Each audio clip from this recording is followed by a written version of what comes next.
The mysterious world of adventurers unfolds before his eyes, and our protagonist is none other than Jean-Frey Van Red.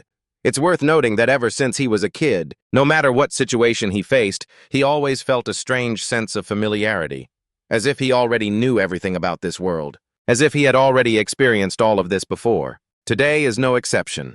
As he arrives to register as an adventurer, even though it's his first time seeing such a sight, Jean-Frey feels a tinge of nostalgia. It wasn't until the receptionist's voice rang out that he was pulled back to reality. "Mr. Jean-Frey Van Red, thank you for waiting. You're here to register as an adventurer, right?" "Ah, that's right," he replies. While the receptionist is diligently filling out his information, Jean-Frey watches her intently. Even this woman is no exception. Despite being two strangers, he still gets the feeling that he's met her somewhere before. It doesn't take long for the process to finish. Suddenly, a window appears before Jean-Frey. On it, it reads, "Adventurer Registration. Verification will begin when you wave your right hand." In that moment, Jean-Frey remembers everything. He understands now. This feeling stems from the memories of his past life. In that lifetime, he has memories of playing in this world. A world within a game that he grinded so much, he became the world's top gamer titled 7 Continents. A world where every player must explore all 7 continents to protect and preserve the peace. In his previous life, Jean-Frey was one of those players. And in this life, he has transmigrated straight into that game world. The verification process is simple, but he just stands there stunned without finishing it because right now in his head, countless memories suddenly surface for Jean-Frey. Memories of the 7 continents from his past life are flooding his mind. Accepting the truth that the world he is living in is just the game he used to play in his past life makes Jean-Frey tremble. This is just too insane. But after accepting it, Jean-Frey suddenly realizes that this insanity will make him invincible in this lifetime. "Excuse me, sir, are you all right?" The female receptionist asks with concern, seeing Jean-Frey trembling uncontrollably with sweat pouring down. "Oh, it's nothing, just the momentary excitement of a warrior." Regardless, Jean-Frey is calm enough to respond now. Things seem to be getting more interesting. He doesn't know why he has lived in this world for so many years, but his past life memories chose to return at the exact moment he registered to become an adventurer. But Jean-Frey knows those memories will now become the advantage he needs to reach the pinnacle of life. The registration verification process concludes quickly. Jean-Frey Van Red's personal information immediately appears on the status window. He is currently exactly 19 years old, described as having a calm and flexible personality. No level or class yet. Health and mana stats are also undetermined. Male. Attributes: strength, defense, intelligence. Jean-Frey's speed and luck are also unknown. The status window gradually grows into a doorway. The receptionist doesn't forget to wish him luck. Before Jean-Frey disappears behind the door and is transported to the purification altar, he truly has to gasp. Even this altar looks exactly the same as it did in the game. Jean-Frey looks around and discovers that a few other recruits like him have just appeared here as well. In the 7 Continents game tutorial, 5 new adventurers are gathered together. Excluding Jean-Frey, there are 4 others here. It seems things are unfolding exactly like the plot. The only difference is that this place has now become reality, which also means there's no concept of respawning anymore. Once you lose your life, it's a real death. Everything will end. Even though this thought is enough to make one's hair stand on end. Despite the tension, Jean-Frey is overflowing with confidence because he can use the memories of his past life as a solid foundation to keep advancing. Just as he thinks of this, Jean-Frey and the other adventurers hear an announcement. The purification ceremony will begin in 30 seconds. Please select your equipment. Even the notification is identical to the game. The others all seem nervous, but Jean-Frey is totally chill. Among the crowd, a bald guy is incredibly hasty. As soon as the weapons appear, he rushes forward, before any of the other adventurers can react. He grabs a wound-inflicting spear, a grade E weapon with 21 damage points and 50 durability. It's just that this spear was also the target of another adventurer, and thus the first dispute breaks out. While the struggle over the spear is still unresolved, 2 other adventurers start clashing over a chainsword, a grade E weapon with 19 damage points and 60 durability points. Jean-Frey doesn't seem surprised by this scene at all. They are fighting like this only because of the mandatory class system requirements. Depending on the adventurer's performance in this purification ceremony, your choice of class will be limited. You have to say this system is very unfair to beginners. With a smug look on his face, the guy turns back to mock Jean Frey because his hands are empty, not holding a single piece of equipment. Look at this, we've got a lazy one over here. Jean Frey doesn't even bother to show interest, just silently thanking the guy in his head for the compliment. His indifferent demeanor makes the guy extremely annoyed. Tiske, what kind of attitude is that? Thinking you're all that, the guy mutters.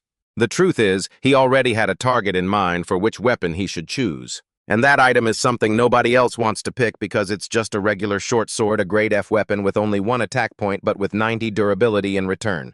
Seeing Jean Frey stop in front of that sword, the bald guy couldn't help but chime in.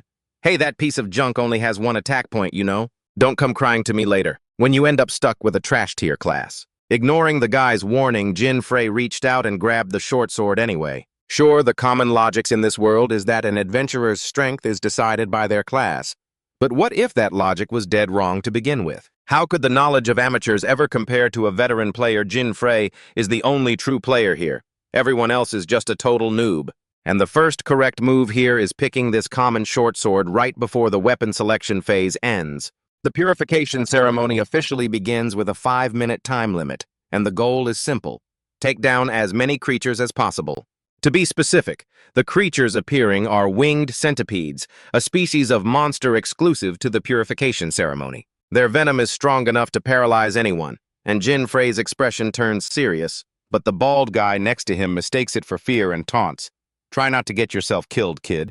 Jean Frey sighs, wondering what kind of grudge he could possibly have against this hairless wonder. I keeps acting as a thorn in his side, but there's nothing to do but ignore him. When the signal starts, the winged centipedes turn aggressive and swarm toward the adventurers. Jean Frey watches closely and realizes something. Both their appearance and their movement patterns are exactly the same as in the game, so there's no reason their weaknesses would be any different. And so even though landing critical hits is tricky, Jean Frey puts his past life knowledge to good use, wielding that common short sword everyone else looked down on. In an instant, he cleanly slices the first winged centipede in 2, his speed so fast it leaves everyone else staring in shock. It was a perfect strike, nothing short of flawless, but that bald guy just assumes Jean Frey got lucky and sneers that it's nothing to brag about. Even though the guy's attitude is really grating, Jean Frey doesn't have time to waste on someone like that. Every game has bugs and that's just business as usual. The same goes for this game's 7 continents. There's a bug you can only exploit during this very ceremony. And that is, if you strike the winged centipede's weak point with a normal sword strike, you can one-shot it. Jean Frey has tested it and confirms this bug works perfectly. And the crucial fact is, he's the only one here who knows it. Meanwhile, the other adventurers are struggling immensely. Except for the bald guy who stumbled upon a trick, everyone else is fighting for their lives with everything they've got. This only makes the bald guy more smug, and after taking down his first centipede, he throws his head back and laughs. Ha, see how good I am. At this rate, I'm definitely getting the swordsman class. His tone is like nails on a chalkboard to Jean Frey, who can tell this guy is just loud-mouthed and showing off. He's distracting everyone worse than a troll. But Jean Frey doesn't have the energy to worry about other people's problems right now, because the winged centipedes are already swarming him again. Relying on his vast experience, he easily dodges their flight paths. The sheer realism of living inside the game world is incredibly thrilling. But dodging isn't really his style, so he draws his short sword again, and just like before, the monster is obliterated in one move. Jean Frey just keeps repeating that process over and over, all the way until the timer for the ceremony runs out, and the class selection is carried out based on the results of the ceremony. One adventurer who managed to kill 7 centipedes can choose between 3 classes, Hunter, Crafter, or Shield Bearer, but he isn't satisfied at all. He just grumbles only 7 kills and none of the good classes are here. I wanted to be a summoner, but I guess that's not happening.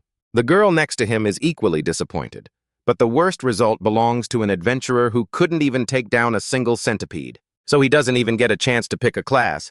But as for the bald guy, with a total of 15 kills, he assumes he's the best of the bunch and is thrilled to see the swordsman class actually show up in his options. But with a personality as rotten as his, he just can't keep his mouth shut without taking a dig at someone else. So he turns toward Jean Frey, who is currently weighing his options on his status screen. The bald guy yells, "Yo, you lucky bastard, how'd you do?" Before Jean Frey can even answer, the guy is left speechless by the information on the status window. Jean Frey's total kills are 33, more than double the guy's own score. Listed below are the 9 classes you can choose from, and naturally, swordsman is among them. Even though he was incredibly shocked, he still tried to act like it wasn't a big deal. "Oh, you're lucky. I also got swordsman good for you," Jean Frey replied indifferently. But he knew the person who was actually lucky here was this guy himself. Because after killing 15 monsters, the probability of the swordsman class appearing is less than 2%, yet he still managed to get it. Generally, everyone thinks that swordsman and summoner are the strongest classes in the game, but Jean Frey had a different strategy. The one he chose was the crafter class. Jean Frey made his choice very decisively, causing those around him to drop their jaws once again. "Are you stupid? Crafting is the lamest class there is." The same bald guy spoke up first. Even though he was called stupid, Jean Frey didn't get angry because he knew these people. These mediocre folks weren't even on his level. Whether a crafter is strong or weak depends on the player's skills, not the class stats. Thinking this, Jean Frey opened his inventory. In fact, what he wanted when he killed exactly 33 winged Z's were the items that dropped. Right now, his inventory held 5 winged centipede tails, 9 winged centipede wings, and 3 bottles of winged centipede blood. Jean Frey immediately set to work on his first crafting project by taking those 3 types of materials, fusing them with that seemingly useless basic short sword. This was also the reason he chose this class, because it could create extremely powerful gear capable of turning the whole game upside down like the thing appearing in front of him now. The fusion process ended. The basic short sword instantly transformed into an aggressive-looking weapon named Centipede, unranked with 66 points of damage and a maximum durability of 1,500 points. Furthermore, it had 3 active skills. The first one is Mind's Eye, which triples damage when hitting a weak point, while the other 2 are currently locked, because the requirements haven't been met. This is one of the hidden items in the game, and Jean Frey's first hidden item in this world. Now keep your eyes peeled and watch how a former hacker gamer like him breaks the game's balance with hidden gear. The strength of every adventurer is determined by their level and class skills. For the masses, gear is usually just considered auxiliary items, things that help boost damage or defense. Nothing more, nothing less. However, besides Jean Frey, no one knows that this world contains hidden items that can defy that conventional logic. Items that help overwhelm attack or defense power. Hacker players like him call them hidden gear after the purification ceremony ended. Jean Frey was transferred to the starter town of Rosubijin. It was bustling with people coming and going, which made sense, because it is the town in the center of the continent after all.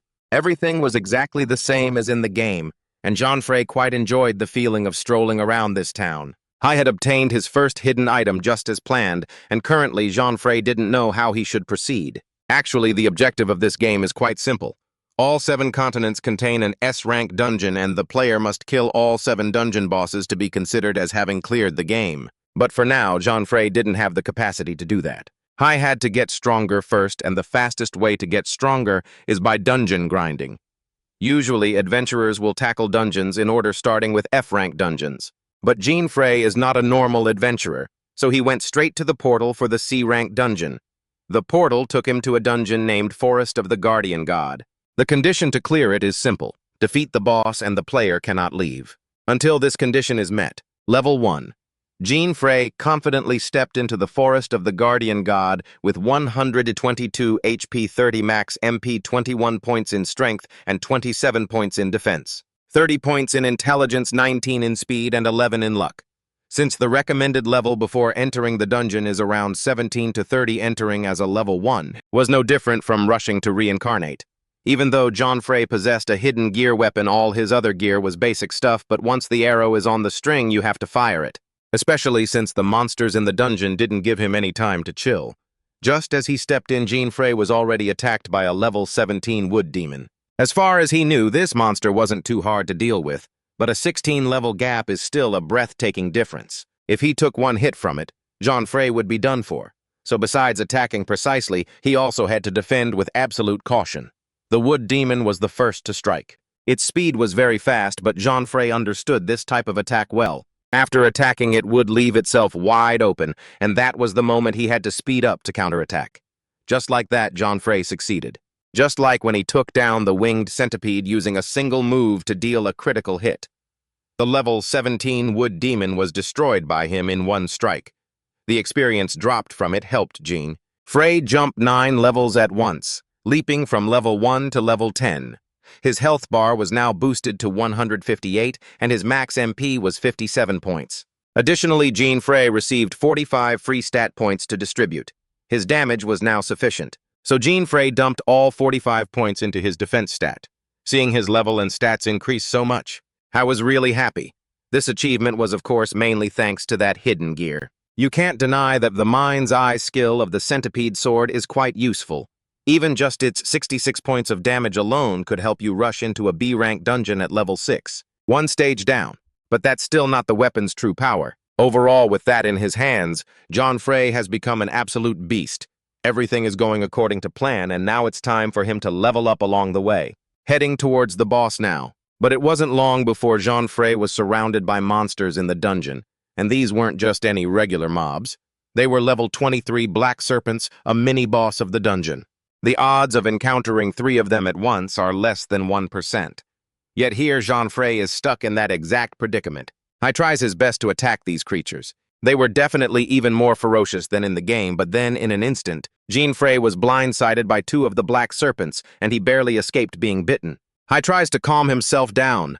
Even though the black serpents are terrifying and there are 3 of them, he knows their attack patterns inside and out, not to mention their weak points.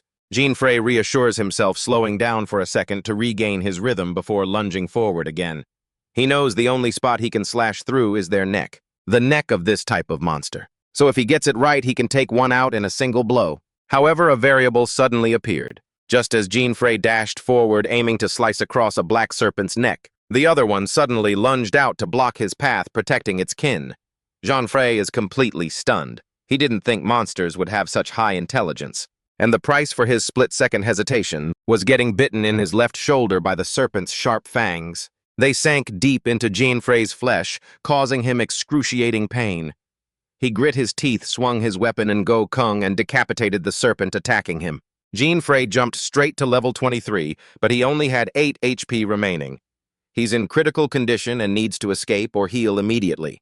Unlike the game, the pain right now is real. Jean Frey is in agony, but luckily everything is still under his control. Earlier, by boosting his defense stats from 27 to 72 points, he ensured a second chance for himself. With this, as long as his HP bar is full, he's guaranteed not to die in one hit in this dungeon, and with that, the condition was met. Jean Frey has satisfied the requirements to unlock the second-tier skill of Go Kung. As soon as the skill was unlocked, Jean Frey's speed attribute skyrocketed from 19 to 190 points. That is the effect of the second skill, boosting the user's speed by tenfold, and it only applies when the user is pushed to the brink of death. 190 speed points is a breakthrough that allows Jean Frey to completely outclass those 2 monsters, and he quickly finishes them off in a single strike. Even though it was a struggle and his shoulder is still in a lot of pain, luckily everything is headed in the right direction. Jean Frey has that protagonist halo after all.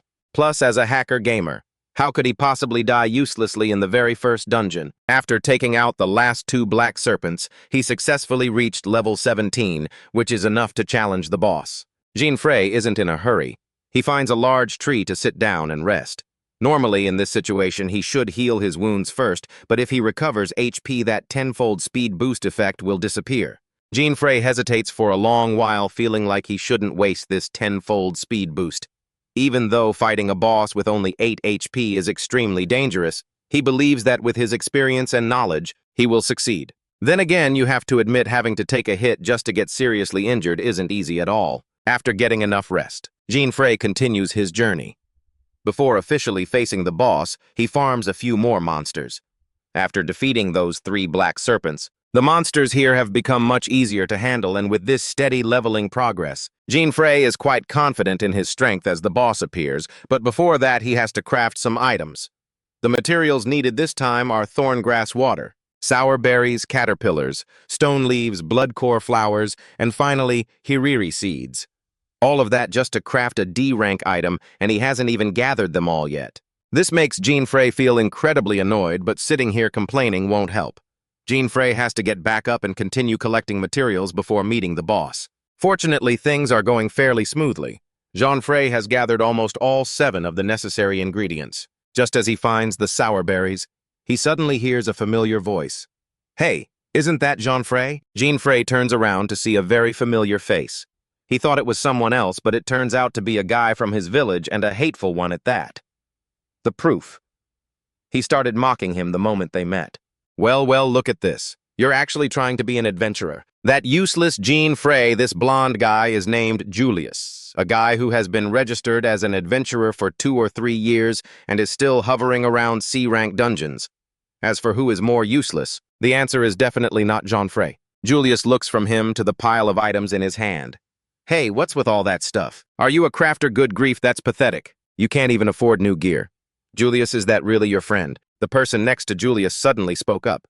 No, we just grew up in the same village. He replied, not forgetting to add that Jean Frey was the poorest guy in the village. Don't even say he's my friend, it's embarrassing. His dad kicked the bucket a long time ago and his mom's bedridden. Julius wouldn't stop blabbing about Jean Frey's miserable fate like it was some kind of joke, which made him feel extremely uncomfortable. Jean Frey felt like his unluckiest moment of the day was running into this guy. It was true that his father had passed away when he was young, and even now his younger sister still had to take care of their bedridden mother. That's why he strived to become an adventurer, to earn plenty of money. Hey, are you even listening? I'm telling your heroic tale here. Julius kept provoking him, and seemingly noticing a look in Jean Frey's eyes that was different from usual, he started acting threatening. What are you glaring at? You want a beating like the old days? As he spoke, he rudely grabbed Jean's collar.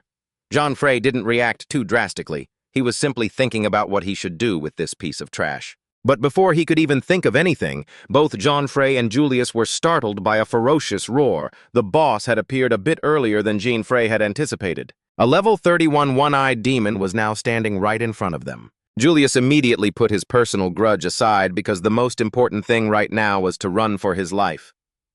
Jean Frey quickly realized something was wrong. The one-eyed demon was aiming for Julius's friend, but before he could even do anything, the monster ferociously struck down. Flesh and blood splattered everywhere. It scared Julius so badly he almost wet his pants.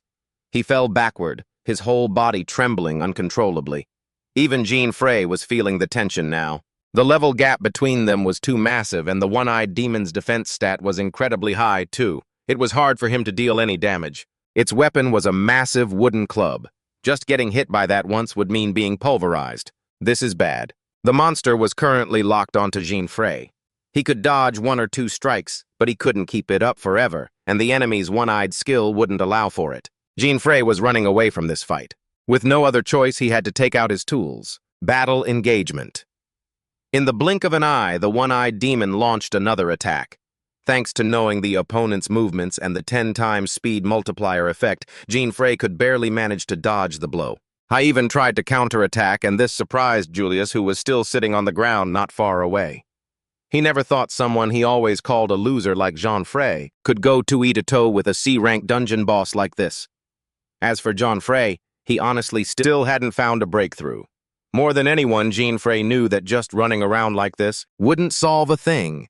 He had to get closer, so the next time the club in the one-eyed demon's hand came crashing down, Jean Frey used it to climb up. Seeing that, the one-eyed demon wanted to use its other hand to grab him, but Jean Frey took the opportunity to use the back of its hand as a platform to launch himself up.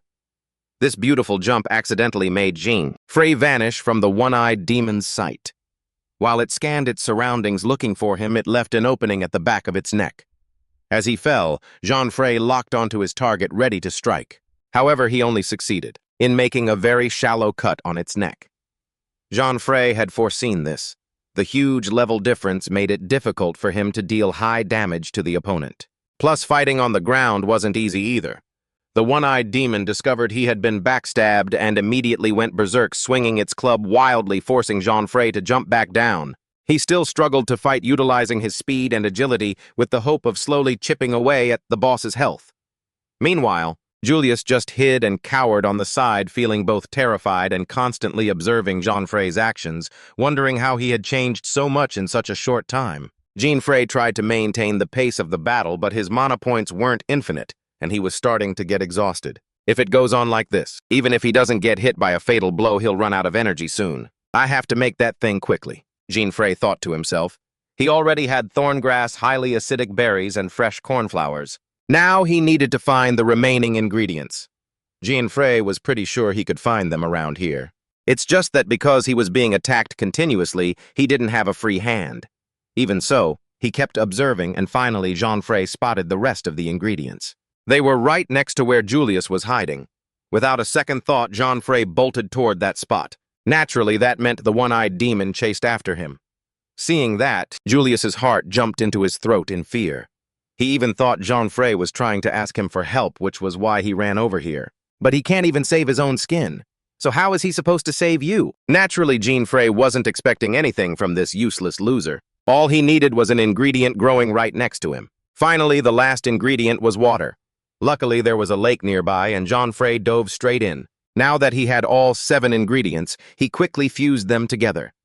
The result was an E-rank poison potion designed to inflict poisoning on anyone who drinks it. It drains their health bar every second. Poison. Are you stupid? The venomized demon is completely immune to poison, so even if you forced it to drink that, it wouldn't last long, Julius yelled. This guy really is useless and talks too much. Jean-Frey is a hacker player. How could he not know such a basic fact that Julius just pointed out? Because this poison potion wasn't the end goal. He wanted to use the spinal fluid of the black snake to fuse with this poison, and that's how Jean-Frey created a D-rank lethal poison potion. It has the effect of inflicting severe poisoning and rapidly draining the target's health bar every second. What is that, an item that's been fused twice? Julius was bewildered. I thought Jean-Frey had finally snapped and was acting crazy, but seeing him so confident, it seemed like everything was going according to plan. Now there was just one final step, fusing this lethal poison with the centipede, which surprised Julius even more. Because he had assumed Jean-Frey meant to use the poison to spike the venomized demon, but he was actually using it to imbue his weapon with elemental properties. Once the whole process was finished, Jean-Frey couldn't hide his look of satisfaction. This was the true form of the centipede. Now, with this short sword in hand, he was pretty sure about the outcome of the fight. Just then, the venomized demon showed up, its roar almost scaring the daylights out of Julius. Round 2 kept you waiting, you big dumb brute. Let's continue round 2 now. Jean-Frey taunted his opponent confidently. The demon's movements were still as clumsy and unrefined as before, only he had changed. Or more accurately, the weapon in his hand had changed. Holding the centipede, now imbued with poison, Jean-Frey's aggression spiked. Relying on his speed boost, he danced constantly around the demon, making it dizzy, and just like that, Jean-Frey successfully approached it from behind. This time, when his centipede slashed down, the effect was totally different from before. Jean-Frey had successfully inflicted severe poisoning. The monster's health would drop every second. Although the venomized demon quickly neutralized the lethal poison, Jean-Frey wasn't in any rush. This kind of attack, if he wanted to, he could do it as many times as he needed. It keeps neutralizing it, and he just keeps on attacking. It turned into a process of repeating those 2 actions. Jean-Frey attacks the demon, neutralizes the poison, he attacks again, and it neutralizes it again. In between those moments, its body was still taking damage from the toxins, even if only a little, but constant dripping wears away the stone. After a long time, the venomized demon finally collapsed from the poison in the centipede. And now he could finish it off with one final blow. Jean-Frey aimed with pinpoint precision and drove his weapon straight into its only eye. The venomized demon let out a painful roar. The critical hit had been dealt, and the winner was clear. Jean-Frey landed softly. Even though the process had worn him out, he was lucky it had worked. Are you serious? Julius, still hiding in a corner, couldn't help but mumble to himself after witnessing the whole thing. He couldn't believe if the person in front of him was even the Jean-Frey he knew anymore. Suddenly, Jean-Frey turned around. He looked in Julius's direction, making him jump. Julius spun around and bolted, thinking, damn, gotta run fast or I'm toast. Jean-Frey looked at the fleeing Julius and sighed in disappointment. He raised his hand, the centipede in his grip slowly vanished, and Jean-Frey let out a soft sigh. I don't know why, but it seems like things are fine now. Status transfer. A status screen immediately popped up, displaying Jean-Frey's info and stats. He looked at the window.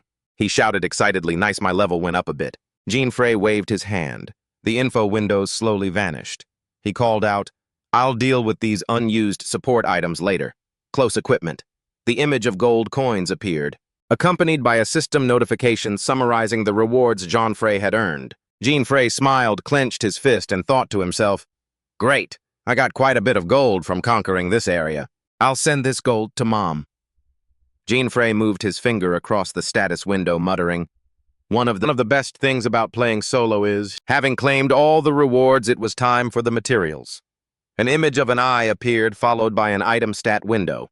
Jean Frey spoke up. There it is. Jean Frey chuckled, dismissing the status window. He whispered, "Don't mind how it looks." Closing it, he looked off into the distance. He thought, with this, I've managed to... He had secured one of the necessary materials for his next hidden piece of equipment. The scenery shifted. Massive mountain ranges now surrounded a vast grassland. A message appeared, Flat Plains D-rank area. Jean Frey stretched, and with a flutter of excitement, he exclaimed, "Finally here! This place brings back so many memories." Jean Frey looked up at the sky, his eyes full of reflection. He gazed into the distance, his mind analyzing the situation. The ultimate goal of this game is to defeat the evil gods on all 7 continents, so players have to start with the first one on this 6th continent. An image of a goddess statue flashed in his mind. He thought, to do that, I need to find the second hidden equipment there. Jean Frey looked at the centipede he was holding. He muttered, to clear the trial at the fallen goddess statue, I need a cyclops eye and one more ingredient. That's exactly why I came here. Suddenly, a pack of wolf-like monsters appeared nearby. They all stared at Jean Frey. As he fought them off, his thoughts surfaced. I need to sharpen my skills too. After defeating all the enemies, Jean Frey stepped forward.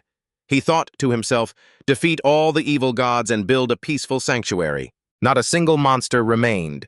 Images of his family appeared in his mind. After this, I'll earn a fortune and my family will have a better life. Jean Frey looked down, thinking I also need to punish those villagers for looking down on me. I just need to get stronger. A sound chimed. A notification informed him that he had leveled up.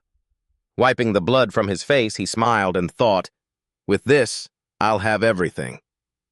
The scene shifted to a city, and an announcement played. We are bringing you today's latest news from the Adventurers Guild. Yesterday, a new adventurer defeated 33 monsters during their baptism. This is an unprecedented achievement, and it is currently a hot topic at the guild. The voice added, according to details, the new adventurer's name is Jean Frey. Valdis Doffy frowned. He blurted out seriously. Mafi swiped through his status window, exclaiming in shock. 33 monsters. The townspeople listened intently to the voice. The announcement continued. We hear he's a black-haired young man with turquoise eyes and he is heading toward the town of beginnings. The voice continued. Moving on to our next story, we have reports regarding the overhunting of the forest kingfishers. The scene cut back to the vast highland. Wispy clouds drifted lazily across the sky. Suddenly, a sound rang out as Jean Frey appeared.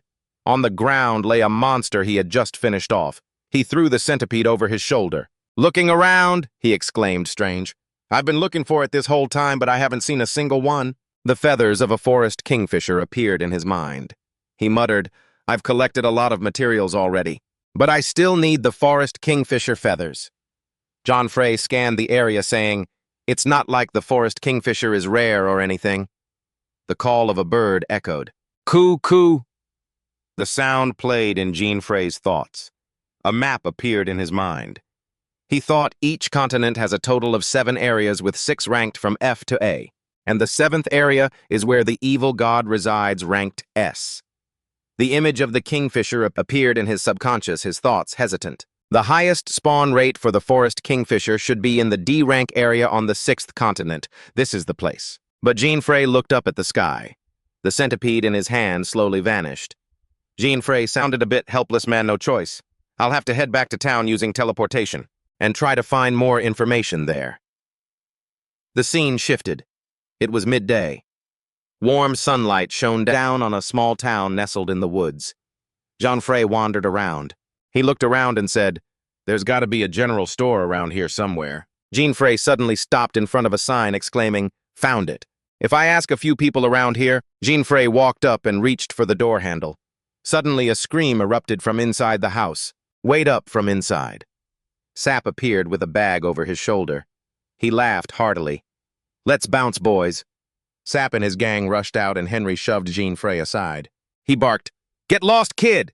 As Sap's group took off, he shouted excitedly, we hit the jackpot again. Jean Frey watched them go confused. Are those guys thieves or what? The scene shifted. Sap's group carried bags of stolen loot. They laughed and joked as they ran. In the distance, a mother and daughter, Sophia and Maria, were out for a walk. Sophia jumped, turning around as Sap yelled, move it, you little rats! Sap reached forward and shoved Maria aside. The little girl cried out in pain. Maria stumbled and fell. She screamed in terror. Faster than a flash, Jean Frey lunged from out of nowhere, catching Maria before she hit the ground. Jean Frey held Maria with one arm, his eyes locked on Sap's group. He thought those guys. Sap ran ahead, his eyes silently drifting back toward Jean Frey. Sophia hugged Maria, telling Jean Frey gratefully, "Thank you so much." Jean Frey turned to look at Maria, saying gently, "Don't mention it." Sap's group disappeared into the distance. Sophia tried to comfort Maria. "It's okay, sweetheart. You must be so scared." Lucas walked over from somewhere, venting his anger. "Those damn mountain dogs." Jean Frey turned to Lucas, wondering. He must be the shop owner. Jean Frey asked, "Mountain dogs?" Lucas explained, "Yeah, they're from the Mountain Dog Guild. They're a bunch of thieves and poachers. This area has become their territory recently. My shop was completely cleaned out by them." Jean Frey looked toward Lucien, saying, "So guilds like that actually exist?" Lucien looked off into the distance and added, "It seems like the recent poaching of the forest kingfishers was their doing too." Jean Frey held them back, his voice ringing out. A mysterious voice echoed as he processed the information, shock washing over him all at once. Jean Frey looked toward the group of sap that had just run off. It suddenly dawned on him that it was all because of those guys. Lucy took off her headscarf and sighed softly. Whether it was ordinary people, women, or children, they didn't care in the slightest. It was truly the worst behavior imaginable. "I suppose I'll have to close up shop for a while." Jean Frey remained silent for a long moment, standing motionless as he watched Lucien walk away. Jean Frey rested a hand on his chin, deep in thought. The Mountain Dog Guild, huh? What a nuisance. A normal guild would usually be a gathering of adventurers with shared goals. The images of Lucien and Sophia appeared in Jean Frey's mind as he thought to himself. Even though he didn't want to get involved with a guild that caused trouble for others, his anger was at 10%. But adding the excessive poaching of the forest kingfisher, his anger hit 90%. Jean Frey was absolutely furious, mostly due to a personal vendetta. Suddenly a thought crossed his mind, and he felt indignant about what Sap's group had done. Jean Frey sprinted forward, deciding he would chase them down.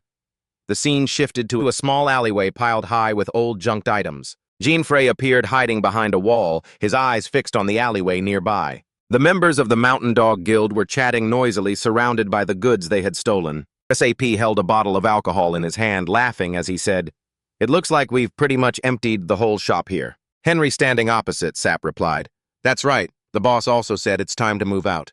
Jean Frey silently observed the opposing group, thinking to himself that they were carrying a haul of stolen goods. "Now where are the forest kingfisher feathers?" Jean Frey scanned the area.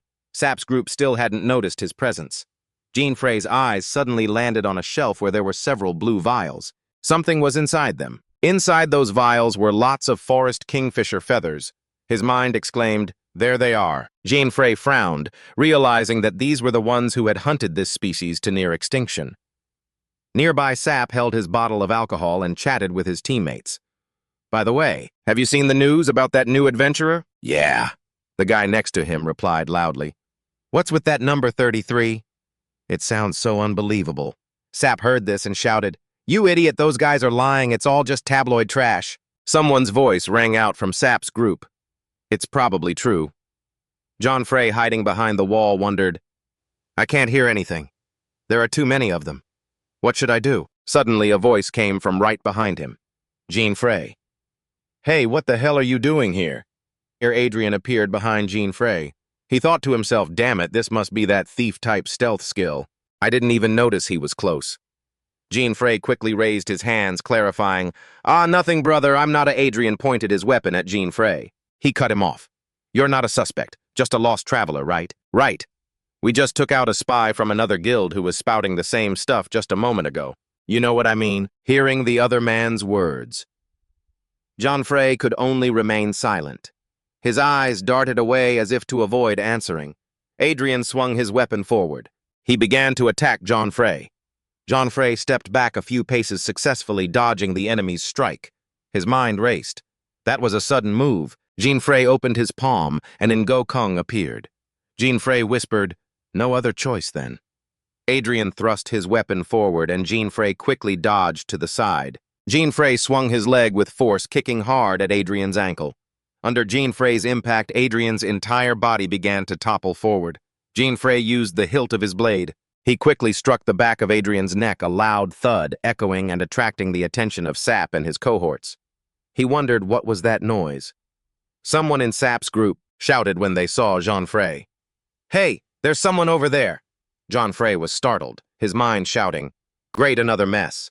Sap looked toward Jean Frey and asked, "What's this, another spy from another guild?" Jean Frey held his hands out, trying to explain, "Wait, I don't intend to pick a fight with you guys. I just need a few forest kingfisher feathers." "Actually?" Jean Frey stopped, his eyes shifting to the ngokong he was holding. He looked at Sap's group, thinking helplessly. No matter how you look at it, they're going to think I'm the one who caused all this. What a bunch of idiots. Henry looked down at the motionless Adrian and wondered, is he dead? Sap stood by, observing Adrian for a long moment before suddenly shouting, "Hey, this guy took down one of my men! Kill him!" Jean Frey crouched, thinking uncomfortably. "Tisk! What a pain!" Jean Frey spoke up, saying to Sap's group, "Since we can't talk this out, for the record, I didn't kill him. Then I'll have to use force." Jean Frey gripped Ngokong tightly, standing his ground against Sap's group as they pointed their weapons at him. Henry raised his sword and ran straight toward Jean Frey, letting out a roar. Jean Frey stood calmly, gently stepping aside and shoving Henry to one side. Jean Frey swung the handle of Ngokong hard into Henry's face, and he cried out in pain. Jean Frey stepped back, swinging the Ngokong in his hand. Henry hung his head, clamping his hand over his mouth to stop the bleeding. "He cut my nose, you bastard!" Henry shrieked in agony. Jean Frey turned slightly, saying sheepishly, "Dude, I hit you with the handle." "Why are you being so dramatic? You're scaring the others." Nearby, the members of the Mountain Dog Guild grew wary and took a few steps back. Jean Frey scratched his face and muttered, "Dealing with a whole guild like this, having to handle so many at once is a real pain." From behind, Nathan suddenly lunged forward, raising his weapon and shouting, "Die, you piece of trash!" Nathan swung his weapon toward Jean Frey. Jean Frey quickly ducked, successfully dodging the attack. He immediately straightened up and landed a powerful kick to Nathan's stomach, sending him flying backward. Nathan tried to steady himself, raising his spear as he charged at Jean Frey again. Jean Frey reached out and gripped Nathan's spear tightly. In one swift motion, Jean Frey twisted his body, switched hands, and delivered a straight punch to Nathan's gut. A notification popped up, catching Jean Frey off guard. "Critical hit dealt. The mind's eye skill has been activated." Nathan clutched his stomach, rolling on the ground in pain. Jean Frey raised a hand and said quietly, "Sorry about that. That must have really hurt." Ethan raised his axe high and charged at Jean Frey, yelling, "You damn dog!" Ethan swung his weapon, but Jean Frey dropped low, successfully dodging the strike. Jean Frey rotated the ngongkong and drove its handle hard into Ethan's chin. The blow left Ethan dazed, and he let out a pained cry. Jean Frey rested the ngongkong on his shoulder and murmured, "Don't get the wrong idea. I didn't want to fight any of you." The members of the Mountain Dog Guild were completely defeated. Jean Frey lifted the ngongkong and continued, "You reap what you sow." Suddenly, Sub appeared behind Jean Frey, his voice ringing out, "Now let's talk about weapons." Sensing the enemy's presence, Jean Frey's eyes widened as he froze for a beat. Jean Frey spun around instantly, and the two strikes collided with a loud clang of metal. Jean Frey used the ngongkong to block Sub's sword, a look of excitement on his face. Sub chuckled, his tone dripping with sarcasm. "Your rear defense is sloppy, kid." Jean Frey looked at Sub, thinking to himself, stealth again. Memories of Sub robbing. Lucian flashed through Jean Frey's mind, and he suddenly realized this was the same guy. Jean Frey and Sub broke apart and retreated a few steps, keeping his eyes locked on his opponent. Sub raised his sword and smiled as he introduced himself. "I'm the Vice Guild Master of this guild, Subamasuo. You've at least heard of that name, right?" Jean Frey replied calmly. "Nope, first time." He thought to himself in confusion, is he not embarrassed to introduce himself with that name? Sub grew angry and barked, "There are some things you shouldn't just say out loud." Sub gripped his sword tightly and lunged at Jean Frey, shouting, "I remember now. You're the one who bumped into us in the street, aren't you? We should have just dealt with you back then." Jean Frey parried Sub's slashes and asked, "Your weapon's a bit subpar, isn't it? Aren't you supposed to be a thief?" Sub chuckled and replied, "Talk all the trash you want, little chicken, even if you do know how to fight." Sub attacked Jean Frey, relentlessly speculating, "You must have just gotten lucky to end up with that weapon, right?" Sub continued his assault, adding, "I suppose that happens sometimes." We're both respectable adventurers with honest work after all. Sub gave a cold smile and concluded, tools are just decorations. What really needs to be polished is your professional skill. You know that, right? Jean Frey replied coldly. Really, is that so? No sooner had he finished speaking than Sub brought his sword down in a heavy slash. Jean Frey quickly backed away, dodging the blow. The ground shattered where Sub's blade struck. Sub continued, you insolent brat, just looking at your weapon. I knew you were a newbie. Sub pointed at Jean Frey and deduced that armor. You got that from the tutorial, when you picked your crafter class, didn't you? Jean Frey stayed silent, listening to every word Sub said. But that weapon in your hand, you can tell just by looking at it. It's extremely rare. Jean Frey frowned in annoyance as Sub's voice continued. That's the only reason you're acting so arrogant. Sub reached forward and summoned a barrage of weapons. Sub boasted. It looks like this is your first time fighting an adventurer. Sub summoned sharp swords, all pointing their tips toward Jean Frey. With a flick of his hand, a dozen swords flew toward Jean Frey like missiles. Jean Frey stood calm and motionless, waving his hand to deflect every incoming blade. Sub pointed his sword at Jean Frey and continued. When adventurers fight, if you reveal your class to your opponent, you've already lost the upper hand. Sub smiled. He continued as if he had Jean Frey all figured out. You're a crafter, right? Your only skill is crafting, which means I only need to watch your sword movements. Jean Frey remained silent, his eyes fixed on his opponent as Sub's voice rang out. But what about you? Since you don't know anything about my class, you have no idea what kind of skills I'm going to use. Jean Frey looked at Sub and replied calmly, You're a thief, aren't you?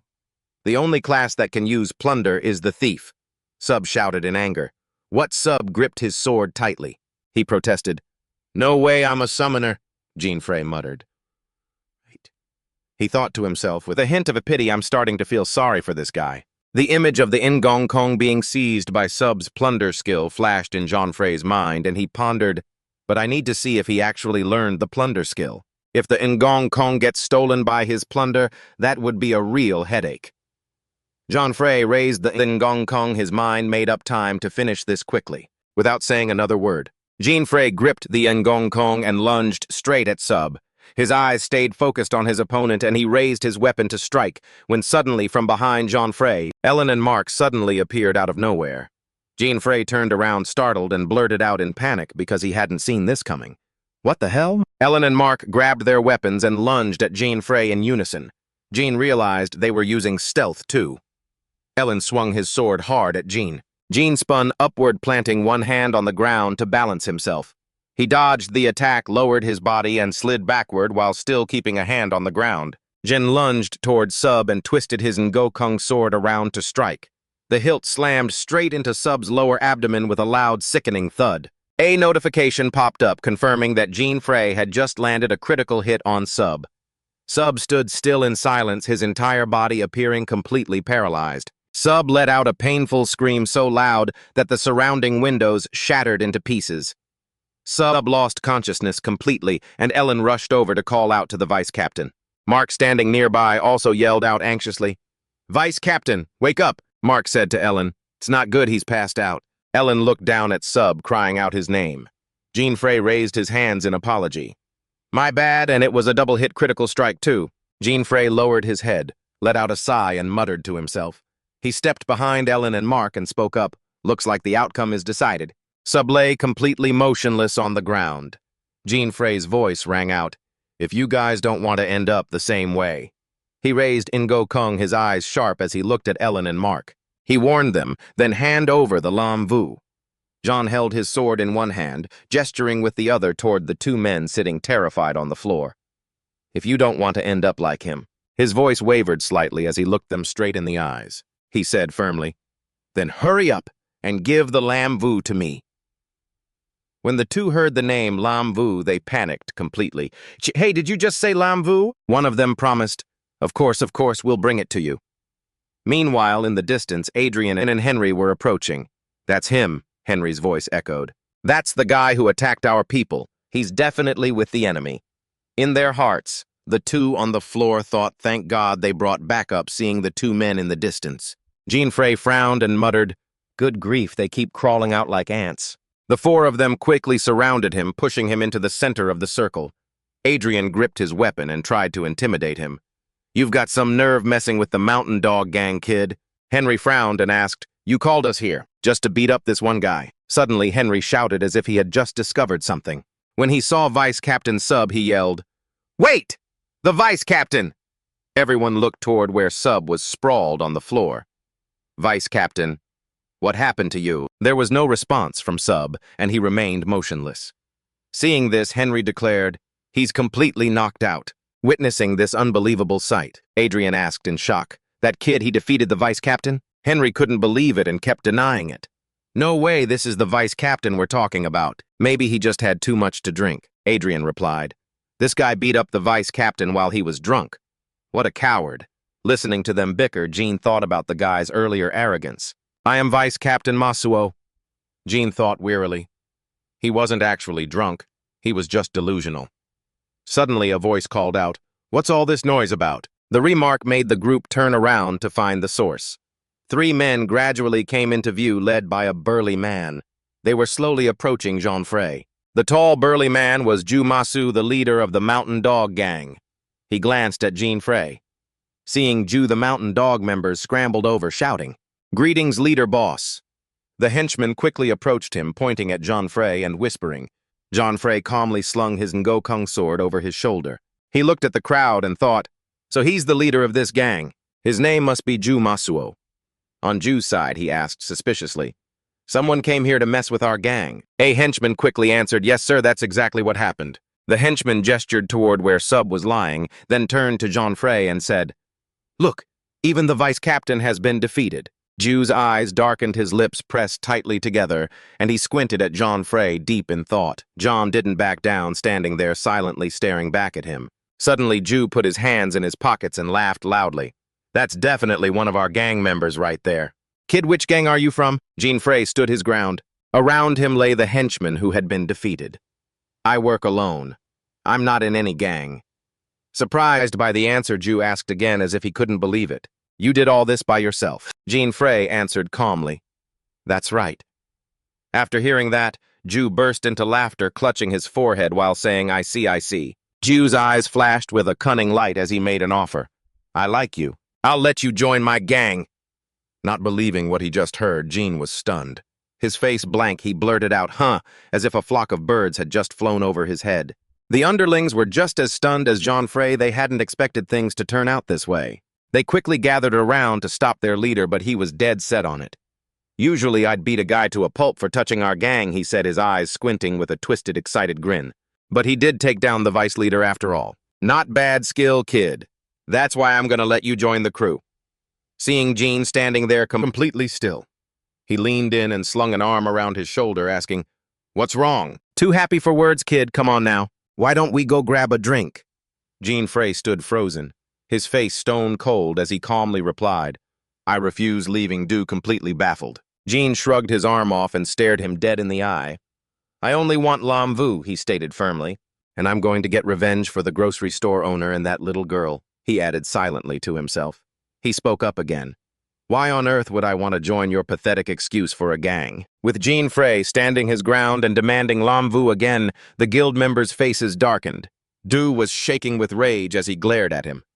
Pathetic. Did you just say that the kid didn't flinch? He calmly replied, That's right. Your guild is nothing but trash that only knows how to bully the weak. It's a complete dump. The words clearly pushed Du over the edge. He leaped into the air, swinging his axe high toward the spot where Jean was standing. The blade came crashing down with a deafening boom. The floor shattered into rubble. Luckily, the blow missed Jean Frey as he had quickly dodged to the side. Du yanked his axe out of the hole. He'd smashed a crater in the floor. His eyes were wide and bloodshot, and he gave a lopsided grin. All right, I've changed my mind. Pointing his finger right at Jean Frey, he declared, This is the first time I've ever met someone this cocky. I'm gonna beat you down and make you my slave brat. Jean Frey acted as if he didn't hear him, lost in his own deduction. The power behind these attacks. I doesn't seem like a thief. While Jean was off guard, Dus slammed his axe down again, but fortunately he was quick enough to dodge, and he didn't stop there. Du lunged forward with another strike straight at Jean Frey. Jean wasn't about to just sit there and take it, expertly leaping back to evade every single one of Du's attacks. Glancing back at Du, he calculated silently, It's going to get messy if he uses his actual skills. I need to take him down before that happens. With that thought, Jean gripped his sword tight and rocketed toward Du, then suddenly dropped low. He dodged a sharp blow that grazed right over his head.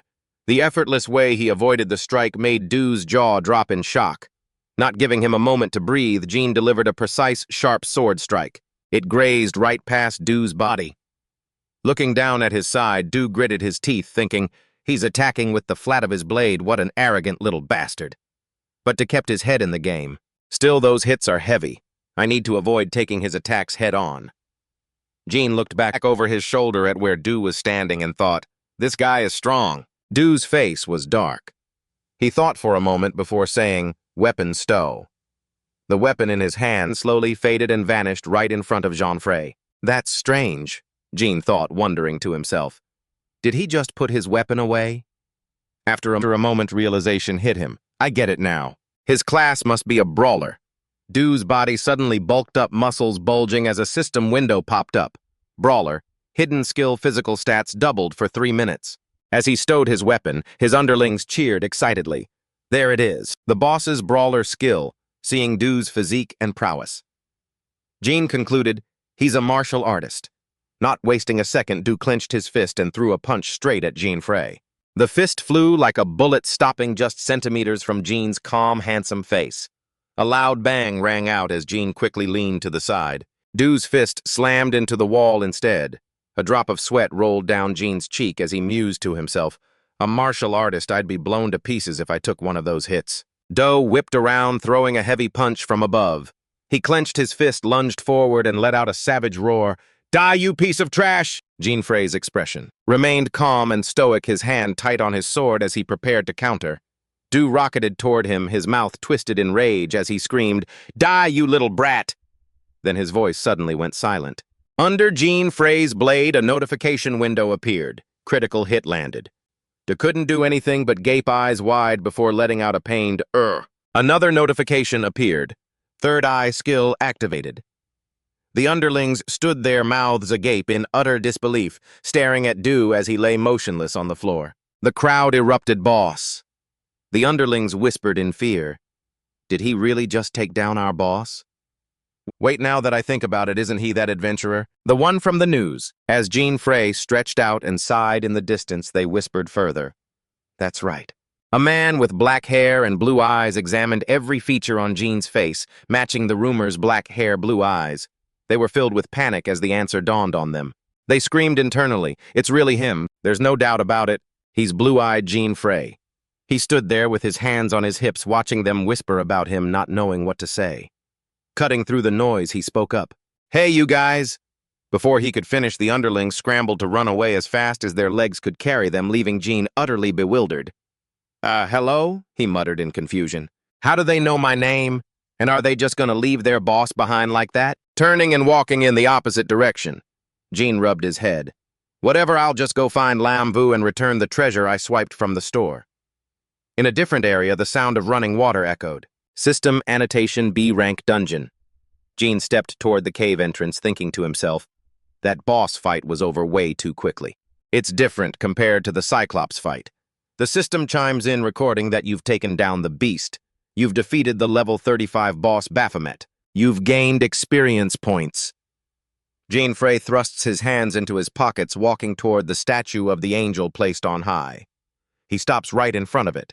He stands there in silence, glancing to the side. The goddess statue has one damaged eye, her hands folded as if in prayer.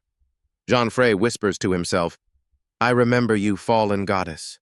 He looks up thinking, if I can just solve the mechanism of this goddess statue, I'll get the second hidden item. Jean-Frey raises his hand and suddenly a feather and an eyeball appear. He says it's time for us to be reunited. Staring deep into the statue, Jean-Frey thinks anyone with good intuition could see at a glance that the key lies in the statue's eye. He grips the eye tight, places it into the statue's left socket and thinks, only a few people would notice that the Cyclops' eye fits perfectly into this left socket. Then Jean-Frey takes out the feather and holds it up to the wings. He calculates. From what I know, no one else is aware that the gap between the wings on its back is exactly the size of a single feather. The feather seems to react suddenly, glowing bright in the clear sky. A notification sound plays the fallen goddess's wish has been fulfilled. Following that, a beam of light erupts from behind the statue, illuminating the area.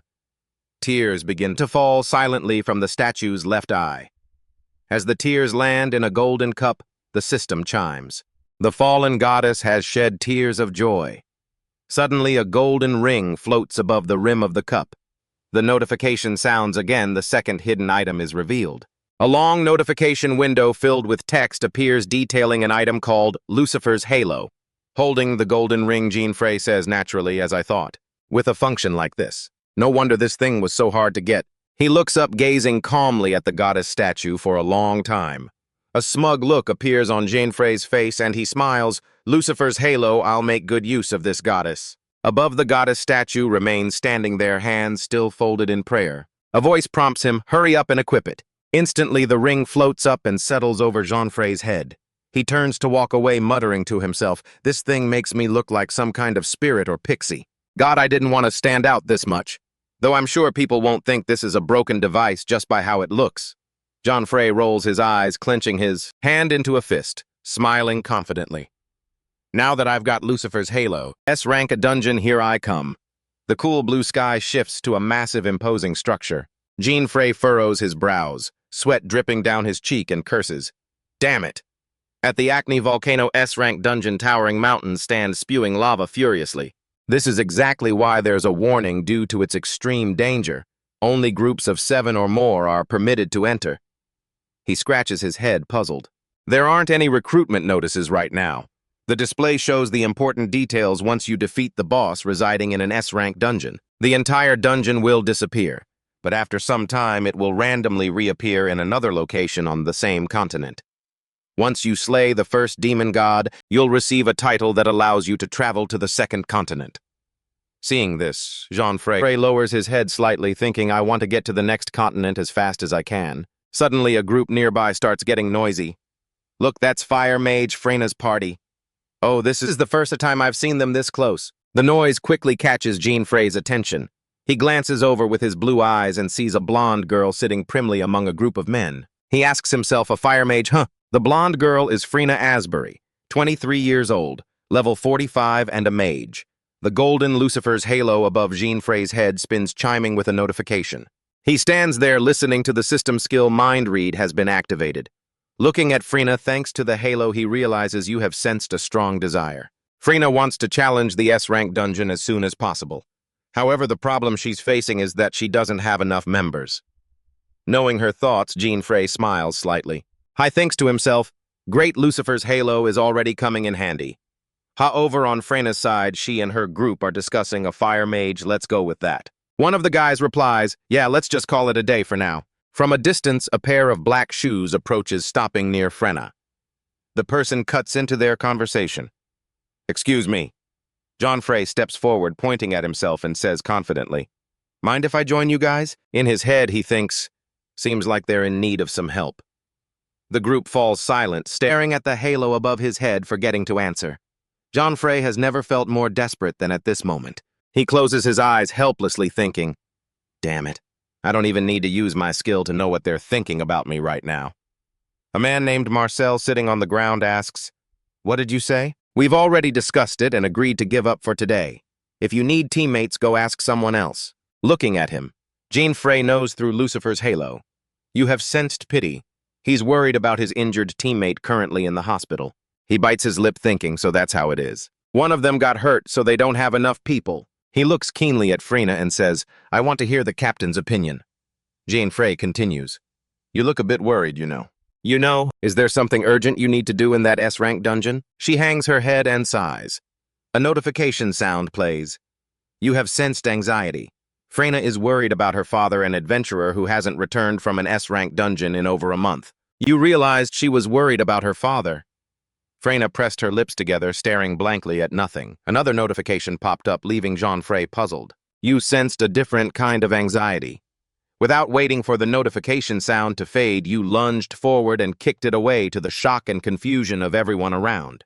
You squeezed your eyes shut and cleared your throat. Sorry for not introducing myself earlier, I'm Jean Frey. I really need to get into an S-rank dungeon as soon as possible. Hearing that, Frena thought to herself, Jean Frey, Where have I heard that name before? Arthur, standing behind, looked stunned if he really was that Jean Frey. The others started whispering in a panic. Wait, isn't he the guy they were talking about on the news? The buzzing of whispers didn't stop. The one who wiped out 33 monsters at the Western Holy Altar. This guy who looks like the weakest one here is him. No way. There must be some mistake. Standing to the side, you heard it all. Jean Frey closed his eyes, feeling awkward. So I'm on the news now, huh? That's great. This system really does reveal everything, especially my privacy. Frina stood to the side, hand on her chin, whispering to herself. There's something strange about him. It's like he can read my mind. Like he's someone else. It's not like I'm easily swayed by rumors, but the truth is, he has this vibe that no other adventurer around here has. She looked at you thinking it's like he's been through so much. That's just the feeling I get. A notification sounded. You have sensed surprise. Freyna was feeling a strange sense of astonishment at your presence which made your heart soar. Oh, looks like I'm about to succeed. After a moment of thought, Freyna spoke up. I understand. I'll allow you to join our party. Her red cloak snapped in the wind as she stood up to lead the way, not forgetting to add a warning. But if you're useless, we will leave you behind. Your sparkling blue eyes flickered as you thought to yourself, awesome, everything is going according to plan. Thanks for the help. Lucifer's Halo. Finally, I can get into an S-rank dungeon. The party moved into the Acne Volcano S-rank dungeon. Leading the pack, you thought, wait, am I the vanguard? That's the most dangerous spot in an emergency. The captain is pretty ruthless. You dismissed the thought, though it wasn't really a problem for you. Behind you, Freyna's group was talking about you. Is this really okay? I'm not sure I can trust him, Freyna replied coldly. It's fine. As long as he's useful, that's all that matters.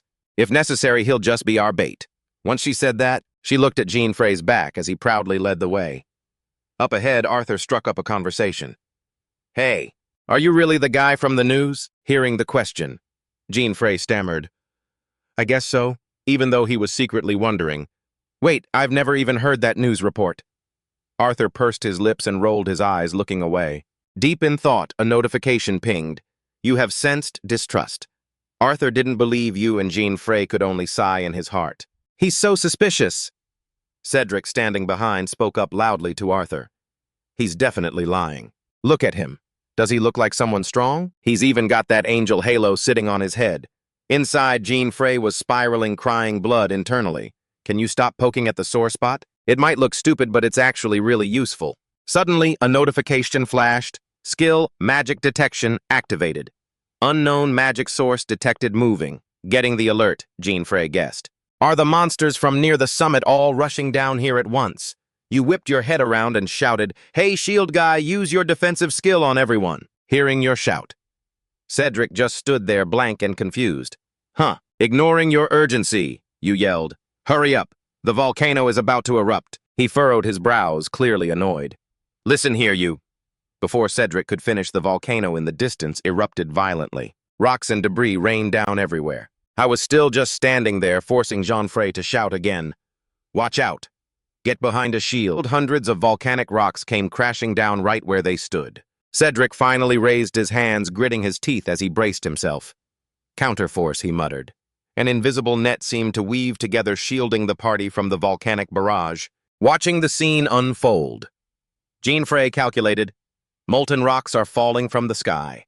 We have to wait until it stops to move. Freena's face darkened as she barked an order. Everyone wait here. She jammed her weapon into the ground, her face intense. After a moment, Freena lifted her weapon, placed her other hand on it, and whispered, Meteor fire. A magic circle instantly appeared under her feet, forming a massive fireball overhead. Freena raised her weapon, high eyes shut tight, pointing it straight at the sky. Following her motion, the giant fireball shot upward, tearing through the air. The intense heat of the orb quickly incinerated the falling volcanic rocks. Jean Frey was watching from behind, taking in the whole scene. A mischievous grin crossed his face as he thought to himself, a fire mage, she's using flame magic to vaporize the rocks. Suddenly, the ground beneath them began to crack open. A massive fissure started racing toward their position, leaving everyone panicking and shouting in confusion. Is the ground breaking apart? Something suddenly happened near Arthur. With a loud shout from him, everyone turned to see him falling into a deep abyss. Panic erupted as everyone screamed his name. Jean Frey wasn't about to let him get hurt. He reached out a long hand and caught Arthur by the wrist. He gripped Arthur's wrist tightly, holding his body suspended over the edge of the cliff. Jean Frey's other hand, which was pressed into the dirt, began to show cracks as the earth gave way. Clenching his teeth, he cursed under his breath. Damn it! Before anyone could react, they both plummeted into the abyss, falling at high speed. Jean Frey only thought, great, this is deep. But instead of the expected pain, they landed on something white, round, and bouncy. They had fallen right onto the back of a beast. It was a level 38 fluffy bat. Jean Frey propped himself up, sighed, and muttered, "A fluffy bat? I guess I got lucky." He couldn't help but add, internally, "Must be that plus 100 luck from my aura." Suddenly he heard a strange noise. The fluffy bat narrowed its eyes, clearly agitated and showing signs of anger. It whipped around to look at him as if it sensed his presence. He cursed, "Oh no," and whispered to Arthur, "Hey, jump." The moment they leaped off, they were face to face with the beast. It stared at them, absolutely furious. Arthur Jean Frey warned, this monster absorbs physical impact, and it uses that force to counterattack. The impact from our fall earlier is going to be amplified several times over, so be careful. Arthur gripped his short blade tightly, replying, "You don't need to tell me." The ground trembled and a powerful shockwave surged toward them. He yelled, "It's attacking!" in front of them. The fluffy bat flapped its wings and opened its mouth, revealing 2 pairs of fangs as it screeched at them. A pair of feet stomped hard on the ground, creating sparks upon impact, moving like a blur. Jean Frey lunged toward Arthur, wrapped an arm around his waist, and shoved him away from the incoming attack. Arthur hit the ground hard, face planting into the dirt. He winced in pain, struggling to get up as he lay there. Jean Frey, standing in front with his sword drawn, called back, "I told you to be careful. If you don't want to die, just stay put." Arthur gave up on trying to stand and sat silently on the ground while Jean Frey prepared to face the fluffy bat. Arthur looked up at the jagged cliff walls in awe, feeling a surge of relief. If that guy hadn't shoved him out of the way, I probably would have been crushed like those rocks. Watching the monster, Arthur thought. A common monster with this much destructive power. So this is what an S-rank battlefield is like. Jean Frey swung his sword, a move that was both effortless and decisive. In the blink of an eye, the fluffy bat lay motionless. Arthur was bewildered, thinking, what just happened? He looked up at Jean Frey, wondering, did he take it down in one hit? Back where Freena's group was, a sensory formation was being activated. Standing at the edge of the fissure, she raised her hand to focus on controlling the formation.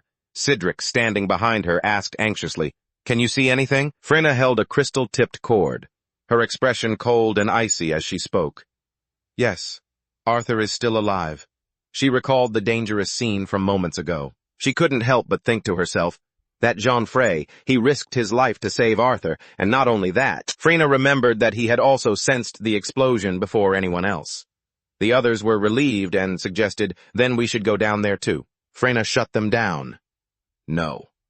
Under their intense gazes, she explained, "Searching for Arthur will only waste our strength before we fight the Demon Lord. Look, our goal is to defeat the Demon Lord and bring peace to the continent, even if it's only temporary, and we are all striving for that peak." Freena's eyes remained calm as she spoke. "Just keep moving and we'll cross paths with them eventually." She didn't forget to add, "Don't worry. Arthur is my younger brother and I'm the one who trained him." As she started walking forward, Freena prayed silently, "Stay safe on the climb up. Arthur, I hope father is safe too." Back to Jean Frey. "Is that Captain your sister? I guess that means she's looking for her father too." With that settled, Jean Frey said, "You calm yet? Let's keep moving." Arthur gestured upward in surprise. "Where are you going?" "The Demon Lord is at the top of the mountain." Hearing him mention the Demon Lord, Jean Frey advised, "With your level, you want to fight the Demon Lord. You won't survive." Upon hearing this, Arthur felt conflicted, biting his lip as he thought, no matter what Jean Frey says, I'm going to do some hunting down here. He felt frustrated, and the system analyzed that Arthur was feeling conflicted. Arthur wanted to become stronger, and realizing this, Jean Frey offered some advice. "If you want to get stronger, come with me." Arthur looked dazed, his eyes crossing as he forced a silly, awkward grin. A moment later, they were standing in the middle of a pack of firebone birds. He thought to himself, "So this is your version of doing a little hunting?" Arthur and Jean Frey were surrounded by flaming firebirds. The system kept alerting them that the firebone birds were leveling up rapidly. Arthur scanned his surroundings. He figured their levels were higher than the cotton bats from before. If it were one-on-one, we'd have a chance, but against a whole swarm like this. Before Arthur could finish thinking of a plan, he was stunned to see Jean Frey draw his weapon. John Frey swung his blade at the Firebirds and they were defeated instantly. Without missing a beat, John Frey kept on slashing. He pressed his advantage, wiping out countless Firebirds in just a few strokes. Arthur watched as John Frey showcased his strength. He thought in surprise, "He's so strong." Before he could finish the thought, Arthur heard a loud noise nearby. He turned to see a Firebird lunging at him, spitting flames directly toward him. He agilely dodged, relying on his body's flexibility. Arthur managed to evade the attack successfully. In the middle of the attack, he drew his own weapon from his inventory. The massive Firebird was still circling above him, so Arthur gripped his knife and took a defensive stance. Suddenly, the Firebird dove toward Arthur, attacking with extreme ferocity. Realizing the severity of the situation, Arthur pulled out his bow and arrow. Arthur thought he couldn't let it get any closer. Arthur aimed at the Firebird, ready to fire. He thought, "I'll shoot it while it's closing in." Then, with a thwack, Arthur's arrow struck the Firebird square in the head. Arthur shot it and it plummeted to the ground. Luckily, he'd managed to hit them before they got too close. Arthur wiped his sweat, looked at the result, and said, "Don't underestimate me. I won't lose in a one-on-one." Just then, Arthur remembered his companion and panicked. "Oh, right. What about him?" Arthur saw Jean Frey, sitting amidst the corpses of the Firebirds. He couldn't help but be shocked. "Wait, is Jean Frey eating a chicken leg?" Jean Frey turned to look at Arthur and asked, "Are you done already?" Arthur stared at Jean Frey, completely stunned. He thought, "Is he eating the items they dropped?" Jean Frey even looked at Arthur thoughtfully, as if asking, "Want to try one?" The system notification popped up, "Firebone bird meat rank. A tastes like fried chicken. You can eat it as is, but it tastes better if reheated." Arthur looked at Jean Frey with pure disgust. It was as if he were asking, "What the hell is he doing?" Sensing the stare, Jean Frey panicked, thinking, "Damn it, I ate too fast, but I need to eat 50 of these to get the cannon upgrade." Suddenly, the system alerted him. "You have sensed a large amount of mana approaching this location." Jean Frey felt a bit helpless. He chewed on the chicken leg while thinking, talk about bad timing. Suddenly, massive feet stomped toward them, interrupting their moment. A level 45 Fire Drake appeared. It was massive, surrounded by flames, with its tongue lolling out a long tail and razor-sharp scales. It was incredibly sturdy. The giant Fire Drake roared and viciously whipped its tail toward Arthur. Before Arthur could react, he was struck and sent flying back into the cliff wall. Jean Frey panicked and asked Arthur, "Are you okay?" Arthur frowned, feeling a bit outmatched in front of Jean Frey. He replied, "I'm fine." Jean Frey didn't pay it much mind and said, "I'll handle this. Get to a safe place." Jean Frey wasn't afraid at all. He stood before the aggressive Fire Drake. The beast gnashed its teeth, saliva dripping out. It looked like it was craving the prey in front of it. Jean Frey smiled at it and taunted, "You got a stomachache too, huh? Is that why you're moving so slowly, because you just ate?" The Fire Drake shivered all over. It seemed Jean Frey had guessed its condition correctly. He thought, "Oh, it's about to puke." No sooner had he thought that, than the Fire Drake began vomiting out everything in its stomach. A white skeleton lay mixed in with the pile of vomit. Seeing the bones, Jean Frey didn't panic. He thought to himself, "A pile of human bones, just as I suspected." By now, Arthur had regained his composure and stood up, looking toward Jean Frey and the Fire Drake. But Arthur's expression looked strange. His eyes were wide open, looking terrified at what was before him. Jean Frey frowned and said with disgust, "Let's finish this quickly before we both end up vomiting. Vomiting again, that is." The Fire Drake, incensed by Jean Frey's provocation, had flames flaring on its head, but just then, Arthur behind them looked at the remains and said in agony, "Father, that sword and those clothes." The system notified him, "You have sensed a heart filled with hatred." Arthur intended to kill the Fire Drake. Jean Frey was surprised, thinking what Arthur was consumed with bitterness. His face turned dark with a murderous look. Arthur roared in anger, "You're dead!" Arthur gripped his knives with both hands, his heart full of hatred. He lunged toward the Fire Drake, screaming, "Pay for my father's life." The Fire Drake was drawn to Arthur's scream. It turned away from Jean Frey to face him instead. Jean Frey, seeing Arthur throw his life away, frantically shouted to stop him. "Hey, wait, stop right there." The Fire Drake only needed one tail strike. It sent Arthur's weapons flying. Arthur was no match for the Fire Drake. He was knocked away without any chance to retaliate. Even though he had been hit that hard, Arthur was still talking big, saying, "I'm going to tear you to pieces." The Fire Drake heard him and seemed even more provoked, rushing toward Arthur. Jean Frey immediately lunged from the side, tackling Arthur to the ground. He pinned Arthur down. Jean Frey was absolutely furious and shouted, "Are you crazy? I told you to stop." Arthur was blinded by hatred and yelled back, "Shut up, let me go."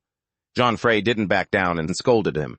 "You're actually going to get yourself killed. The fire spirit is not something you can fight alone." Arthur didn't want to hear what Jean Frey was saying. He shouted, "So what? Let me go," Jean Frey said angrily. "You want to get yourself killed?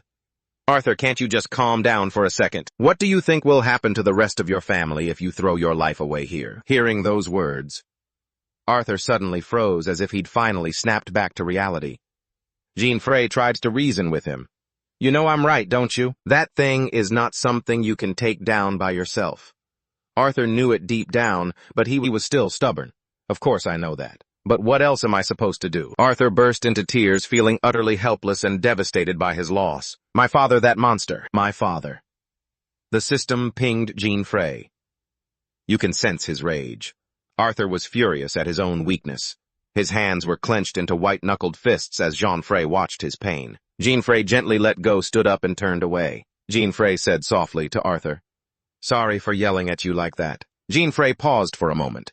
Once Arthur seemed to have calmed down, he heard Jean Frey call his name. "Arthur."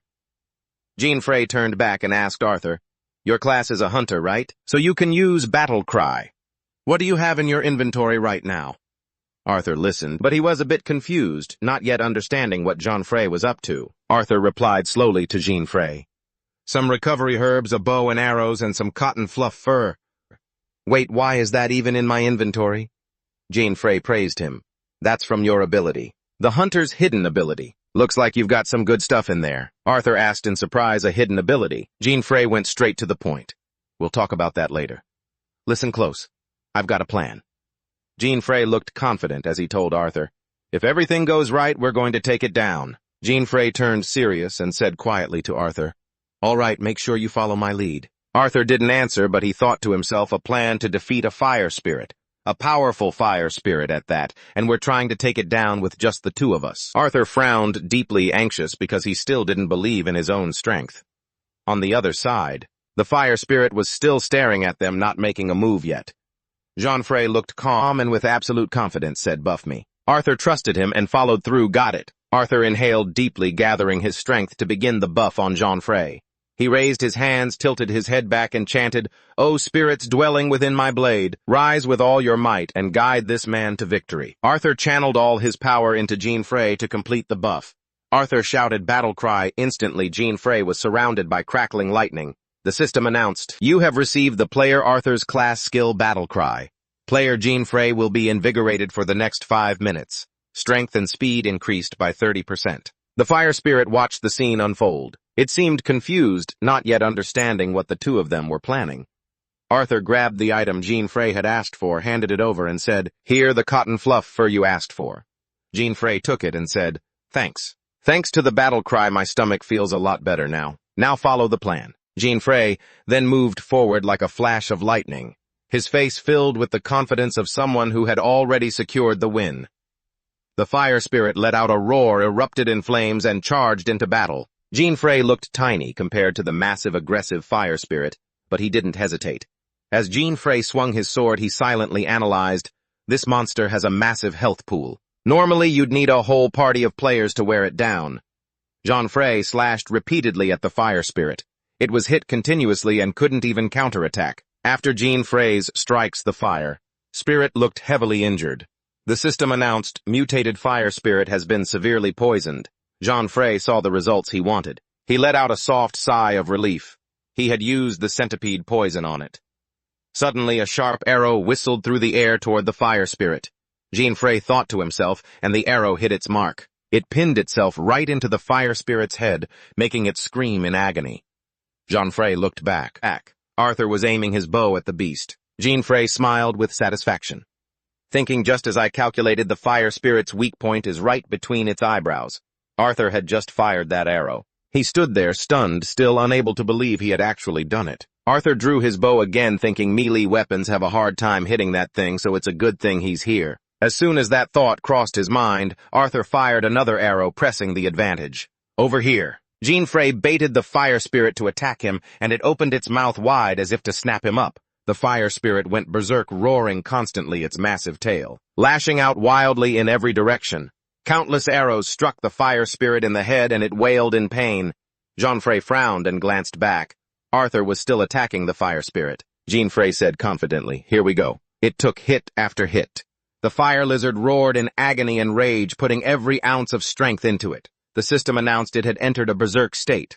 All of the mutated fire lizard stats had increased by 30%. Arthur had to stop attacking because the lizard's fury whipped up powerful winds.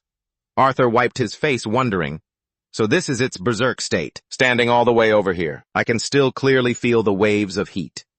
Jean-Frey didn't hesitate. He charged fearlessly towards the fire lizard. As he rushed in, he made a silent assessment. Everything about the fire lizard gets a boost in its berserk state. Jean-Frey gripped the tuft of cotton-like fur Arthur had given him. It seemed this was his plan. Jean-Frey. Everything is going according to plan, he thought to himself. He would turn this into his own advantage. The fire lizard still had plenty of energy. It opened its massive jaws, revealing sharp teeth and a long tongue. It used its tail as a shield in front of its face when Jean-Frey unleashed a lightning attack. Jean-Frey tightened his grip on the fur. He smirked, victory in sight. The preparations were complete. Jean-Frey kept up the attack. He analyzed the situation. In its berserk state, its weak point had shifted. It used to be right between the brows. Meanwhile, Arthur drew his bow again, ready to keep pressing the attack. After aiming, he let the arrow fly. As he shot, he thought the foreleg. Just as he predicted, Arthur's arrow struck the fire lizard's foreleg. Jean-Frey instantly seized the chance and slashed directly at the wounded leg. The system announced that Mind's Eye had been activated. At the same time, the fire lizard roared in pain. Jean-Frey was incredibly agile, landing blow after blow all over the beast. Just a little more, he thought. The creature's leg seemed injured, and the flames on it were fading. Arthur seemed to notice something. He suddenly stopped, lost in thought. Arthur and Jean-Frey both watched the fire lizard as its strength appeared to drain away. Jean-Frey stood courageously right in front of it as the creature's eyes slowly closed. Jean-Frey observed and silently assessed the beast. He thought the flames surrounding its body are dying down. Jean-Frey knew this was a signal that it was entering a weakened state, but it could still recover HP by consuming nearby flames. Sure enough, after just a few minutes, the fire lizard began to recover. The system announced a recovery state. The mutated fire lizard was restoring its HP. It was Arthur's first time seeing this. I was shocked, thinking to himself, self-healing, what a monster. Arthur drew his bow again, calculating that if they didn't defeat it within 5 minutes, the battle hymn effect would wear off. They had to kill it fast. Before the recovery could finish, Arthur drew his bow, desperate to take it down. Arthur shouted, "Jean-Frey, I'm ready!" The fire lizard stood towering before Jean-Frey, but he wasn't afraid in the slightest. Hearing the certainty in Arthur's voice gave Jean-Frey a boost of strength. Jean-Frey replied, "All right." Jean-Frey looked at the beast with confidence and said, "Let's end this, you lizard." The fire lizard understood the provocation and didn't hesitate to lunge at him. Having recovered, it was even more aggressive than before. Jean-Frey risked everything to bait the beast. "Open up, would you?" He struck at its throat, relentlessly taunting it to force it to open its mouth. His plan was almost complete. The fire lizard was dazed. Being hit in the throat forced its mouth open. Jean-Frey pulled out the tuft of fur. Seeing the beast's mouth wide open, he knew this was it. Jean-Frey didn't hesitate to throw the fur high into the air. As he threw it, he yelled, "Don't miss, Arthur!" The tuft soared into the air, nearing the lizard's open maw. Arthur, aiming his bow straight at the tuft and the lizard's mouth. Arthur's eyes were sharp. Confident, he replied to Jean-Frey, "Not a chance." With those words, he released the arrow. It whistled through the air, heading straight for the tuft Jean-Frey had tossed and pierced right through the cotton-like fur, with lightning speed. Arthur's arrow carried the tuft straight into the fire lizard's mouth. The creature roared and stopped attacking them. It seemed the arrow and the fur were doing their work. Arthur paused. He didn't see any reaction from the beast. He felt a bit doubtful. Did it fail? But Jean-Frey had a different reaction. Ignoring Arthur's confusion, he began to count 3 now. Jean-Frey looked at the fire lizard, continuing to count. 2. And finally, Jean-Frey was incredibly confident. He felt certain of the plan's success. Jean-Frey counted 1.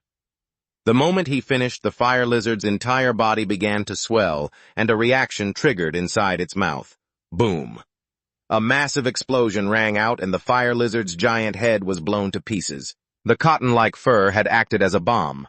Though small, its explosive power was immense.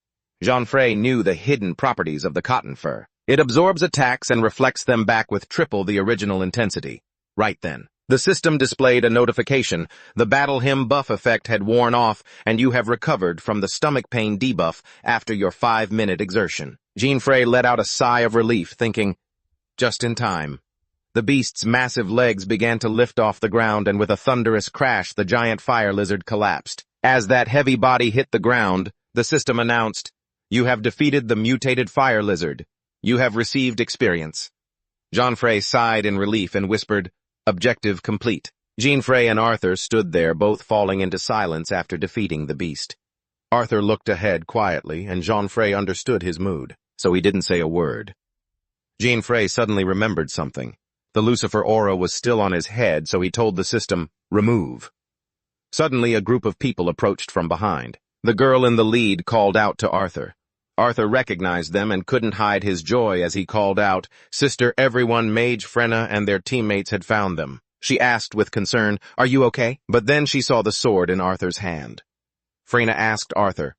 That sword, Arthur was trembling slightly, his heart breaking as he whispered to Frenna, "It's father's." Arthur shook uncontrollably, his expression full of anguish. "I found it inside the fire beast. And his clothes, too." Frenna pulled her little brother Arthur into her arms, using her embrace to soothe and comfort him. Frenna said gently to Arthur, "Thank goodness you're still safe." "Arthur, you did everything you possibly could." Arthur wept in his sister's arms, his voice full of resentment. "It wasn't me. It was Jean-Frey who did it." Frenna was somewhat surprised to hear Arthur say that. She asked back skeptical. Jean-Frey, Frenna, and Arthur's entire group looked toward Jean-Frey but saw him sitting on the ground picking something up. Everyone saw Jean-Frey trying to pick up stones from the ground. Not understanding the situation, they watched the scene silently, piecing it together, and muttered to one another, "Hey, that guy is—" Jean-Frey hung his head, his expression deeply saddened. He was mourning the passing of Arthur's father. Marcel and the others also knelt to help pick up the stones. He said, "I'll help." Frenna was moved to tears, and the two siblings looked toward him. She said, "A grave." Seeing the stone headstone erected in front of them along with that familiar sword, Frenna thought to herself, "Rest in peace, father." Then the two siblings knelt before the newly made tombstone. Frenna and Arthur prayed silently. Jean-Frey stood at a distance watching the group kneeling before the grave. I didn't say a word. Jean-Frey remained silent, mourning the loss as well, and he empathized with the siblings. Looking at the backs of Arthur and Frenna as they knelt before their father's tombstone, Jean-Frey was suddenly reminded of his own circumstances. His mother's familiar voice from the past echoed in his mind back when the two Jean-Frey brothers were playing at home. Then suddenly his mother called out loudly. His mother rushed into the house from outside and cried out, "Your father!" Then the scene of the two brothers anxiously asking their mother while she held her face and sobbed. Suddenly his train of thought was interrupted by someone calling his name, Jean-Frey. Frenna and the others walked toward him, and she said gently, "Allow me to express my gratitude. Because of Arthur and my father, thank you." Jean-Frey said incredibly humbly, "I didn't do much, really. Arthur survived because of his own ability." Arthur didn't shy away from reality, thumping his chest as he said, "I'm not some fool who doesn't understand my own capabilities. From defeating that fire beast to the fact that I'm still alive, it's all thanks to you, Jean-Frey." Arthur recalled the battle he had just witnessed, saying, "Those rumors really downplayed your strength. In reality, you're much stronger." Hearing Arthur's acknowledgement of Jean-Frey, Cedric said, "So it turns out he really was." Jean-Frey turned around. I didn't want to hear any comforting words. Jean-Frey said, "That's enough from me." Now, Jean-Frey reminded everyone, the mastermind behind all this is right there on that peak, looking toward that volcano. Jean-Frey said the Demon King can control the monsters on this continent. Hambros. Frenna's expression darkened. She spoke with a hateful tone, "I will turn it into ash." The group headed up the mountain together, Frenna leading with authority. On the way, countless monsters rushed out to attack. Cedric immediately drew his sword to fight them off. Frenna only gently used flames to incinerate the monsters lunging toward her. Jean-Frey was calmly eating a chicken leg while fighting off the monsters. After the grueling journey, everyone arrived. This was the Arni volcano peak. Everyone was on high alert, watching their surroundings. One of them asked, "Where is it?" Suddenly, a massive noise startled Arthur and Cedric, and the volcano unexpectedly erupted. Everyone backed away, fully alert, eyes fixed on the source. Cedric panicked, startled as he asked. That is, emerging from the erupting volcanic crater was a giant three-headed monster. This was the level 50 Hambros. With its scorching heatwave ability, the Hambros let out an incredibly loud roar. All three heads roared at once, making the noise 3 times as loud. Everyone was overwhelmed by this terrifying roar. It made them deaf, and some were even left dazed. Cedric covered his ears, unable to believe it. Cedric exclaimed this roar. Frina also covered her ears, feeling like the roar was too much to bear, but she only thought to herself, the pressure is intense. The Hambros roared and glared at them, asking, Have you come here to die, humans? Jean Frey remained calm, telling the group, Everyone retreat. Its first attack will be a breath attack. Arthur panicked. What Frena silently watched the Hambros roaring in anger, assessing the situation. After her assessment, she ordered everyone to follow his advice. Get out of this area now. Upon receiving the order, everyone retreated without a second thought. But when Frena looked back, she saw Jean Frey still standing in place. Frena screamed, What are you still doing standing there? Move! But Jean Frey only turned his head to look at her as if immune to the roar of the monster in front of them. The Hambros was caught off guard and acted immediately. One of its 3 heads unleashed a scorching stream of fire toward Jean Frey. Cedric quickly created a shield for everyone, deflecting that wave of heat. He spoke with difficulty. Even standing here, the heat wave is still. Arthur suddenly realized his companion was still standing in the front, and he screamed, Jean Frey. The Hambros stopped breathing fire, and the thick smoke is finally clearing. The Hambros take turns sneering, saying he won't be able to escape. So he wants to face us head on, huh? With heat like this, not even his ashes will be left, you pathetic human. Everything suddenly goes quiet. The dust clears and everyone's view becomes sharp again. Everyone feels anxious. Marcel can't help but curse, damn it. The Hambros are feeling smug, but suddenly one of the 3 heads notices something odd. As the smoke clears, a familiar silhouette appears. Jean Frey is standing there completely motionless. The Hambros is stunned, panicked, to see Jean Frey still alive, wondering how that's even possible. Jean Frey is a bit covered in soot, but he looks incredibly confident. That was barely as hot as a fireplace, he says. The system notifies him that the fire resistance effect from the firebone bird meat has been activated. The Hambros drops its surprise, replaced now by an intrigued look. It looks at Jean Frey and says, Interesting. Jean Frey smiles, unfazed. He taunts back, Your little fire tricks aren't even enough to make me break a sweat. Everyone is stunned. They never expected Jean Frey to have such immense power. Arthur calls out happily, Jean Frey. Frena's eyes widen in shock, thinking to herself, how, unless he has fire resistance, that attack should have melted him the second it hit. Jean Frey recalls the scene from earlier. That pile of meat and the stomach ache were totally worth it. After consuming 50 pieces of firebone bird meat, he can resist fire for 5 minutes. Then he thinks, but it can't completely negate the damage, so my HP is still dropping as we speak. The system flashes a warning critical state. Seeing that Jean Frey quickly makes a call, all right, time to activate Godspeed. Jean Frey pulls a familiar weapon from his inventory, the centipede. The Hambros is amused to see its opponent so resilient, saying, At least this human seems tough. Looks like we can finally have some real fun now. As soon as the Hambros finishes speaking, it launches an attack. The area around Jean Frey begins to shift. The Hambros raises its 2 clawed arms and lets out an even louder roar. Massive sound waves blast toward Jean Frey. The system alerts him Demon King Hambros has activated Heat Wave. Everyone is caught off guard by the surprise attack. The heat wave strikes directly. Arthur shields his face, feeling the intense heat all around, and gasps, What is this? The system notifies him, due to the heat wave effect you have entered the burn disadvantage state. The burn effect will drain your HP every second. Jean Frey is surprised burn. Frena reacts quickly, shouting, Everyone hide behind those large rocks. This heat wave will destroy everyone's equipment. After they all reach cover, Frena calculates silently, even though our gear is specialized for dungeons. This monster's skill alone makes all that specialized gear useless in a volcano. Frena finishes her assessment, but she still can't wrap her head around it. And yet there's him. Even Arthur, having already seen Jean Frey's power, can't believe it. How is he still standing? Jean Frey smiles provocatively. All right, warm up over. You useless mutt. The system displays fire resistance attribute achieved. Burn effect negated. The Hambros ignores Jean Frey's taunt and says, You seem very different from those other humans. But don't get too arrogant just because you can withstand this heat. The Hambros immediately bursts into flames, saying, I'll show you that your insolent attitude won't save you. The Hambros vanishes, sinking into the scorching lava. By the volcano, everyone steps out from behind the rocks.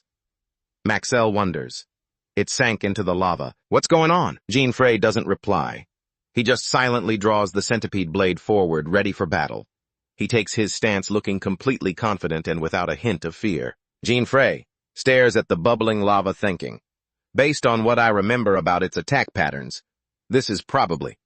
Suddenly the Hambros lunges upward from below toward Jean Frey. Its massive sharp claws thrust directly toward Jean Frey's face.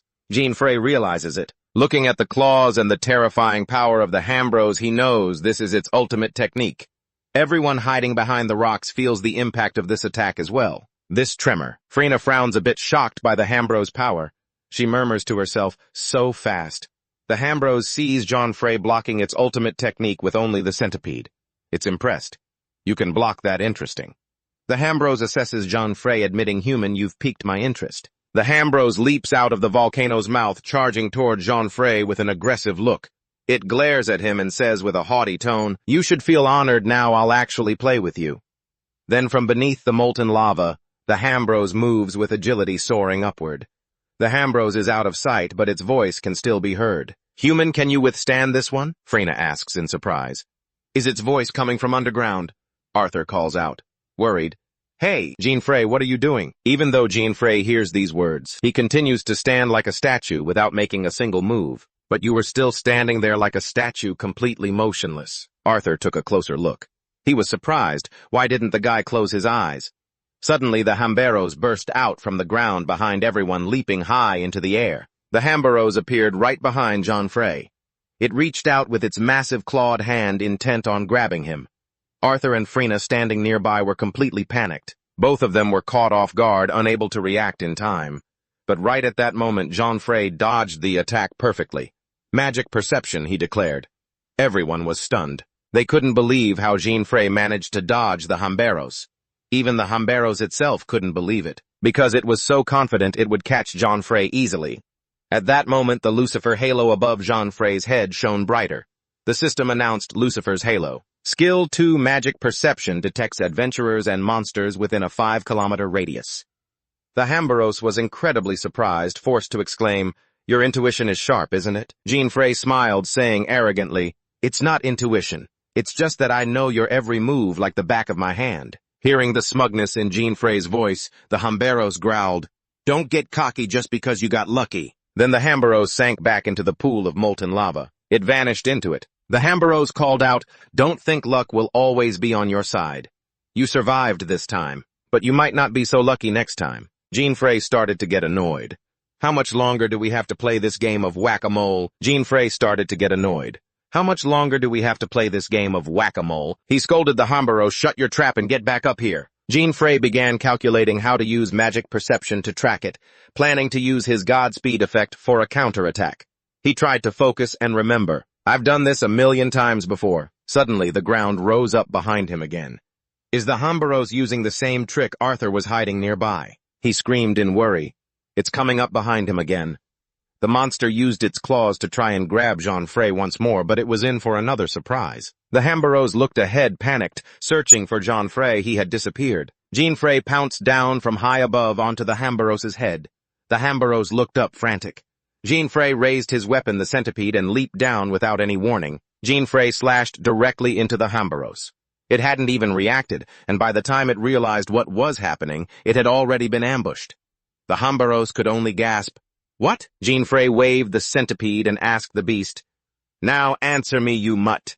Standing tall and looking down on the Hambros with contempt, he said, still think I can't fight back. Having been ambushed, the Hambros roared in pure rage. Everyone nearby was amazed by Jean Frey's display. Arthur exclaimed, incredible. The Hambros remained unfazed, provoking him instead. You landed one hit and now your mouth is running wild, you pathetic human. We won't let you stand in the way of our mission. Jean Frey, hearing that, wondered to himself, a mission? I don't think I've ever heard of that. With that, the Hambros dived back into the lava. Jean Frey fumed, great, here we go again. Jean Frey brushed off the distracting thoughts and calmed down. Thinking won't help right now. Instead, I should focus on this fight. As the Hamberos rose up again, charging toward Jean-Frey with a deafening roar, he didn't wait for it to fully emerge. He struck his blade, cutting straight into the Hamberos. Jean-Frey had pushed it over the edge. The attack had worked. The system announced, "You have successfully dealt critical damage. The Mind's Eye skill has been successfully activated." The Hamberos was stunned, thinking, this human, he can actually see our attacks. Jean-Frey smiled with satisfaction. Great, not only did I deal critical damage, the system reminded him, the Hamberos has been afflicted with deadly poison. Its HP will drop every second. The Hamberos finally realized what happened. Poison, I didn't think you'd play so dirty. It roared angrily. Why are you even concerned with something like that? Anyone who wants to defeat you knows you have no resistance to poison. Jean-Frey smiled, targeting his enemy's weakness. So what? Isn't that what a fight is all about? Everyone watching was stunned. Cedric couldn't help but exclaim, "He's so strong." Freyna was just as surprised, thinking, so many squads have been defeated by this monster, but he's fighting it all by himself. After successfully provoking the beast, Jean-Frey called out, "Hey, stupid dog!" The Hamberos hissed. What Jean-Frey said calmly, "Keep choking on my dust. With that poison, you'll be dead in about 5 minutes." As soon as he finished speaking, the ground shook. Jean-Frey had successfully enraged the Hamberos. It roared aggressively. "I'll tear you to pieces, human." The heat wave generated by the Hamberos hit everyone. Arthur realized the danger. "We can't get any—" Just then his sister screamed, "Arthur, retreat now. The heat wave is intensifying." Freyna immediately makes a call. "Everyone get further away." Arthur wipes his face, muttering, "Damn it, I can't even face it." Jean-Frey stands calmly before Amber. Amber Rose, completely unfazed by its heat waves. Feeling its pride wounded, Amber Rose spits fire at Jean-Frey. While one head breathes fire, the other two search for something else. But through that intense, scorching flame, Jean-Frey stands there completely unharmed and at peace. Jean-Frey doesn't quite get it, thinking, wait, wasn't that supposed to be its opening attack? That wasn't a thing in the game. Amber Rose recovers and sneers, "Pathetic human, you must have pulled some trick to predict my attack." Jean-Frey is surprised it caught on. He asks, "So what? Are you just trying to make excuses because you're about to lose?" Hearing this, Amber Rose gets even angrier and begins launching a different move. It knows Jean-Frey has found its weakness, but it still talks big. "Even if you can predict my attacks," one of its other heads hisses, "can you really handle an assault from all three of us?" The other head taunts him. Jean-Frey hears this. He seems to grasp Amber Rose's intention. Their planning, to everyone watching from afar, is confused. Arthur asks, From a 3-headed Amber Rose, it has now split into 3 separate entities. Are they actually splitting up? Jean-Frey is shocked, whispering to himself, "There's no way this happened in the game. Give me a break." Amber Rose leaps high into the air. What the hell are they planning to do? This is completely outside of Jean-Frey's expectations. The 3 Amber Roses dive back into the lava.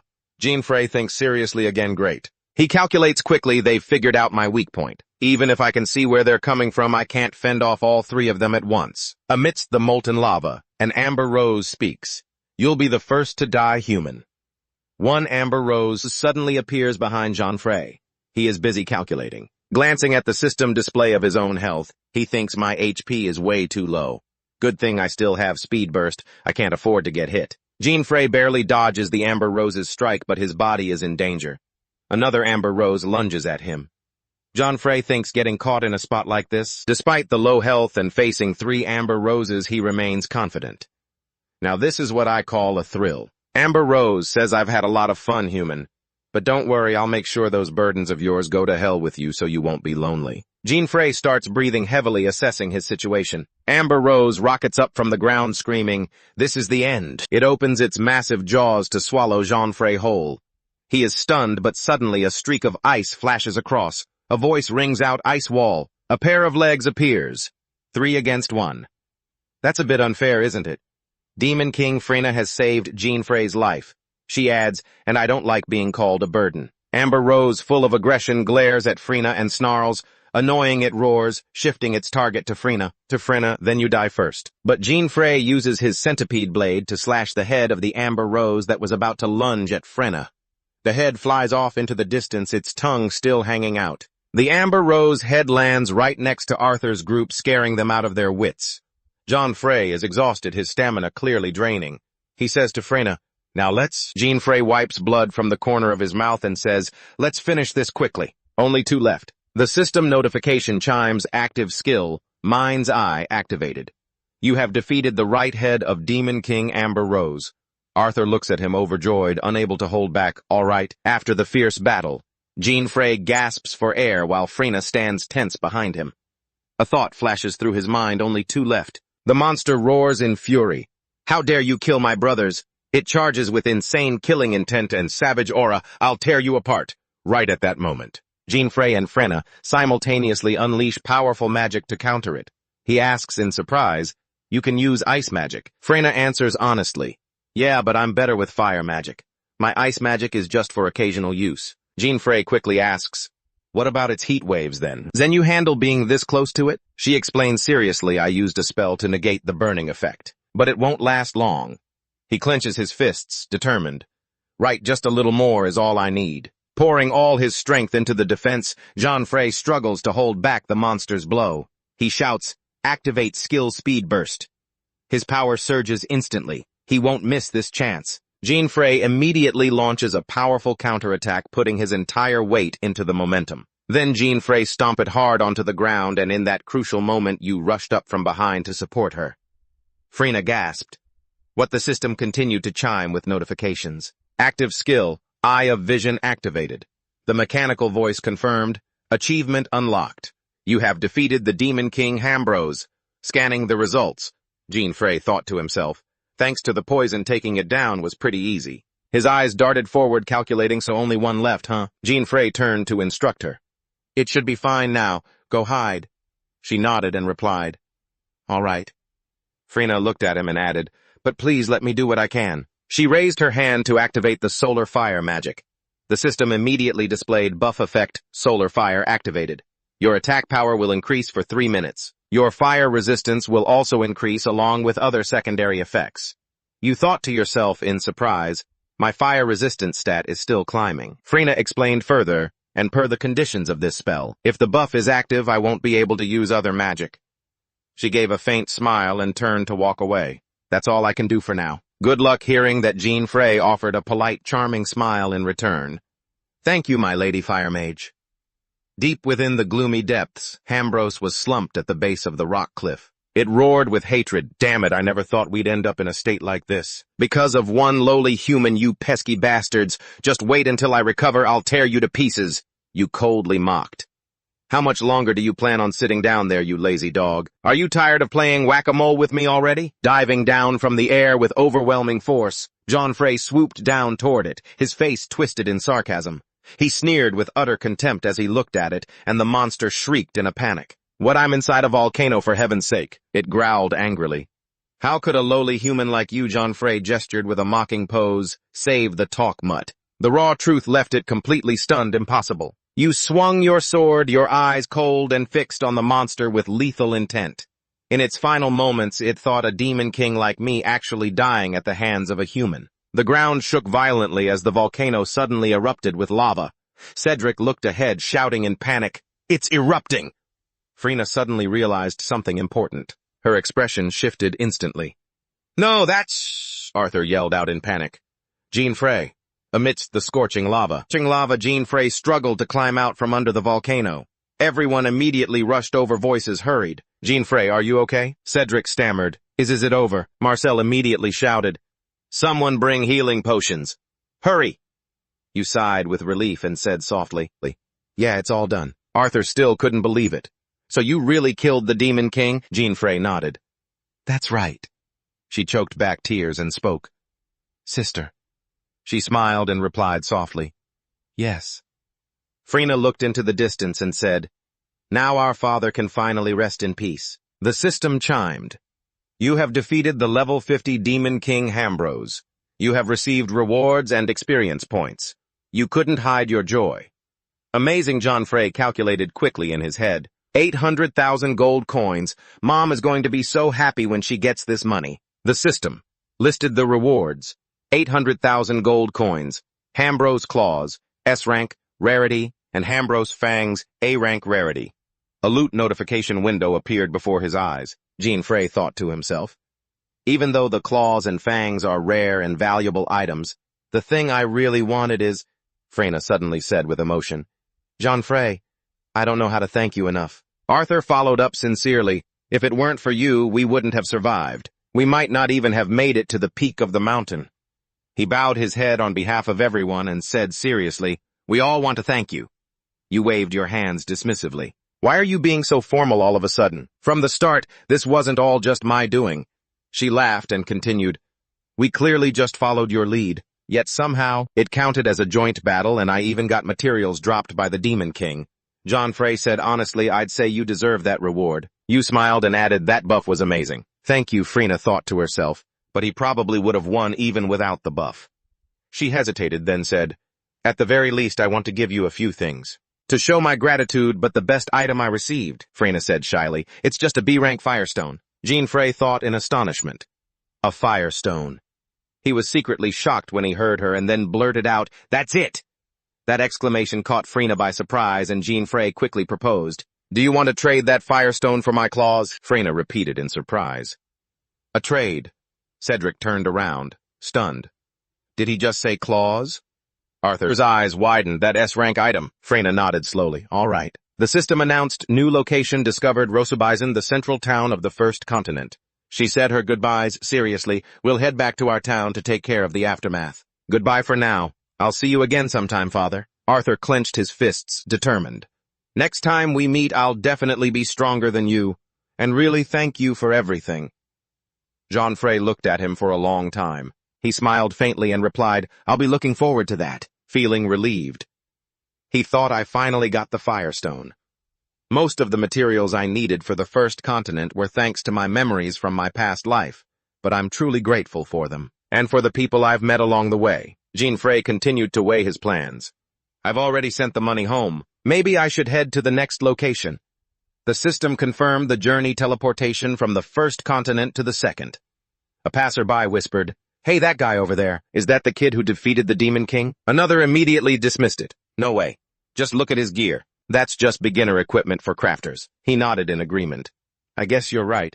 The system confirmed the title. First Demon King Slayer then asked, Do you wish to travel to the second continent? Without hesitation, he stepped into the teleportation circle. The passerby gasped. What the hell? He just teleported. Someone else waved it off. Nah, it was just an illusion. You saw it wrong. The system announced new area central city of the second continent, Lust City. Jean Frey took a deep breath and whispered, All right, we're here. The system immediately chimed in. You have a missed call from Emilia. Jean Frey was surprised. What's going on? Is something wrong? Emilia's voice echoed from the device. Hello, brother, he immediately asked. What's wrong, Emilia? She snapped back. You're asking what's wrong, Emilia continued in a rush. Do you even realize how much money you've been sending home? Where are you right now and what kind of work are you doing? She asked anxiously. You're not involved with some scam ring, are you? Jean Frey replied briefly, no. I thought to himself, right. I kept the adventurer stuff a secret from Mom and her. I didn't want them to worry. Emilia impatiently called out, Hey, are you listening? Jean Frey laughed to reassure her. I'm listening, my second mom. Don't worry, I'm not doing anything illegal. She hesitated, then her voice dropped. If you say so, but you know. Mom's condition has gotten worse lately. He was shocked and asked, what after ending the call with her? Jean Frey sat dazed on a public bench. His heart was heavy with worry. I need more money for her treatment as soon as possible. A familiar image suddenly flashed in his mind and Jean Frey could only blurt out one word. Mom, not far away, Max whispered excitedly. Check this out, buddy. Look at the auction list. Bun asked curiously. What's something rare? He pointed to the board.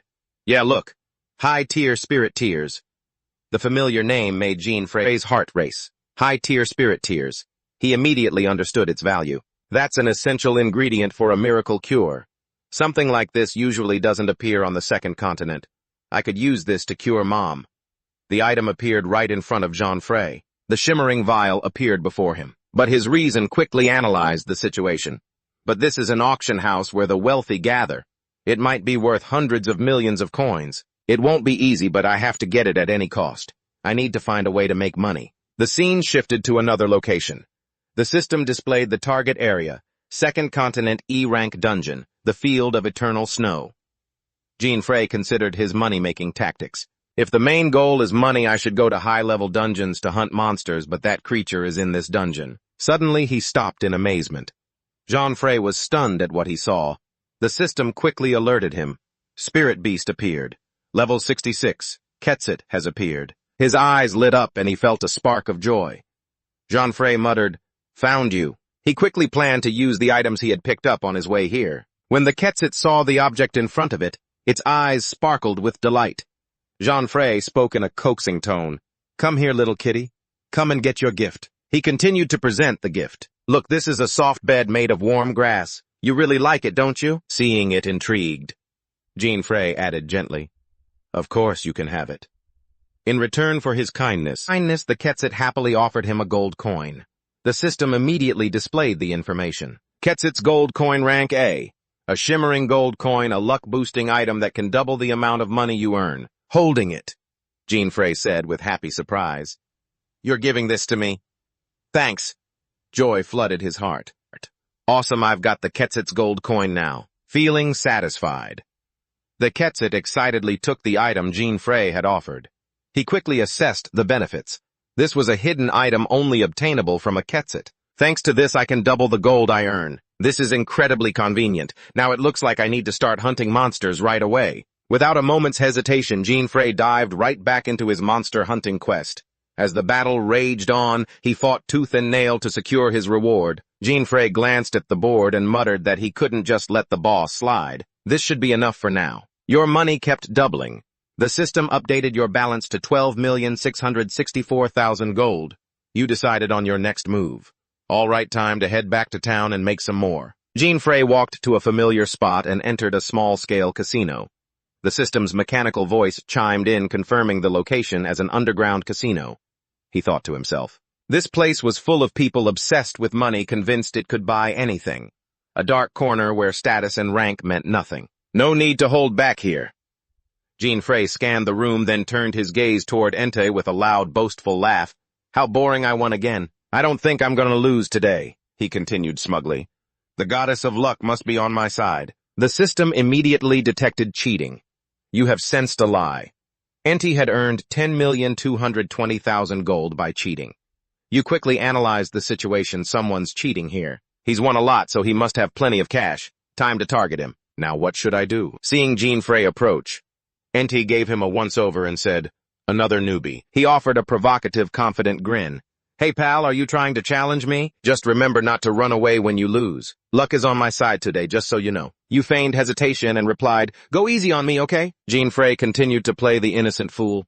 "This is my first time playing you, okay with that? I'll be learning the rules as we go." The dealer and Entei exchanged a smile, thinking the perfect target. He waved his hand generously and said, "No worries, it's just a roulette wheel. If you want, I'll let you go first. Just place your bet and I'll match it. I've won way too much today anyway." The system immediately detected an anomaly. You have sensed a lie. The dealer is planning to cheat in this game. You quickly connected the dots. So he's in cahoots with the dealer, I see. Jean-Frey smirked inwardly, a cold glint in his eyes. This place is just as interesting as always. The game I'm about to play is called Roulette, the Queen of Casinos. The rule is that the dealer spins 2 balls and each player picks 2 numbers they like. Depending on where the balls land, if you guess one correctly, you get half the pot, and if you get both right, your bet doubles. If no one guesses correctly, the game continues until someone wins, and players cannot pick the same number twice. Entei tilted his head impatiently. "All right, now tell me your numbers and your bet." Jean-Frey answered concisely without hesitation. "Red 36 and black 8. He continued in a calm voice. "I'm betting 10 million gold." Entei was startled. "What?" The dealer was stunned. 10 million. Jean-Frey rested his chin on his hand, feigning innocence as he asked, "Should I repeat that?" Then he calmly repeated, enunciating every word. "Red 36 and black 8. I'm betting 10 million gold." Jean-Frey pressed him slightly. "What's the matter? If you don't speak up, the ball is going to stop right there. Do you know it? If you can't pick your numbers before the ball stops, you forfeit, right?" Entei gritted his teeth, thinking, "This guy," you coldly urged, "Come on, pick your numbers." In his mind, Jean-Frey was still calculating, but there was no way he could have a strategy to win this game. At the betting table, you repeated, "I'm betting 10 million gold on red 36 and black 8. The dealer stared at the man sitting opposite him. How is this possible? He guessed the exact spot where the balls would land. Jean-Frey rested his chin on his hand with a calm smile. Hurry up, the ball is about to stop spinning. On the other side. Entei looked up at him. Hey, what's wrong? Tell me the numbers fast. The dealer hesitated. The wheel kept spinning without any clear stopping point. Thanks to the angel's ring, you were able to read them like a book. The dealer's job class was Hunter. Finally, the ball stopped at red 36, and he had the class skill Sharp Eye, allowing him to hit targets with 100% accuracy. A new spin began. The number you chose appeared black 8. Seeing the result, everyone looked at Jean-Frey in awe. Red 36 and black 8. He really got it. You smiled. Looks like I'm pretty lucky tonight, too. You knew he would use that skill to lock in the number and then throw the ball into the wheel. The final step was to signal those numbers to his accomplice. Once you knew their trick, it was easy. So you used it against them, all right? Everything started to go wrong. He slammed the table in anger. Nonsense, this is clearly cheating. Then the dealer looked behind him and called out, Manager. Within seconds, a man walked over. Is there a problem here? The dealer pointed straight at Jean-Frey defiantly. This brat is cheating, we all saw it. Hader and his goons appeared, flashing a friendly smile. I see how it is. You bet 10 million gold and doubled it just like that. One lucky bet and it's like the heavens are smiling on you. Funny how things like this happen. So would you mind stepping inside to talk for a moment? His tone was off, putting the boy on high alert.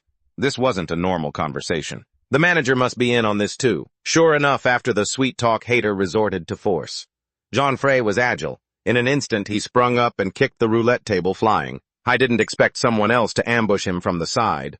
But with a single swift strike, Jean-Frey knocked the thug out cold. By now, the rest of the henchmen had surrounded him. Jean-Frey was trapped. The dealer even pulled out a bow, aiming true right at him. Beside him, Enta gripped a dagger to his chest, sneering, You damn cheater, Jean-Frey. Armed and ready, he lunged, but Jean-Frey dodged effortlessly. You're the one who's been cheating. He kicked Entei, leaving him stunned. Just like that, Entei and the dealer were defeated. They could only lie there and look up at Jean-Frey. He asked, Who's next? The scene left Hader shaken.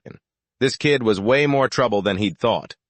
One of his associates suddenly recognized the manager. Wait, isn't he? The hesitant words sparked Hader's curiosity.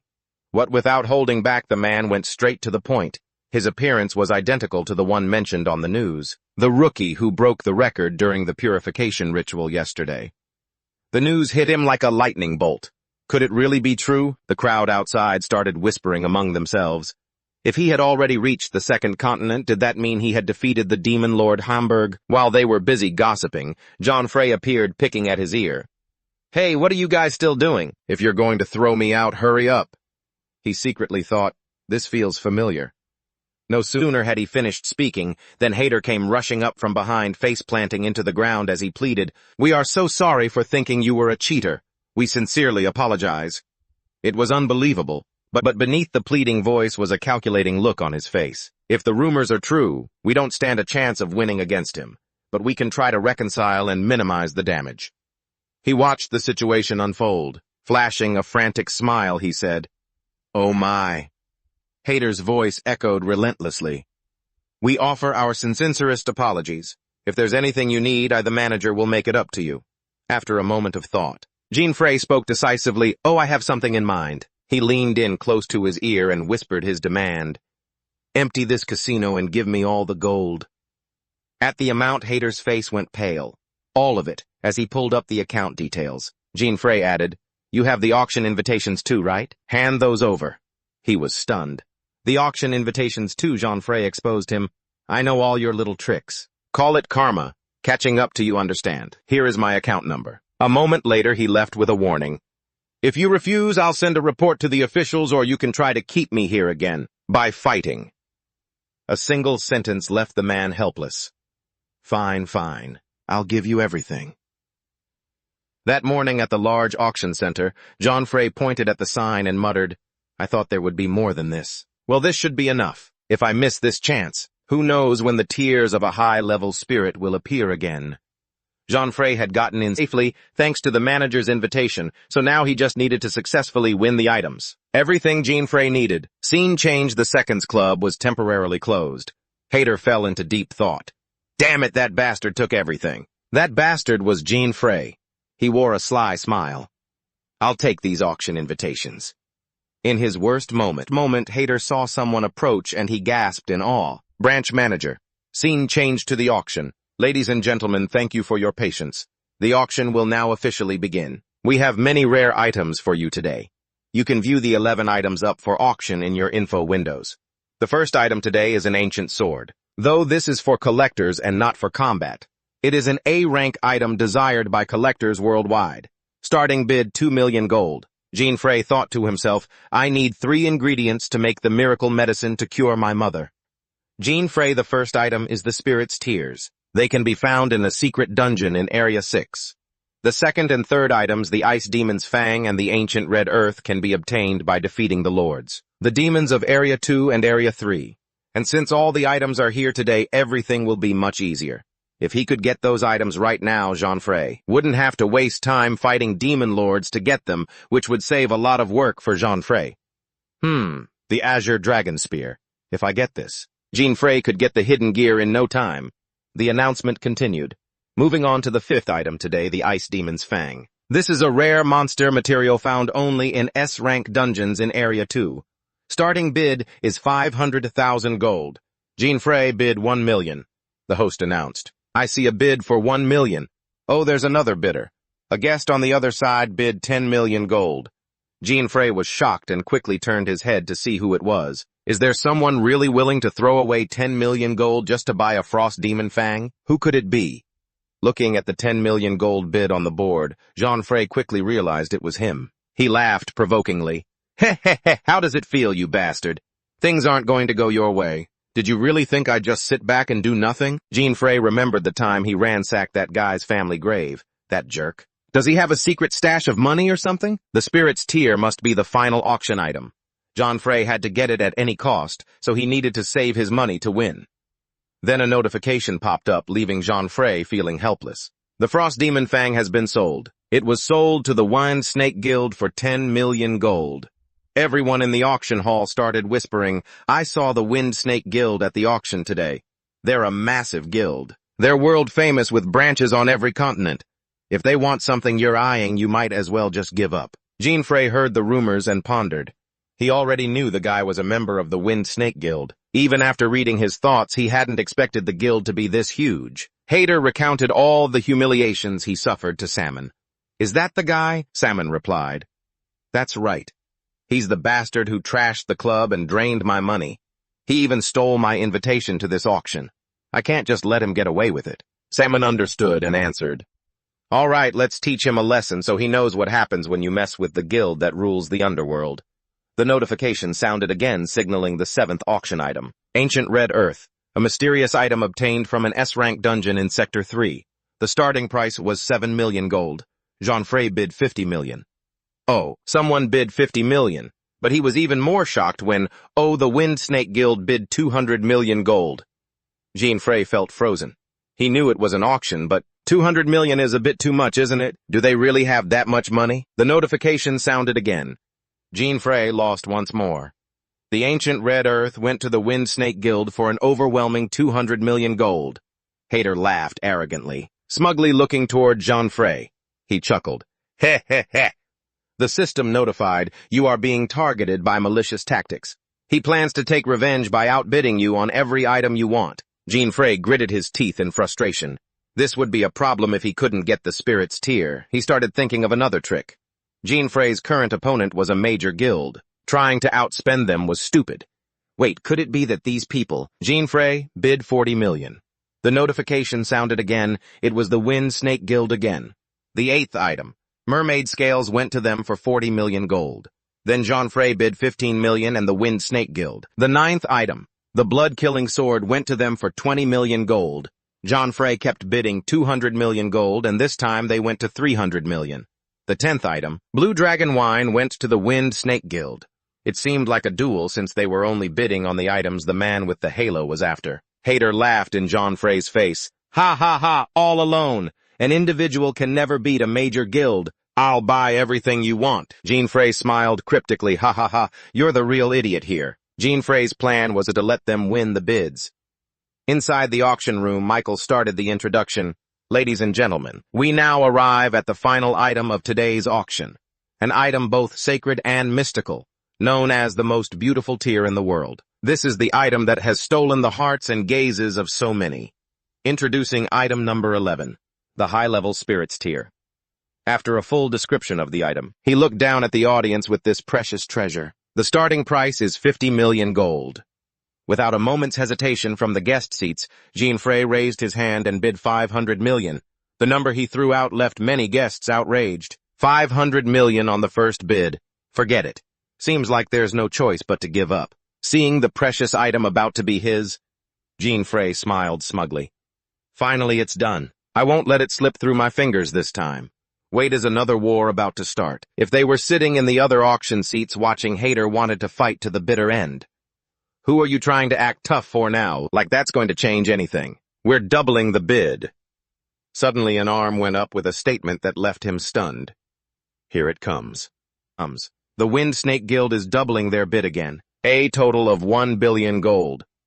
Excuse me for a moment, we have an unexpected development. Finally, Michael said emphatically, the representative from the Wind Snake Guild cannot bid on this item. Hater heard this and nearly went insane. What the news made Jean-Frey delighted, covering his mouth to hide his joy. Serves you right. As an auction staff member, he looked at him and consoled, we regret to inform you, sir, but you have reached the limit for successful bids, standing on the balcony of the room. Hater clenched his fists and shouted down, auction limit. What are you talking about? Trying to keep his cool. Michael spread his hands and explained, the thing is, sir, according to the rules of this auction house, each guest may only win 5 items total. The Wind Snake Guild has already reached that limit. That's why you're barred from bidding on items. Here are the rules of this establishment. It's to prevent anyone from monopolizing the auction. But it seems he doesn't give a damn about these rules. Hater's argumentative voice echoed through the auction hall. I'm a regular here, and yet this is the first time I've ever heard of this rule. He crossed his arms and thought to himself in annoyance, this isn't the auction house you usually go to, you old fox. The Adventurers Guild symbol suddenly flashed in Jean-Frey's mind. This place was specially sponsored by the Adventurers Guild, and this was a hidden clause that wasn't made public. It applies to everyone. As he thought about it, he looked over at the two still arguing. So it makes perfect sense to have this rule in place to stop any one person from snatching up all the rare items. The more Jean-Frey thought about it, the more confused he became. He quickly scratched his face. He should have realized something, especially after seeing the insane list of items up for auction here. It's clear he didn't even know this was a special auction house. What a fool. After explaining everything clearly, Michael asked, do you finally understand now, sir? Leaving Hater helplessly frustrated. How dare you? Standing behind him this whole time was Salmon. He was strangely silent. Once everything was... Michael raised his hand to signal that's a wrap. Congratulations, sir. With the Angel's Halo, you've secured the high-rank spirit tier for 500 million G to the awe of all the guests around you. Jean-Frey was still a bit annoyed. Could you please not call me that? With a face full of fury. Hater roared. You knew the rules from the very beginning, right, kid? How dare you with a calm demeanor? He crossed his arms and looked up at the man on the balcony for a long moment. Hater raised his hand, a ball of energy flaring to life. That's enough. I let you slide at the casino, but this time no way. Suddenly, Jean-Frey sprang to his feet, leaving the man completely baffled. This guy, he held his head high, looking toward Hater, who was ready to strike and made a proposal. Let's take this outside. We're not the only ones here. Why involve innocent people? Let's go outside. I'm not going to run away. Seeing the man still hadn't budged, Jean-Frey urged him instantly. If you get it, just stop already. That old geezer Hater observed the boy's fearless expression and fell into thought. Damn that kid. His hand was still raised, holding the orb ready to end a life. Jean-Frey, if I fire this, I could easily kill him. Someone's voice rang out. That's enough. It was Salmon. He advised him. Branch leader, the kid is right. If we attack now, the association will come knocking. Still, Hater stubbornly stood his ground. Is this brat talking back to us? Can I really let him disrespect our guild like this? Salmon cut him off, tired of the wasted time. Not wanting to say more, he glanced back at Hater with a sharp gesture. Don't make me repeat myself. Everything is already settled. Salmon gestured for him to move. Let's go. Hater had no choice but to obey. Meanwhile, John Frey sat outside the waiting room assessing the situation. Even though something unexpected happened, at least he had obtained the high-rank spirit tier. The other guild had taken the 2 remaining items, but he would collect them soon enough. So it was fine. He just needed to move a little faster. Yeah, this would do. Remembering the item he hadn't managed to get his hands on, he let out a weary sigh. It was a real shame he couldn't get that Azure Dragon wine. The image of the wine jug kept flickering in his mind. When he reached the 5th continent, he would be able to get it. But first he had to clear some troublesome quests. If only he had gotten that jar of wine, he could have crafted hidden equipment much sooner. Suddenly he startled eyes wide as he looked ahead. It seems I'll have to chase after those guys and see what happens. From out of nowhere, a voice echoed. You know you look quite special. Did you know that? Mira stepped closer, eyeing him with a look of confusion.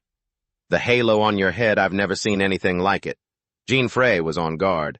Who was this girl? Luckily, she could read his thoughts and quickly reassured him, sorry for the sudden question. But what is your relationship with the Wind Snake Guild?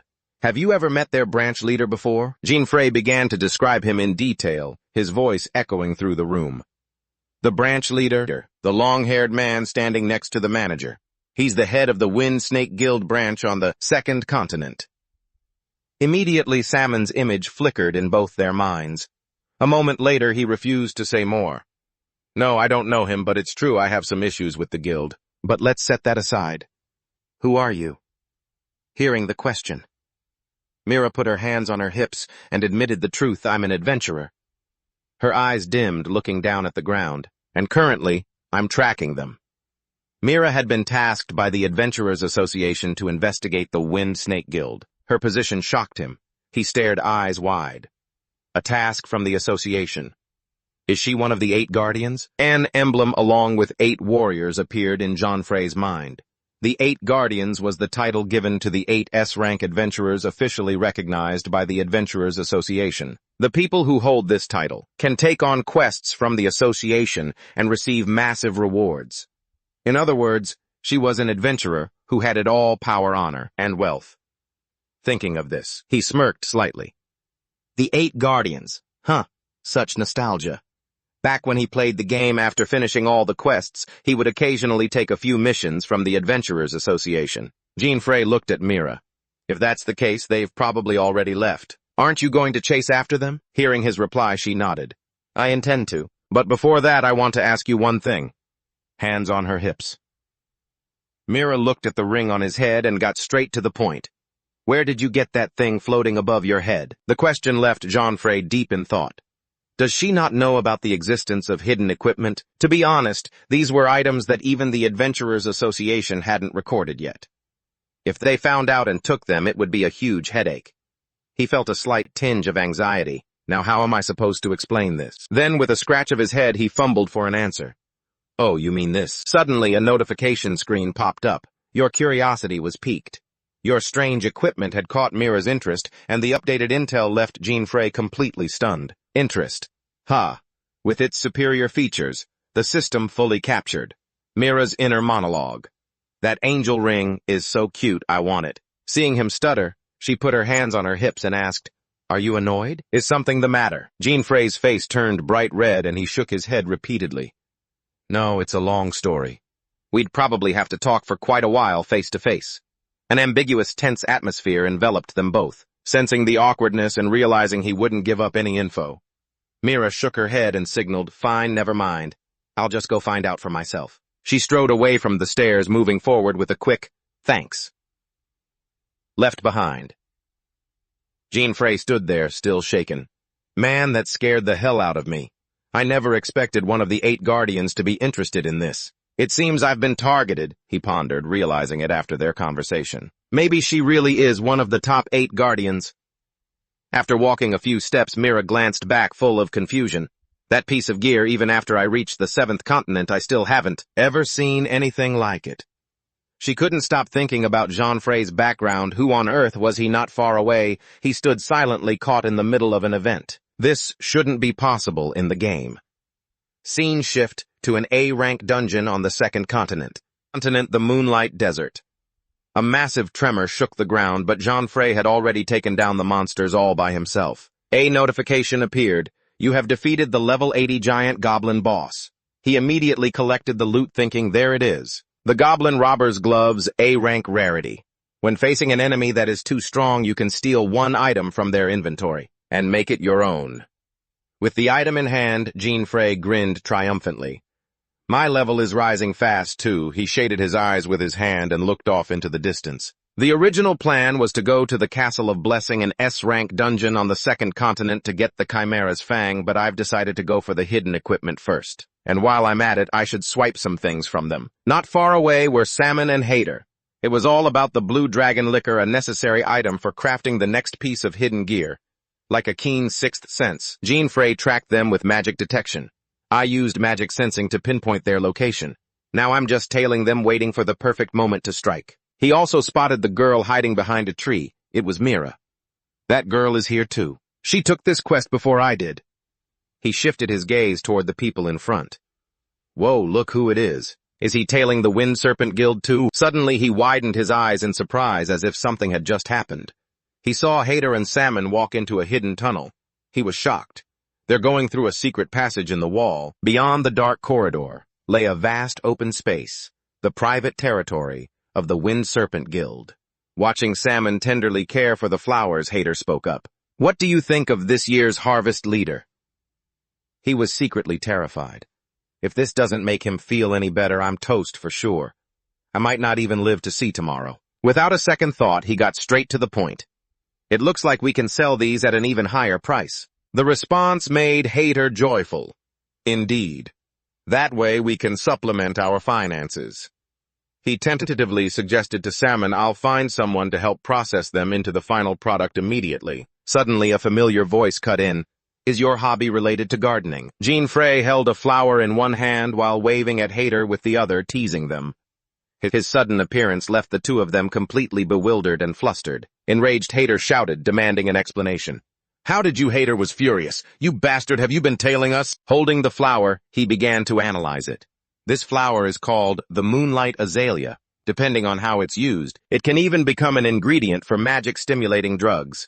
He didn't stop there. With a sharp gaze, he emphasized every word. Don't play dumb. Magic stimulants are extremely dangerous. Their side effects can cause hallucinations, hearing loss, and worse, death. This type of drug has been banned by the association for a long time.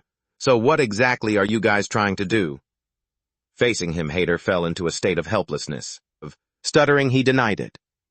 Salmon spoke up. So you're a spy from the association then? Jean-Frey waved his hands frantically. Not me.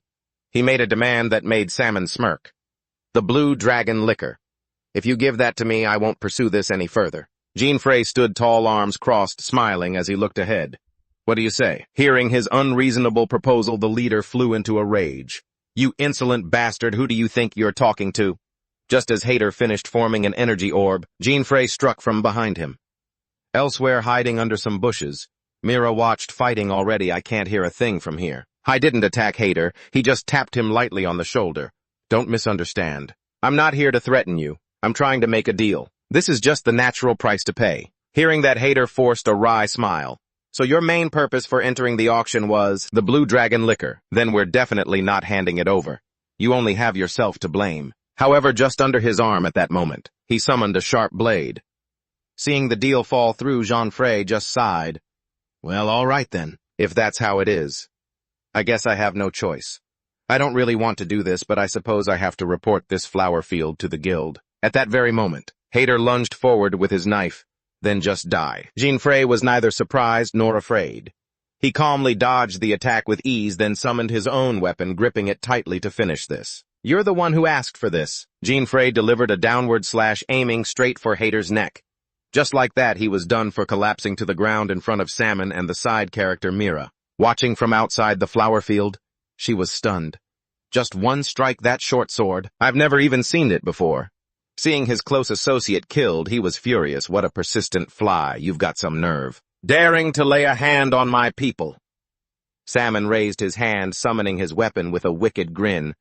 Well then, you already know what's going to happen next, don't you, kid? I've held back for way too long. Salmon Bradbury, leader of the 6th branch, 2nd district of the Windblow Guild, level 97 warrior class. Jean-Frey didn't hesitate, every word urging the fight forward. You know what, opponent? Same here, I've wasted enough time already. Let's end this quickly. Mira, watching from under the flowers with wide eyes, thought, I want to see how that weapon works. I should have stepped in to stop them, but waiting a bit won't hurt. Both men stood tall, weapons in hand, about to start the clash. Salmon made the first move, raising his blade high behind him. On his side, the boy was ready to follow through, raising his sword, ready for battle. They both lunged at the same time. The sound of clashing weapons was deafening. Feeling the opponent's strength, he was a bit surprised, feeling a hint of anxiety. His level is higher than mine. The sheer pressure caused their weapons to recoil, throwing them back.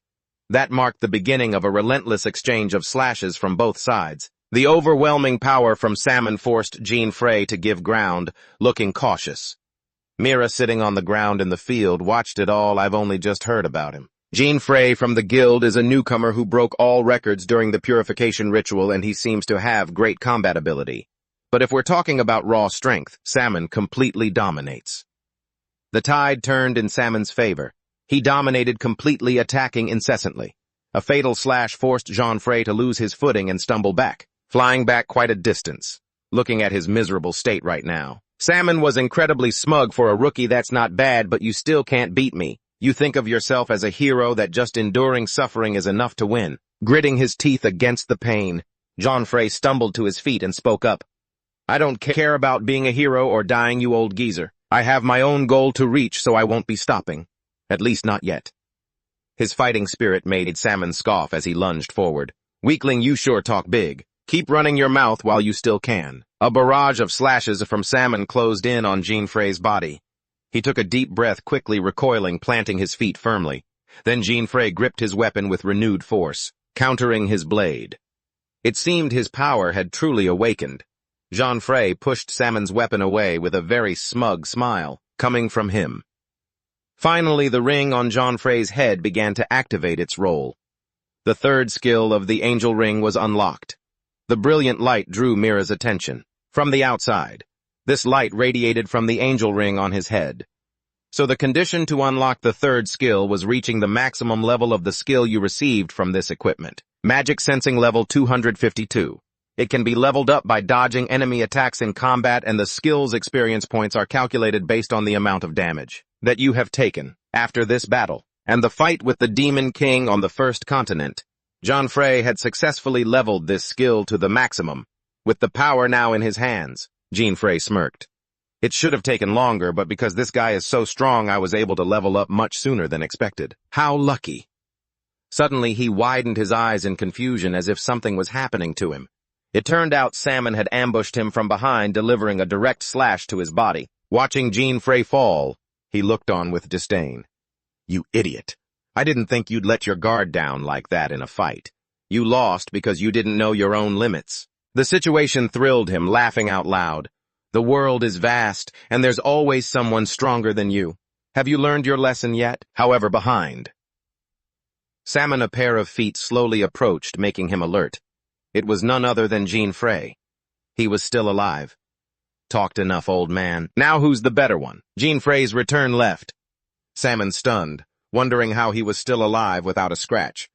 Jean Frey smirked as smugly as possible. Salmon stood still, turning his head back. How is this brat still alive? The more he thought, the more frustrated Salmon became, clenching his teeth. What just happened? Could this be one of his job skills? Or maybe a special skill? The way he's acting right now is honestly hilarious. Look at that old guy, so arrogant and full of himself. Don't you feel embarrassed at all? Watching from the corner, Mira breaks into a cold sweat, stunned. There's something very strange about him. As for Salmon, he glances back at the spot where Jean Frey's body was a moment ago. It's gone, but I'm certain of it. The feeling of my blade piercing through his body was real. Suddenly, Salmon's eyes widen. Blood starts pouring from his chest before he even realizes what's happening. He grits his teeth in shock, snapping his gaze toward the one who struck him. Huh! Since when? Salmon looks over at the boy who is still standing there with his face shrouded in shadow. He hasn't even moved an inch. What the hell is actually going on here? Desperate to save himself, Salmon lunges forward, but he's met with a sword strike right through the heart. With a mouth full of blood, he screams in despair, "What on earth did this brat do to me?" Mira has been watching Salmon's every move from the corner. She mutters to herself as Salmon suddenly starts howling, clutching his head in total despair.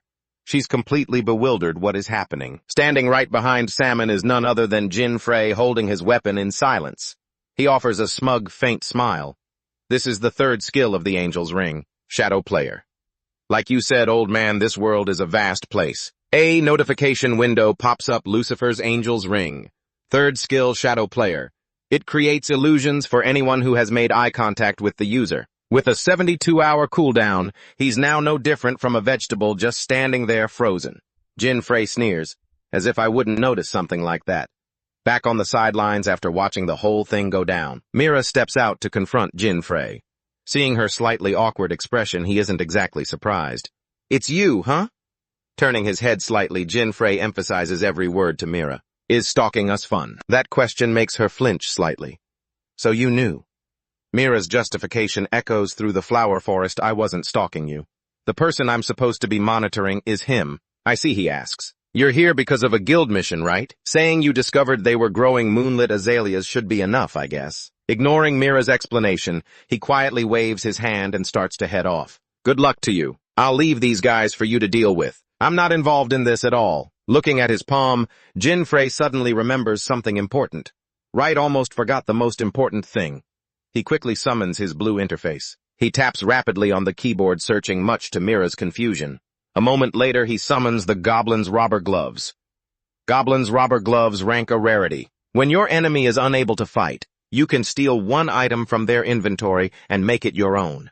With the gloves equipped, Jin Frey lightly touches the frozen body of Hater. Sorry, but I'll be taking this. A few seconds later, he's got exactly what he wanted. Azure Dragon, Liquor Rank S Rarity. Nice. Finally, I've got the Azure Dragon Liquor. Holding the Azure Dragon Liquor card in his hand, Jin Frey lets out a satisfied breath. With this, the fight against the second Demon King will be much easier. Mom, please just wait for me a little longer. His expression leaves Mira puzzled. She leans in close to get a better look, and seeing her probing him, Jin Frey flinches and pulls back. What is it? Is something the matter? I'm just using my items legally. Hearing that, Mira closes her eyes.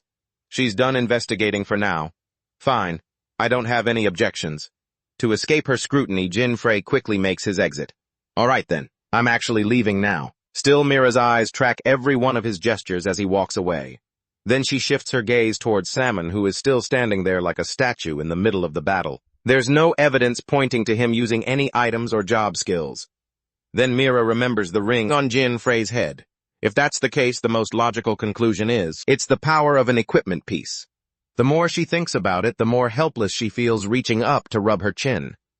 If he were using equipment on the guild's prohibited list, things would be different. But his gear isn't on that list. Jin Frey is definitely not your average adventurer. That very afternoon, after a grueling battle, he finally reaches the second continent, Toba's workshop.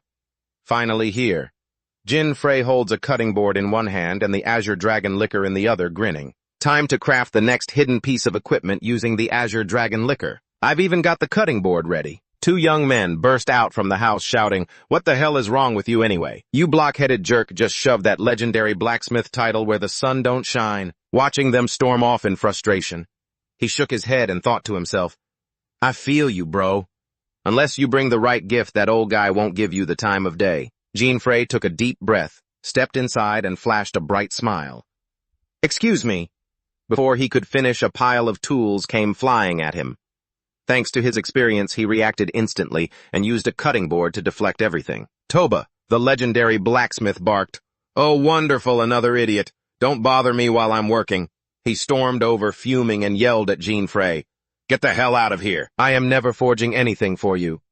Jin Frey helplessly tossed the wooden board he'd used to block the hammer aside, thinking he never changes. Toba kept grumbling, "Hey, you can't just barge into my home like you own the place." As Jin Frey was being shoved out, he tried to keep his voice calm. To win him over, he said, "Toba, just hear me out for a second." I kept pushing Jin Frey toward the door, shouting, "Don't call me by my name. Get out. Scram!" Jin Frey pulled out his final ace. Such a shame. "I brought some top-shelf liquor." Toba's eyes lit up as he stared at it. "That? How did someone like you get your hands on such a rare Azure Dragon brew? Hand it over and get lost." It had taken too much effort to lure Toba out. He wasn't going to leave that easily. What kind of nonsense was the old man spouting? Toba wasn't messing around either. He kept stomping on Jean Frey's feet. "Hey, wait, ow!" Jean Frey cried out. Toba jumped around wildly, trying to grab the precious bottle. "Give that here. I told you to hand over that bottle." Jean Frey held his arm up higher, warning. "Hey, that actually hurts." In the game, if you just obeyed and gave him the Azure Dragon liquor, the legendary blacksmith would drink until he passed out, and in his emotional state he'd craft an S-rank piece of gear. But if you gave him this item as well, a B-rank Firestone. Jean Frey opened his system menu to show him the item. "A Firestone, I got this from Frenna after defeating the Demon Lord." Toba gasped in shock. "You that thing?" Seeing that the situation was now negotiable, Toba invited Jean Frey to the table to talk. Jean Frey poured the liquor into a glass for him. "Here you go." Toba lifted the glass, his emotions overflowing. Sob huck, my late wife loved this drink too. She also loved heating up her liquor with a Firestone. Jean Frey replied cheerfully, "Oh, is that so?" though he was thinking to himself that he'd heard this story way too many times already. Jean Frey kept pouring for Toba, encouraging him to drink more, knowing this would definitely trigger the hidden event receiving an S-rank item for plying him with Azure Dragon liquor. That was a pretty good result, but Jean Frey knew something no one else did. If you combined the S-rank Azure Dragon liquor and the B-rank Firestone like this, you could obtain a secret hidden item. Suddenly, Toba shouted in his drunken stupor, "I'm such a If I'd been more sober, my wife wouldn't have died." Jean Frey silently handed him a handkerchief to wipe his tears. Is he still telling this story? If you stayed up all night listening to Toba's love story while he drunkenly rambled on, he'd be much happier the next morning. Unlike his usual grumpy self, he said, "Yesterday I did this. As a favor for the fine liquor you brought me. That gear is yours." Just as Jean Frey had planned, he said, "Thank you. Now I understand why they call you a legendary blacksmith." The third hidden item was complete. The Boots of Scandal Tier Unknown. Agility increased by 120. Durability 5,000 out of 5,000. Skill 1. Free movement passive. You can go anywhere. Skill 2 Lightning Speed active. You can teleport anywhere within a 100-meter radius. Use count 5 times a day. Skill 3. Unknown unlocks when requirements are met. Jean Frey thought excitedly, "All right, time to go." I was going to conquer it in the shortest time possible, the S-rank dungeon in Sector 2 Grey Castle. After a moment inside the house, a piece of gear under Jean Frey's feet had been upgraded. With this, the preparations are complete. The item was called the Legs of Itadel. A bottle was tossed toward him from across the room made of exquisite refined steel. "A little gift for you." Jean Frey caught it and inspected it closely. Alcohol-free, sake A-rank, legendary flavor. Description: the legendary blacksmith brewed the Azure Dragon liquor for a long time to create this. Effect: drinking it puts you in an extremely warm state. Toba pointed at him and asked, "You're planning on going there, aren't you? The S-rank dungeon." Not wanting to drag it out, Jean Frey smiled appreciatively. "Thank you very much." After a brief chat, the old man walked to the door and waved him off. "You're strong, but be careful. The Frost Demon King isn't easy to handle." In another area where mountains were surrounded by white snow lay the S-rank dungeon of the second continent. Blessed Castle, the entrance. Outside the castle gates, people were shivering despite wearing heavy winter coats. After a long journey, Jean Frey had finally arrived. Since he wasn't wearing enough warm clothing, his body wouldn't stop shaking. "It's so cold here, I expected it, but man." He reached into his bag for the item he'd received from Toba, pulled out the alcohol-free sake, and took a big gulp. Drawing curious looks from the people around him, his body instantly warmed up. He sighed in relief, exactly what I needed. A notification popped up, Jean Frey Van Red status extremely warm. This state will last for 100 minutes, with my body returned to its original form. Jean Frey ran a hand over his body, feeling smug. Thanks to this, he didn't have to waste time getting dressed. Those shoes are so clunky. Every move he's made so far has been gossiped about by a few people. Look at those clothes, is he messing with us? That guy really looks down on this mountain. Look at that. There's even some weird thing floating above his head, must be a new adventurer. At the very least, he should have bought a coat before coming here. Seriously. Look at that angel halo. Probably just some idiot. The notification board thoughtfully updated the news for Jean Frey. The people around him were judging him, making him annoyed. Shut it, Skin. I don't need to hear that. Following that, the remaining time appeared 1 hour, 59 minutes, and 45 seconds. Looking at the countdown, Jean Frey started planning. I have to hurry. The system board also began to introduce the rules of this icy region. In the S-rank dungeons on the second continent, there is a time limit. You can only stay here for 2 hours.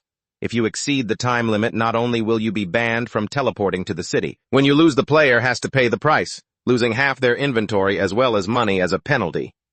Back in reality, he put his hands in his pockets and smiled helplessly. Reminds me of when I was a newbie fumbling through how to play this game, failing every single time. I'd grit my teeth and start grinding for gear and money to make a comeback. Stupid system in this stupid game, he muttered.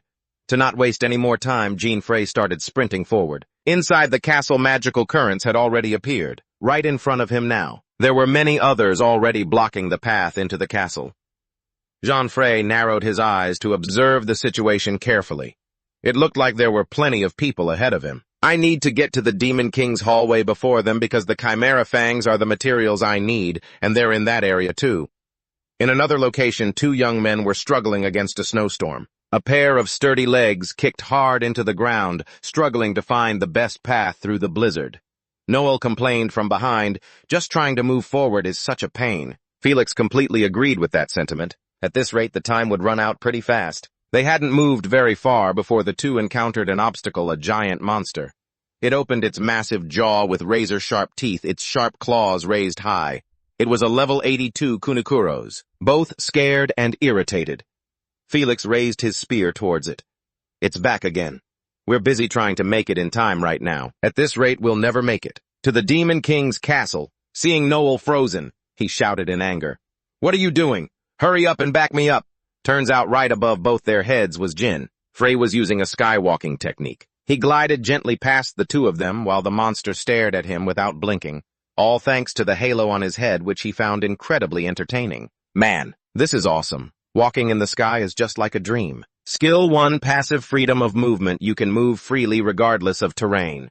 Before he could even relax for a few seconds, something made Jean Frey's eyes widen. Facing him was a swarm of level 82 Kunikuros charging in to attack. Jean Frey calmly pulled out his short sword and glided through their bodies. Sorry, I'm in a real hurry. Just like that, the monster's limbs began to fall to the ground, one by one, blood soaking the snow. Felix stood stunned.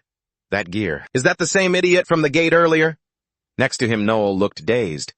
Right, did he just walk on air? Wait. That angel halo on his head. Could it be? The three of them looked lifeless, shivering uncontrollably as they thought of the answer. A wandering ghost. The three of them completely forgot about the battle. Together they clasped their hands and bowed their heads. Please rest in peace. The monsters and the players put aside their grudges and prayed together. The system heard it all. Being teased by his own system, How was utterly helpless. You say one more word and you'll see what happens. A moment later, the scene shifted to the next location, the castle of the Demon King Onmot. After some time traveling, Jean Frey smiled happily. Finally, I'm here. He smirked smug about his arrival time. 5 minutes in total, not bad.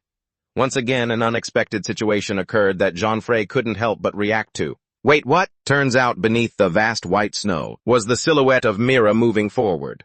She was heading deep into the Demon King's castle. He was confused. That guardian girl again. Why do I get the feeling she's also keeping an eye on hidden gear? I really don't want to get involved with her anymore. Unable to hide his curiosity, he touched his chin and thought, but if not, what would one of the 8 guardians be doing here? She should be sick of this dungeon by now. Below, Mira had reached out to touch the characters on the stone tablet opposite her. Her mind was racing with thoughts. Intel said he was hiding here. But this is the Demon King's sanctuary, and adventurers can only stay here for 2 hours. Besides, I don't want to waste time on a guy like him. Mira shoved her hand forward with considerable force. A shockwave erupted, kicking up a cloud of dust that forced Jean Frey to shield his face from above. When he regained his focus, he looked down at the shattered wall. Seriously, a notification popped up. You have entered the Demon King Onmot's castle. Jean Frey couldn't stop admiring Mira's back. She was truly worthy of being one of the 8 guardians. He waited for her to move a fair distance away. He started moving, touching down gradually. Jean Frey hovered slightly in midair. Glancing into the castle, he thought, geez, she just used brute force to smash the door wide open. No one can do that in the game. You'd have to spend a while opening it the normal way. Looks like I got lucky this time. As if he had a sixth sense, he instinctively looked back one more time. The level 82 and 83 Kunikuros were there again targeting him. He felt annoyed. You guys are as persistent as leeches. Backed by a massive army, they charged forward without a hint of fear. Seizing the opportunity, John Frey began to use the device Toba had crafted. Teleport Skill 2 Active Teleport.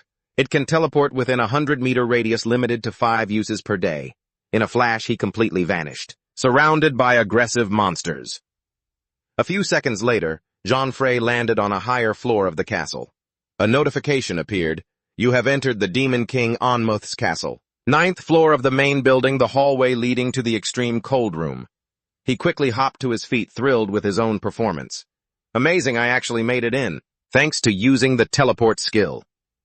Jean Frey stood with his hands on his hips, eyeing the door ahead. Man, the condition to enter the Demon King's chamber is to defeat the boss here. He turned the handle and stepped inside. This is also my first time fighting using Edaten's legs. Jean Frey wore a cunning smirk as the door slowly clicked shut. Looks like I'm about to set a new record. Inside the Demon King Onmuth's castle, 7th floor of the annex, the hidden ice room. Desperate screams echoed through the space as a group of people huddled and shivered against the wall. Guildmaster, why have we come this far? Garuda time limit 1 hour, 26 minutes, 7 seconds. He gripped a sharp sword firmly in his hand. You ask why? He furrowed his brows, sneering at the group before him. It's because you lot are too slow, that's why. He is Garuda Gastomi, a swordsman class and the guildmaster of the Wind Sword Guild. Without hesitation, Garuda swung his sword forward. You dare make me wait in an instant, another innocent life was gone. Under his cold blade, the countdown timer ticked down relentlessly. Garuda time limit, 2 hours, 42 minutes, 36 seconds. This sent Garuda into a fit of rage. You useless trash. How do you intend to take responsibility for this? What if my treasure and loot get cut in half? He pointed his sword at another person who was begging for mercy. I'm sorry. He didn't want to talk much. He looked at all of them and barked, listen up. Being alive and this useless is a sin. If you're going to be this pathetic, then die to atone for it. Maybe you'll be worth something then. Something worth more money. He followed through. With a calculated look, Garuda raised his blade and finished them all off in one swing. Blood splattered everywhere. Garuda's room time limit. 4 hours, 21 minutes, 58 seconds. His close servant could only close his eyes, ignoring the horrific scene. Garuda's sharp blade continued to point ahead. A person was sobbing. Please wait a moment. No, I don't want to die, Guildmaster, please stop. But it was too late. That guy was done for blood pooling on the floor. Garuda time limit. 8 hours, 7 minutes, 13 seconds. Seeing the time limit gradually increase, he laughed eerily. Your lives are only worth a few hours. It seemed Garuda wasn't satisfied as he glanced at the servant. Is this really all the people who came today? This is nowhere near enough. The man could only bow his head in apology. I'm sorry. The blade drew closer and the servant swallowed hard. We are currently working very hard to recruit new people, but it takes time for them to get here. He threatened. Then should I just use you to replace them? To escape danger? The servant bolted. We will deliver them as soon as possible. I was sweating bullets as he ran. Garuda was stealing time from others by killing them. Beneath the servant's feet lay bodies scattered everywhere. He mentioned earlier that he'd be hiding here for a few more months. Just how many more people does he want to kill? Watching the servant's figure fade into the distance, Garuda gritted his teeth in frustration. He fell into a contemplative state, rubbing his chin as he thought, that bastard salmon has already been captured by that woman from the 8 Guardians. When the association truly wants to eradicate a guild, they start targeting the high-ranking members. Their way of doing things never changes. Garuda then slowly moved forward, looking out the window. But while he was here, High would have the advantage of the time limit. His laughter echoed throughout the castle, truly living up to its name, the Blessed Castle. On another floor of the castle, Jean Frey was toying with the monsters of the Demon King Onmuth's castle on the 9th floor of the main building in the hallway leading to the extreme cold room. He unleashed precise slashes, taking the life of each one, though, because there were so many, they kept swarming him without stopping. The thrill of battle right now made Jean Frey feel an indescribable high. This feeling of comfortable combat is genuinely fun. Just as expected, this gear is top tier. Suddenly, he fell silent, staring ahead. But what was that massive surge of magic power I've been feeling this whole time? It's something else. It felt like a giant castle looming in Jin Frey's mind. The aura I felt on the 10th floor was the second Demon Lord's power. But there's another source of magic here that's even stronger than him. How intriguing. Still, taking down the demon lord has to come first. After finishing off the last monster, he gathered his momentum and launched himself forward. Jin Frey pursed his lips, a thrill in his eyes as he looked back. Nice now for the mid-boss. The door to the 9th floor started to shift. Someone was coming in, and it wasn't just anyone, it was that girl Mira. With seamless precision, he skillfully clung to the castle ceiling. That's right, I almost forgot. Could she be the one behind that magic aura? Nearly got spotted. So she's already made it here, huh? After scouting the area, she looked surprised. No monsters around. How strange. No sooner had she spoken than 2 bizarre-looking monsters appeared behind Mira. Looking like jagged blocks of ice fused together, they were level 92 ice golems. Without a hint of fear, she leaned against her hand to observe the situation. Clearly something had happened here. Why would a mid-boss suddenly appear? Mira exhaled a puff of blue mist and shouted a summoning spell. Immediately, an elemental appeared to answer her command. Pardon me while I hover here. Jin Frey analyzed summoning an elemental requires extremely high-level skill even for a summoner. To save time, Mira held her glowing palm forward. Sorry, but I can't afford to waste time here. A stream of blue energy instantly surrounded the monsters opposite her.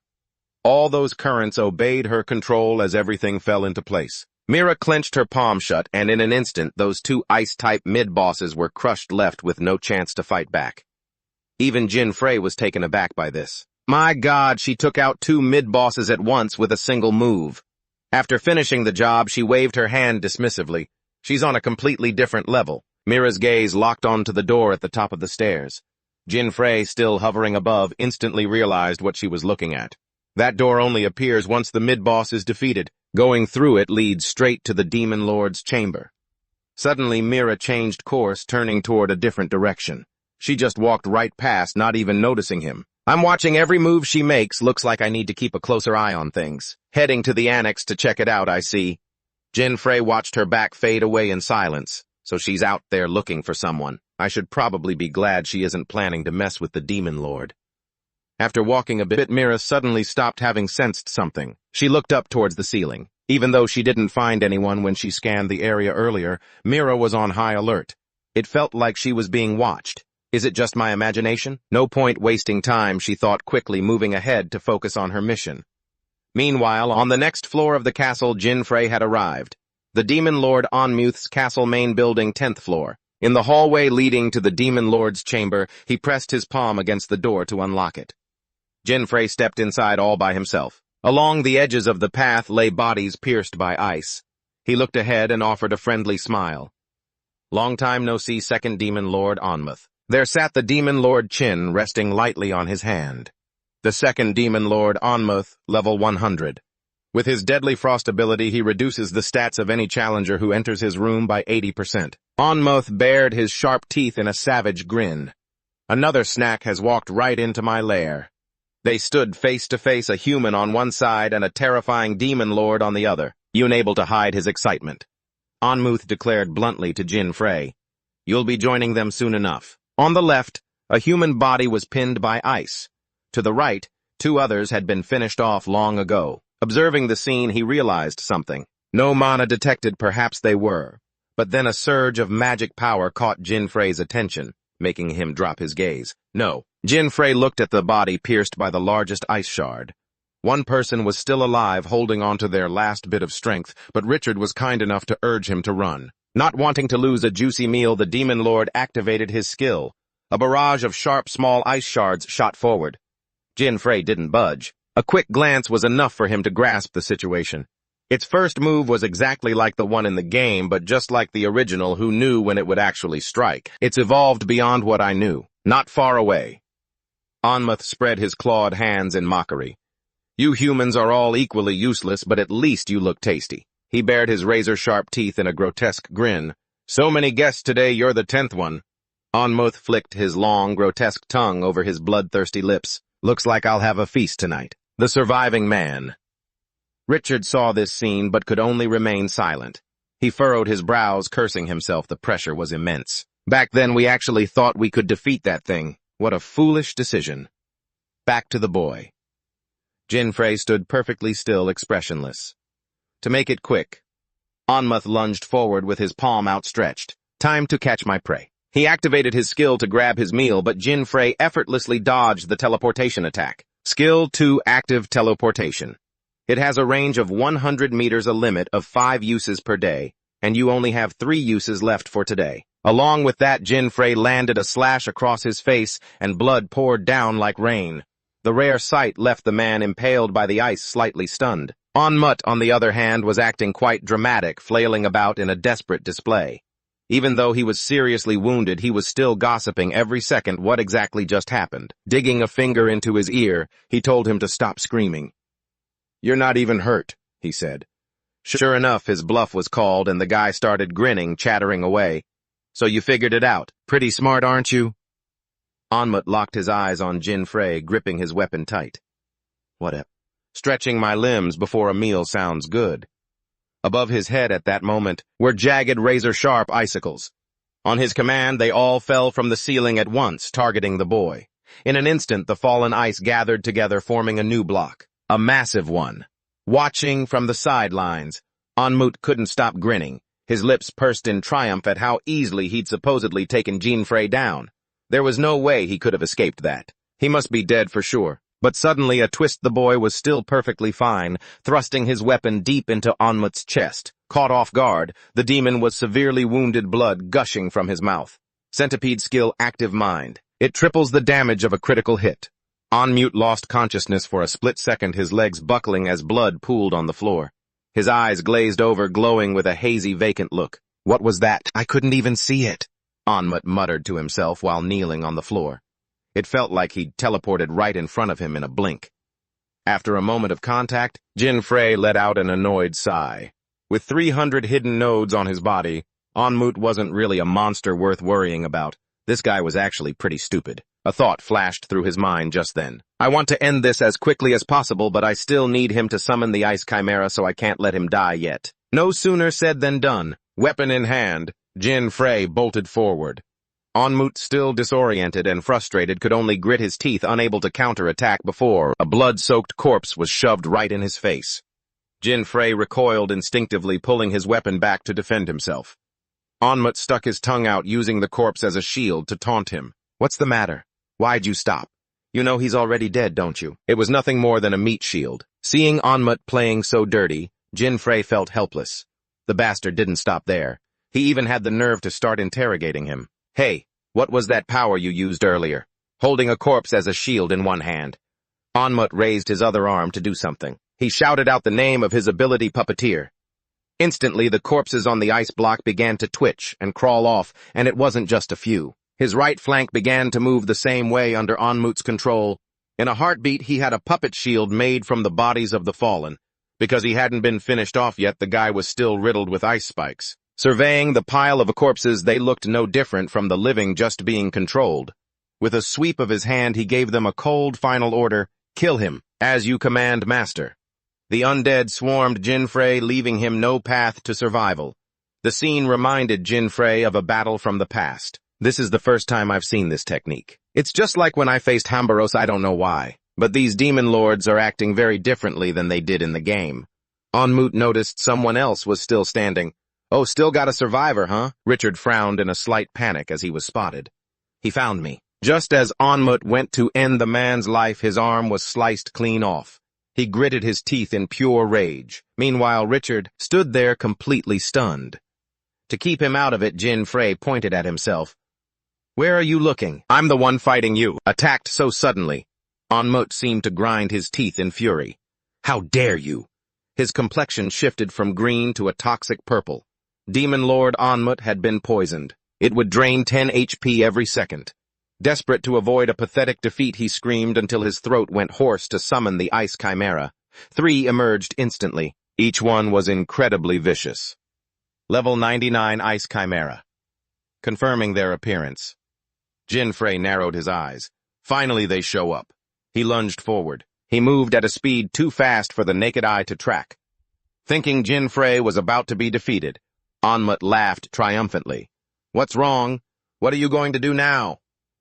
But his smile vanished the second he saw what happened next. The level 99 Ice Chimera had been defeated. Once he finished them off, he checked his system interface. Nice finally got the Ice Chimera fangs. Jin Frey's weapon was significantly upgraded, and the centipede's durability had finally dropped below 500. It was now 493 out of 1,500. A sudden idea popped into his head. A cunning smirk played on his lips. Jin Frey looked over at him. Too bad, Demon Lord. Playtime is over. His expression made Onmut's blood boil. What was that? Jin Frey held his upgraded weapon lovingly. The unlock condition for the third skill of the centipede had been met. Back in the room, echoing with the screams of those Garuda had just slaughtered, another man covered in blood trembled and begged incessantly. Guildmaster Garuda couldn't care less.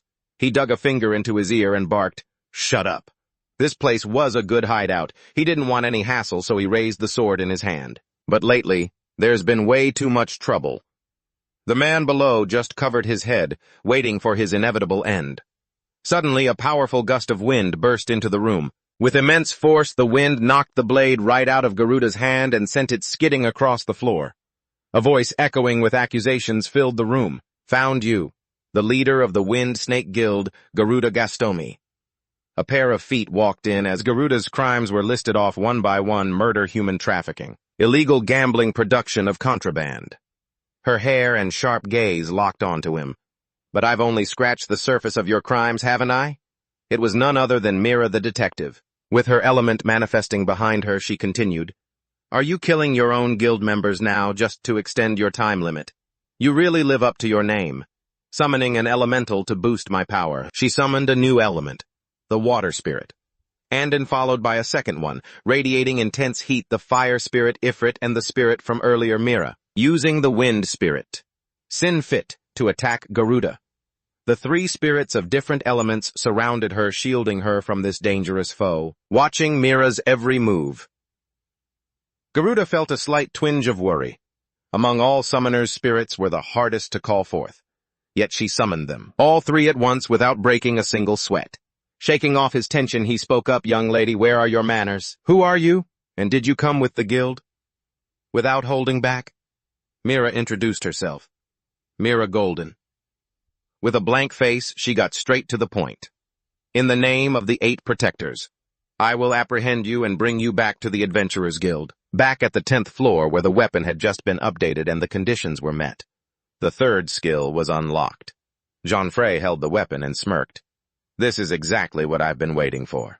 His expression pushed Onmut to his limit. He exploded. "Don't toy with me, you arrogant brat!" Onmut crouched, pointing straight at him. "Jean Frey, fine, I won't eat you. Instead, I'll crush every single bone in your body." Finished speaking, he tensed his muscles, his ultimate power about to burst forth, and something appeared on Onmut's shoulders. Something made of frost slowly extended. Not just one, but a pair of wings began to take shape on both shoulders. Summoning them to soar high, filled with triumph, Onmut spread his wings, flying while mocking him incessantly. "That's it, you should just stay there and behave," not wanting to argue with him. Jean Frey also flew up and stood behind Onmut. "Is that really all you've got? Looking down from up here is actually pretty fun." He opened his eyes wide, shielding his forehead with his hand, his tone dripping with mockery, especially when looking down at you. Onmut jumped in surprise, quickly flapping his wings to retreat, his eyes never leaving Jean Frey. Even though he was sweating, he reassured himself. "How much longer do you think you can stay so calm?" Then Onmut opened his palm, summoning a blue orb accompanied by the appearance of a weapon that looked somewhat like a trident named Despia. Onmut was smug. Wielding his weapon, he flapped his wings to attack. "I will kill anyone who dares to stop our mission." However, Jean Frey didn't waste much energy nimbly weaving and dodging the attack with ease. He started to make his move, muttering something under his breath for a long time. Ngutong. Skill 3. Jean Frey's newly updated weapon was beginning to unleash its new ability, Melt Melt. The blade turned into a liquid state and could freely change its shape. The cooldown was 48 hours. It was a unique state. When the blade was in its liquid form, he could freely shape it into anything he saw fit, meaning the only thing limiting this skill was his own imagination. Thinking Jean Frey had given up, Onmut laughed in satisfaction. "Dodging won't get you anywhere." But he didn't expect his smile to vanish after just a few short seconds. From above, he held the weapon, which had morphed into a spear, and dove down. Onmut blocked the strike with his trident, his mouth hanging open in sheer panic. A single light slash had split his weapon into two pieces. Looking at the scene before him, Jean Frey was extremely smug. This marks my second achievement and a new personal record. After a few brief seconds, Onmut's mouth spewed nothing but black blood, looking truly horrifying. Once it was over, Jean Frey floated in the air looking down. The second Demon King, Onmut, has been eliminated. At this moment, his corpse lay sprawled out, completely devoid of life. The system board updated with a notification: congratulations, you have successfully defeated the boss. Time 1 hour 21 minutes 35 seconds. Hearing the time, Jean Frey was quite satisfied. All right, a new record. Opposite him, Richard watched his benefactor. I'm saved. I can't believe it. The Demon King was defeated by just one person. Suddenly, the system board signaled another issue to him. Richard's time limit 0 hours, 0 minutes, 0 seconds. Jean Frey turned his head and the man had vanished from that terrifying, sharp iceberg. He smirked, thinking to himself, looks like he was teleported back to the city. Even though he got hurt, as long as he's still alive, it's fine. Next, Jean Frey turned his attention to the item he just acquired. I safely obtained the necessary material, Ice Chimera Fang S-Rank Rarity. Description: the fangs of an ice chimera can be used as a crafting material. Looking at the stats board, he touched his chin and analyzed it briefly. All right, the only thing missing now is ancient red clay. Jean Frey's mood improved. Once he had that, he could concoct the miracle medicine and his mother's illness would finally be cured. Just as he was thinking of the joy to come, the ground shook, startling him. Why is the ground suddenly shaking like this? Back outside the castle, the snow had piled up in many layers. In Garuda's room from earlier, he was facing the emotionless Mira. With the wind element attacking, Garuda wasn't fazed in the slightest. Oh my, you're getting serious, aren't you? Seeing this, she played her new trump card, replacing it with the new element, Firelight Howl. A stream of burning red light accompanied by smoky heat rushed in all the fire elements surrounding him, creating an annoying vortex. However, Garuda didn't panic. Holding his sword, he slashed a few times with a warning and the fire element instantly vanished, returning the atmosphere to normal. The situation made her slightly worried. Her eyes widened and, not wanting to let it go, Mira raised her hand high to summon a new element. She brought forth the water element, soft but full of destructive power. However, before it could move forward, the water element was slashed to pieces. The owner of the slash was none other than Garuda. Water dripped like rain. From a corner behind a wall, Jean Frey had seen the whole scene. He finally understood the cause of the tremors earlier. It turned out those two were fighting. That's why this place was shaking. Leaning against the edge of the door, Jean Frey worried quite a bit for her. That guy is incredibly strong. He's definitely a high-level swordsman. Could he be the guildmaster that Mira is chasing on this side, having destroyed the two elements? He gloated. Are you only just warming up? Don't you feel ashamed calling yourself one of the 8 protectors? Garuda raised his sword high with a scornful tone. Let me show you. Instantly, a stream of light surrounded his sharp, glowing blade. This is how you truly attack. A moment later, the smoke gradually cleared. She lowered her hand and surveyed the surroundings. Taking the opportunity, Garuda stepped back to gain deep momentum with one leg, then raised his sword high. He lunged forward like a bolt of lightning to finish Mira's life. A clean slash glided past her body while she still stood perfectly still. Stormclaw. And just like that, the result was already decided. Mira's body was torn to shreds with limbs scattered everywhere and blood spewing from her mouth.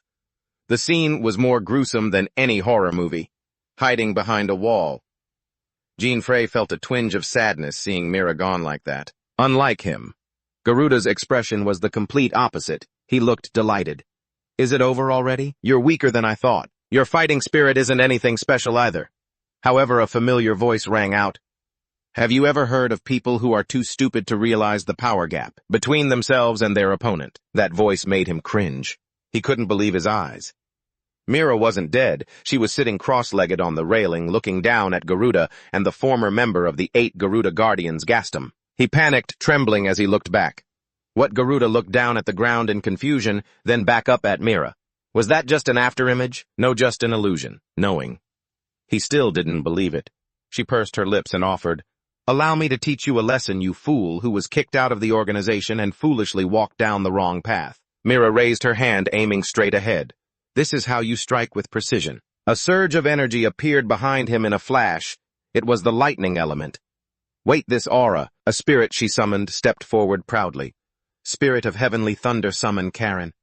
Garuda watched his face darkening in utter confusion and terror. A fourth spirit. He clutched his sword and backed away.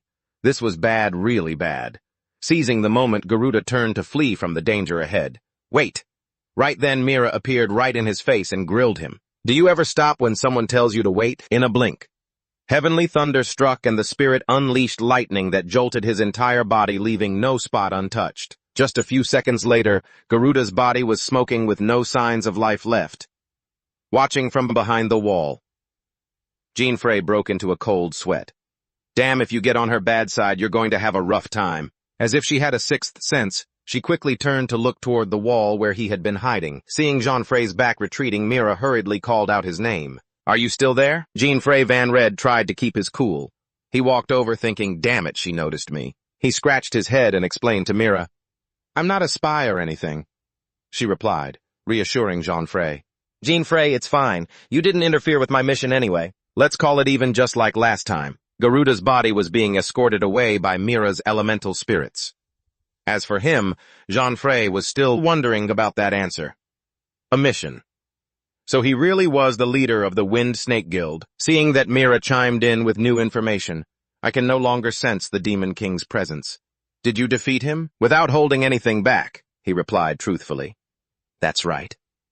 With that issue cleared up, she prepared to head out, leaving already. Congratulations, by the way. I'm in a rush, so if you'll excuse me, I'll be going. After walking a few steps, Mira paused and added, Who knows, maybe we'll meet again somewhere. Just like that, her figure and the spirits gradually faded from Jean Frey's sight. The next morning, under a bright golden sun, at the Adventurers Guild headquarters, the guy named Garuda had been captured, stripped, and locked in a separate room. Nice stood with his hands behind his back, praising Mira. Thanks to you, we caught that bastard. Well done, Mira. Facing him, she nodded appreciatively. Thank you, Vice President. Nice added some fresh news. The Wind Snake Guild will be disbanded as well. He continued telling Mira about the situation, noting that this incident would serve as a warning to other criminal guilds and help prevent similar crimes in the future. Suddenly, she lowered her head, feeling a bit sad. Yes, I hope so. Nice noticed her change in mood and probed gently. Are you worried about something? Regaining her composure, she held her head high and denied it. No, it's not about the mission. It's just that there's an adventurer I'm very curious about. Mira's quick change of heart left him stunned and frozen for a few seconds. Meanwhile, after traveling for a while, Jean Frey had arrived. All right, I've reached the third continent, he said, gently shielding his forehead from the sun. With his gaze fixed in the distance, he thought, if I can defeat the Demon King here, then I'll have all the ingredients needed for the divine medicine. But then a problem arose with Jean Frey's weapon. There was an issue. The weapon Centipede had an attack power of 66 and durability of 299 out of 1,500. Holding Centipede in his hand, he let out a long sigh. With this durability, after fighting the third Demon King, Centipede will be completely destroyed. Looks like it's time to find a new weapon. Images of power and new determination filled Jean Frey's head. The fourth hidden gear, the Third Continent Warrior Central District, a place where houses were packed close together, incredibly bustling. At a small house along the main road was where Jean Frey would stop the Flying Dragon's Garden Inn. Sao opened the door and walked in while an employee, Pao, stood there holding a stack of white towels. He greeted him cheerfully, then looked at the person standing outside the door and asked, Are you staying the night, sir? Jean Frey held up his fingers to signal to Paul, one person but 2 rooms. I'll take the 3rd room in the north wing and the 4th in the west wing. Their eyes met, as if they understood each other's intentions. After a few seconds, he flashed a smile and said his final words to him. Understood. I hope you have a pleasant stay. After everything was settled, a basement door was opened, standing before the dungeon. Jean Frey slowly stepped deeper inside. That dialogue only triggers after completing the hidden event on the 5th continent. As he walked, Jean Frey didn't stop thinking. Thankfully, he still remembered it. In a flash, he stood beside the door leading into the distant boxing ring. It was a man with bulging muscles from the 3rd continent dungeon level unknown. The underground boxing ring, it seems he loves showing off a repetitive move. Nothing has changed. Let the chosen challenger step into the ring and show their strength. The greatest boxer of the era, Mike Weatheringout, scrutinized the person before him. He sighed in annoyance, still playing it up as usual. Jean-Frey took a deep breath. He adjusted his shirt sleeves with both hands. At a glance, he looked like a harmless NPC, but this guy was not what he seemed. Getting the hidden equipment from him wouldn't be easy, but he had no other choice. He then put on his competition gear and faced the ring. Now let the main event begin. The battle between the champion Mike Weatherin'out and the challenger Jean-Frey Van Redenout, wearing bright red gloves in the red corner, weighing 160 pounds. That's 80 kilograms, standing 1.90 meters, with a winning streak of 180 matches. Our undefeated champion, the boxing god Mike Weatherin'out. Over here, Jean-Frey stands proudly with his blue gloves. In the blue corner, weighing 67 kilograms, standing 1.70 meters. With black hair and striking blue eyes, the fresh-faced Jean-Frey Van Redenout is ready. The two stared at each other for a long time. No personal items are allowed during the battle. Each round lasts 3 minutes. Points are scored by successfully landing hits on the opponent's body. Looking toward him, the referee added further instructions. After the round ends, the person with the most points or the first to reach 10 points is declared the winner. This way. The referee also explained a few light rules to him. However, if you are knocked out even once, you will be disqualified immediately, without keeping everyone waiting any longer. Prepare to start. Finally, the bell rang to start the match, and the stands erupted with noise. Weatherin'out, with his powerful physique, lunged like an arrow straight at Jean-Frey. He didn't retaliate, just bowed his head slightly and used his hands to defend. It looked pretty cowardly, but in reality, Jean-Frey was analyzing the situation. Compared to that massive size, he's actually pretty agile. Outside, the announcer kept singing his praises. Our champion has succeeded, dodging the counterattacks. A very agile combo from the champion. Weatherin'out's attacks kept being blocked by him as he backed away. However, Weatherin'out was aiming for high-point zones. It wasn't anything strange since the start of the match. At that speed, I can still predict where he's aiming. Another punch was thrown, but Jean-Frey had already read it and dodged neatly. Weatherin'out was getting exhausted. The announcer shouted the challenger isn't holding back either. He had successfully dodged the champion's consecutive punches. It's time for him to counter. Jean-Frey pulled his hands back. Now a straight right. He threw the strike decisively at the exhausted man. In an instant, Jean-Frey's fist was inches from Weatherin'out's face, not missing by a hair. The match time was running shorter and shorter. They stared at each other. 2 minutes and 27 seconds remained. Jean-Frey 1 point, Weatherin'out 0. The challenger is in the lead. Even though his punch was blocked, he still managed to score. Looking at his emotionless face, the man warned softly, "Don't think you're ahead, kid." But Jean-Frey stayed calm and entered his defensive stance.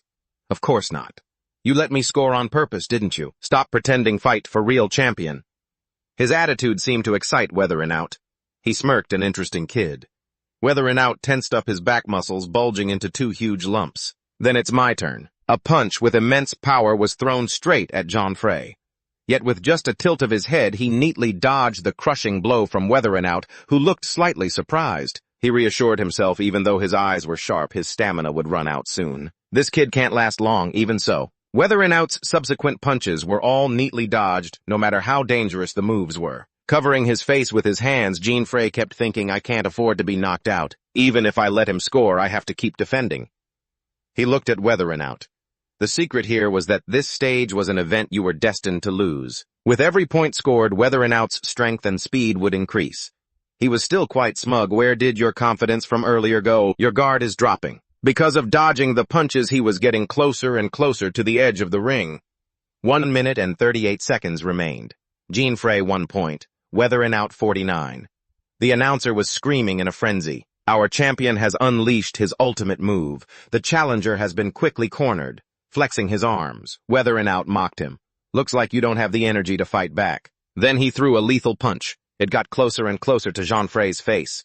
Still, he looked ahead calmly. However, the key to this event was that you cannot win. Winning this battle is impossible, but I will win in a different way.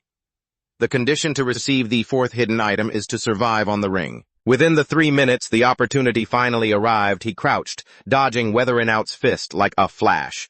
Then Jean-Frey struck back his fist, hovering right at his face. He landed the hit. Shocked, Weatherin'out clutched his face and looked at him. This kid can still lift his hands after being beaten to a pulp. 57 seconds remaining. Jean-Frey 9 points. Weathering out 51, sweating profusely. He clenches his fists and lunges forward like a bolt of lightning. Jean Frey's fighting spirit has truly fired him up. He's getting serious now. How long has it been since I've felt this much joy in a fight? Even. So he throws a punch straight at Jean Frey's face, but I'm the one who decides how this ends. 41 seconds remaining. Jean Frey with 13 points, Inao with 68. Inao launches a desperate uppercut aimed at the chin. Jean Frey can only stand there helplessly taking the brutal hit. The champion adjusts his technique to perfect the overhead strike. The challenger falls, his energy spent. Jean Frey struggles to stay on his feet, fighting to keep from collapsing. His face is drenched in sweat from exhaustion and pain. Jean Frey wipes his brow. The announcer is shocked. He's still standing. The challenger is still on his feet. He's hanging on, but there's so little time left. Who will the god of victory favor this time? Jean Frey's tenacity earns Inao's deepest respect. You're good, kid, but let's end this. Not wanting a draw, he gathers his momentum and charges forward. Inao raises his hand high, preparing for the finishing blow. This is it, the final punch. Suddenly, Jean Frey's fist flashes right in front of his face, catching Inao off guard. What, no way. Not just him, but his opponent is caught by a punch as well. The challenger has pulled off a surprise counterattack. This is a truly passionate fight. Inao isn't angry at all. He smiles at Jean Frey. Not bad. What an interesting kid. Jean Frey declares firmly, I'm not backing down anymore. The match concludes. The announcer reads the results aloud. Time is up. Let's tally the scores. The champion has 97 points. The challenger has 13. The winner is Mike Weather. Inao. A display screen shows the final result. Time remaining 0 seconds. Jean Frey, 13 points. Inao, 97 points. The announcer can't stop praising them. A truly rare and spectacular battle. I look forward to the next challenger, daring to challenge our champion as the winner. Inao thanks him. Jean Frey, you are the first warrior who has been able to fight me for a full 3 minutes, without going down. Boxing is a battle of souls, fist meets fist, and I truly felt the strength in your punches. He begins to summon something from his hands. Now take this, my gift to you. At the edge of the ring, Jean Frey happily reaches out to accept the gift. Thank you, I gratefully accept this. It's a pair of black gloves, Inao's gift to him. You have received the 4th hidden equipment item. Weapon name. Spirit item, rank unknown. Attack power plus 150. Durability 5,000 out of 5,000. Skill 1. Passive fire fist. Engulfs your fists in flames, doubling attack power. HP will decrease every second while the skill is active. Skill 2. Passive counter X. Records the attacks received, and counters with 3 times the force. Skill 3. Locked unlocks after meeting certain conditions. Next fight, the 3rd Demon King with the new hidden equipment. Jean Frey looks into the distance, shielding his eyes from the glare of the sun. Now that I've got the hidden piece, I shouldn't waste any more time. In front of him lies a space that looks just like a wasteland. S-rank dungeon, 3rd floor, Roven in ruins. To the left, the crumbling remains of destroyed pillars. The same goes for the right side. The ruins lie scattered across the sand. With his hands in his pockets, Jean Frey takes slow, deliberate steps forward into the dungeon. Since there are no creatures other than the Demon King, just defeating the Demon King is enough to clear the dungeon. He stares up at the sun blazing overhead. However, the 3rd Demon King Jackal is notoriously hard to find. The encounter rate is probably only about 12%. I have to be patient in my search. An image of a map appears, along with memories of the explorers who flocked here. So many adventurers have wasted their time in this endless desert, without ever encountering the Demon King, and naturally they became exhausted in both body and spirit. Thinking of this, he clenches his hand into a fist and smiles to reassure himself. Of course I won't make the same mistake. This damn dungeon, the time-saving campaign starts now. To avoid wasting time, Jean Frey turns and leaves quickly. If it won't show itself, I'll drag it out. Let's see, it must be around here, right? After a long search, he finds what he was looking for. Found you this coffin. Jean Frey quickly runs over, grabs the lid, and moves it to the side. Good. He even respectfully bows with his hands together to apologize first. Sorry for disturbing your sleep, ancestor, but I'm in a hurry, so please help me out. In an instant, the coffin lid opens, revealing a mummy from thousands of years ago inside. A few seconds pass, and the lid is completely open. The dried mummy appears before Jean Frey's eyes. From within, a glowing yellow orb of light rises up, releasing the soul sleeping here and The beam of light stood perfectly still, staring at you for a long, long time. Then it gathered momentum and shot straight up into the blue sky, never to return. The circle above Jean Frey's head began to shift as well. Passive positioning skill detected magic. A massive source of magic was closing in on the ground where you were standing. A powerful tremor shook the area, the cause of which was unknown. Jean Frey maintained his calm expression. With a slight smug smirk, he whispered, "It's here, not far ahead." The ground began to crack and something loomed up from beneath. A demon king burst forth from underground, fixing its gaze upon you. The third demon king, Jackal, had appeared. Jean Frey looked up at him, still quite composed. The third continent, an S-rank dungeon, the Reuven Ruins, also known as the Graveyard of Souls. Countless souls of the dead had been laid to rest within these ruins. Radiating his own imposing aura, Jackal began to interrogate you. "Do you dare to insult the dead?" The third Demon King Jackal, level 150, with the special attribute Scales of Judgment. A scorching, killing intent erupted from his entire body. The third Demon King Jackal appeared as the guardian of the souls of the dead, and he would not tolerate any disrespect toward them. Facing each other, Jackal continued detailing a gruesome punishment. "I will take your life to atone for this sin, to carry out the judgment it had to appear." He opened his mouth to reveal sharp fangs and introduced himself. "I am the Demon King. My name is Jackal, the guardian of the departed souls. I shall judge those who dare to insult them." Without wanting to drag things out, you raised your hand high to summon something. Equipment: Demon's Edge, attack power plus 150, durability 5,000 out of 5,000. On the other side, Jackal also summoned his own item. The Scales of Judgment had been activated. It was at that very moment. A golden orb shot out from within your body. Jean Frey's soul was being placed on the scale against the orb on the opposite side. "Your soul shall be weighed," it declared. After observing the results for a moment, he announced, "Your tainted soul, I shall cleanse it and guide it to heaven." Suddenly, your soul on the scale moved unexpectedly. The scale began to shake violently as if something was about to happen. Sure enough, the scale tipped the other way. Jean Frey's soul was heavier than the orb. The Scales of Judgment had rendered its verdict. Once the judgment was complete, the orb returned to your body. Because of your sins, all of your stats will be reduced by 30%. Jackal laughed, delivering his final words to Jean Frey.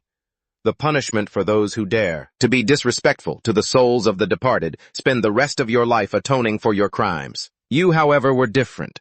Without a hint of fear, a mysterious smile played on your lips. I already guessed it would turn out like this." Al began to analyze everything about the scales. The Scales of Judgment is a special debuff attribute aimed at adventurers trading time for a penalty, in terms of finding the Demon King. This was a trade-off you were willing to make. Looking at your opponent, Jean Frey silently decided, "Now I just need to defeat him, before anything unexpected could happen." Jackal, unaware of your resolve, launched a barrage of dark arrows, aiming them straight at you, but with a body full of agility. Jean Frey twisted and dodged them cleanly. Hovering in midair, Jackal looked down at you. "Wheel of Heaven, a hallucination skill. It doesn't work on monsters." Jean Frey listened and understood the situation. Therefore, this battle, it was a contest of pure, unadulterated strength where no tricks could be used.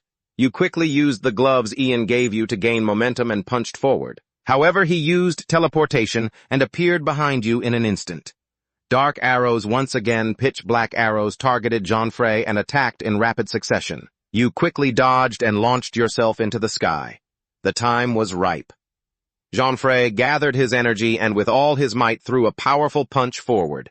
Jackal was caught off guard. He could only use his weapon to try and block your attack. He pulled out a secret weapon. He had been hiding the dark magic shield. That tiny shield was enough to make Jean Frey stagger back quite a distance. Fortunately, you kept your cool, planted your feet firmly to ground yourself, and avoided falling. Jean Frey reached up to wipe the sweat from his face. "I can't act as I want to. The debuff effect is truly hitting me hard right now." Suddenly, the system panel appeared behind you. Looking closely at the screen, there was a call coming from Jean Frey's mother, a call from Amelia. "Amelia," you gasped, your eyes widening in shock. "Did something happen to Mom?" Taking the opportunity, Jackal sneaked an attack. "Take this." A barrage of dark arrows was unleashed again, attacking Jean Frey. You tried to stay calm, twisting your body to dodge neatly. Jeffrey launched himself, landing on the ground with a roll. "I don't have time to answer the phone now. You quickly planted your feet and bolted forward. I have to end this fast. Not letting Jeffrey escape easily, Jackal used a new skill, Dark Vortex. A ring of darkness appeared surrounding you completely. There was no time to hesitate anymore. Time was running out. Jean-Frey clenched his fist, flames erupting as he activated the demon spirit's skill. Your sudden action left him stunned. What his fist is burning. With a red fire-engulfed fist, Jean-Frey gathered momentum, pulling back. His attack power increased twofold. HP would decrease every second. Fire Punch. A punch imbued with flames was unleashed by Jean-Frey, aimed straight at Jackal to exact revenge for everything. The punch landed directly on Jackal's face. He looked quite pained. Just like that, Jackal was sent flying by the force of the attack. Skill Fire Punch envelops your fist and fire attack power increases twofold. HP decreases every second. Luckily, he managed to stay on his feet, stabilizing himself on the ground in an instant. Jackal breathed heavily and sneered at you. What is this? Just a flame surrounding your fist. How ridiculous. Hovering in the air. Jean-Frey looked on with contempt. It seems you're only good at talking big.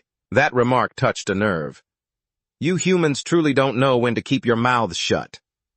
Jackal began to summon something with a dark magic circle. I'll make sure you can never say that again. Jean-Frey froze for a second, disbelieving his own eyes as he stared at the technique manifesting in front of him, a massive swirling black hole. A gigantic fist emerged, the Dark Heaven Fist. It shot toward him like an arrow while he was still suspended in mid-air, packing so much force that it sent him flying. Jean-Frey was blasted back, slamming hard into the rocks. Watching from afar, the guy smirked. How was that? The power of an invincible punch. Beneath the rubble, signs of movement and life stirred. Jean-Frey was still alive.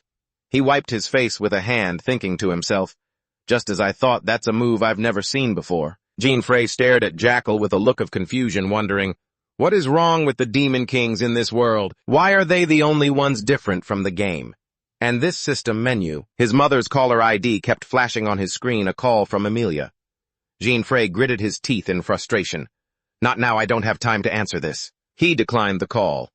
Jackal watched his expression and mocked him. What if I crank up the intensity? You're not half bad, it seems. That remark made him tremble with rage. Don't you dare patronize me with stuff like this. The guy didn't hesitate, gesturing lightly toward the black hole. Just a little praise, that's all. To find an opening for a counterattack, he decided to use his own punch. Even though the Fire Fist dealt massive damage, his HP would drain every second it was active. I have to finish this fast or I'm done for. Suddenly, Jean-Frey's eyes widened. Another call from Amelia. Seeing his chance, Jackal launched another punch straight at him. What is it now? Jean-Frey skillfully stepped back, landing nimbly on his toes. I have a really bad feeling about this. Jean-Frey locked eyes with his opponent. No choice, then. He went silent, spreading his palm toward the ground to prepare something. The next move he unleashed was nearly impossible to block. Teleport. In a split second, Jean-Frey vanished right before Jackal's eyes. The guy panicked, scanning his surroundings frantically. Where did he go? A moment later, thanks to the teleport, he had arrived in a different wasteland. Jean-Frey quickly opened the system menu, accepted the call, and asked in a breathless, urgent voice, What happened, Amelia? Why are you calling so much? Jean-Frey's little sister choked back tears. Big brother, where are you right now? Fearing there might be enemies nearby. He glanced left and right before answering calmly. What's going on? I'm a little busy right now. Amelia hesitated, tears streaming down her face as she explained that their mother's condition had taken a sudden turn for the worse, according to the healer. They said Mom doesn't have much time left. A simple sentence, but it left Jean-Frey completely frozen, unable to utter a word. His eyes narrowed slowly. An invisible wave of agony crashed into him. Amelia urged him over the phone, Please come home soon. Suddenly, Jackal caught up to him. You're going to play games, aren't you? Looking back at him, he felt a jolt of panic. My ability. He figured it out. Beads of sweat rolled down his face from pure anxiety as he rushed his sister. Okay, I'll be there right away. Jackal began to list off his sins. You disrespected the souls of the departed, and now you're trying to run. Truly unforgivable. Prepare to meet your end, human. He launched the same stale move from earlier to finish Jean-Frey the Dark Heaven Fist. But Jean-Frey had already read the move. He used teleport to sneak up behind Jackal. He clenched his fist tight as flames erupted around it. As he built up the momentum for the strike, Jean-Frey apologized. Sorry, but I've got urgent business. Let's end this. To his surprise, Jackal caught his punch bare-handed with ease. The guy stared at him expressionlessly. The fire fist. That's not enough to take me down. Jean-Frey didn't back down. He declared firmly, oh, it is. I knew for a fact he'd put everything into that blow, and the damage from the fire fist had fully stacked. Now it was Jackal's turn to counter. Another black hole appeared. Dark Heaven Fist. A gigantic fist emerged from the portal again. This time, Jean-Frey stood his ground, dodged, and clenched his fist. The fire fist doubles my attack power. He didn't hesitate to throw his punch, combining it with another skill. Jean-Frey zipped right past the giant fist. Spirit skill number 2, Counter X. It automatically countered the enemy's attack, tripled the damage, and unleashed a counter-strike. He pressed his fist right against the arrogant Jackal's face. A single punch sent him flying, his face slightly distorted from the impact. Counter X Jackal could only tumble helplessly in pain before finally hitting the ground. He slammed hard into a rock-solid wall, blood gushing from his mouth.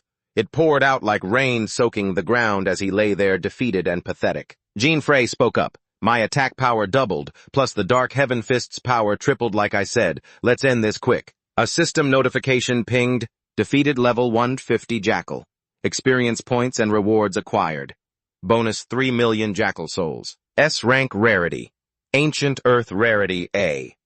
With the resources in hand, he rushed toward home. Yes, this is the ingredient I need. I've got to get home fast. Meanwhile, at a house on the edge of a small forest in a village on the first continent, Jean-Frey's home, his mother's sick room, was crowded with people. Suddenly, a familiar voice called out, making Amelia turn around.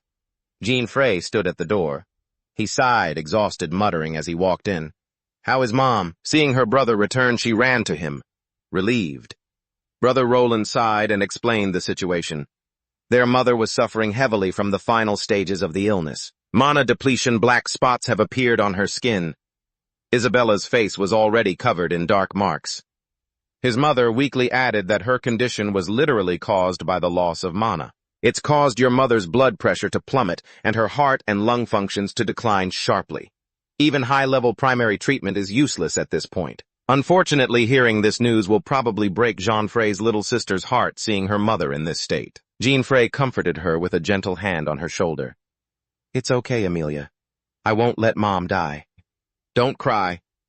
With a calm expression, he declared, I'm going to cure Mom now. Even Roland was stunned to hear this. What Amelia asked again, you're going to cure Mom that night. Leveling up and dumping 90 gift points into proficiency, Jean-Frey focused, his energy eyes squeezed shut. Proficiency went from 145 to 250. His crafting skill leveled up. Afterward, he pulled out the items he had conquered: Chimera Beast, Red Clay, High-Rank Elf tiers. Everything was ready, and Jean-Frey shouted to signal the crafting process. After a few seconds of refining, a precious potion was born, an SS-rank miracle cure.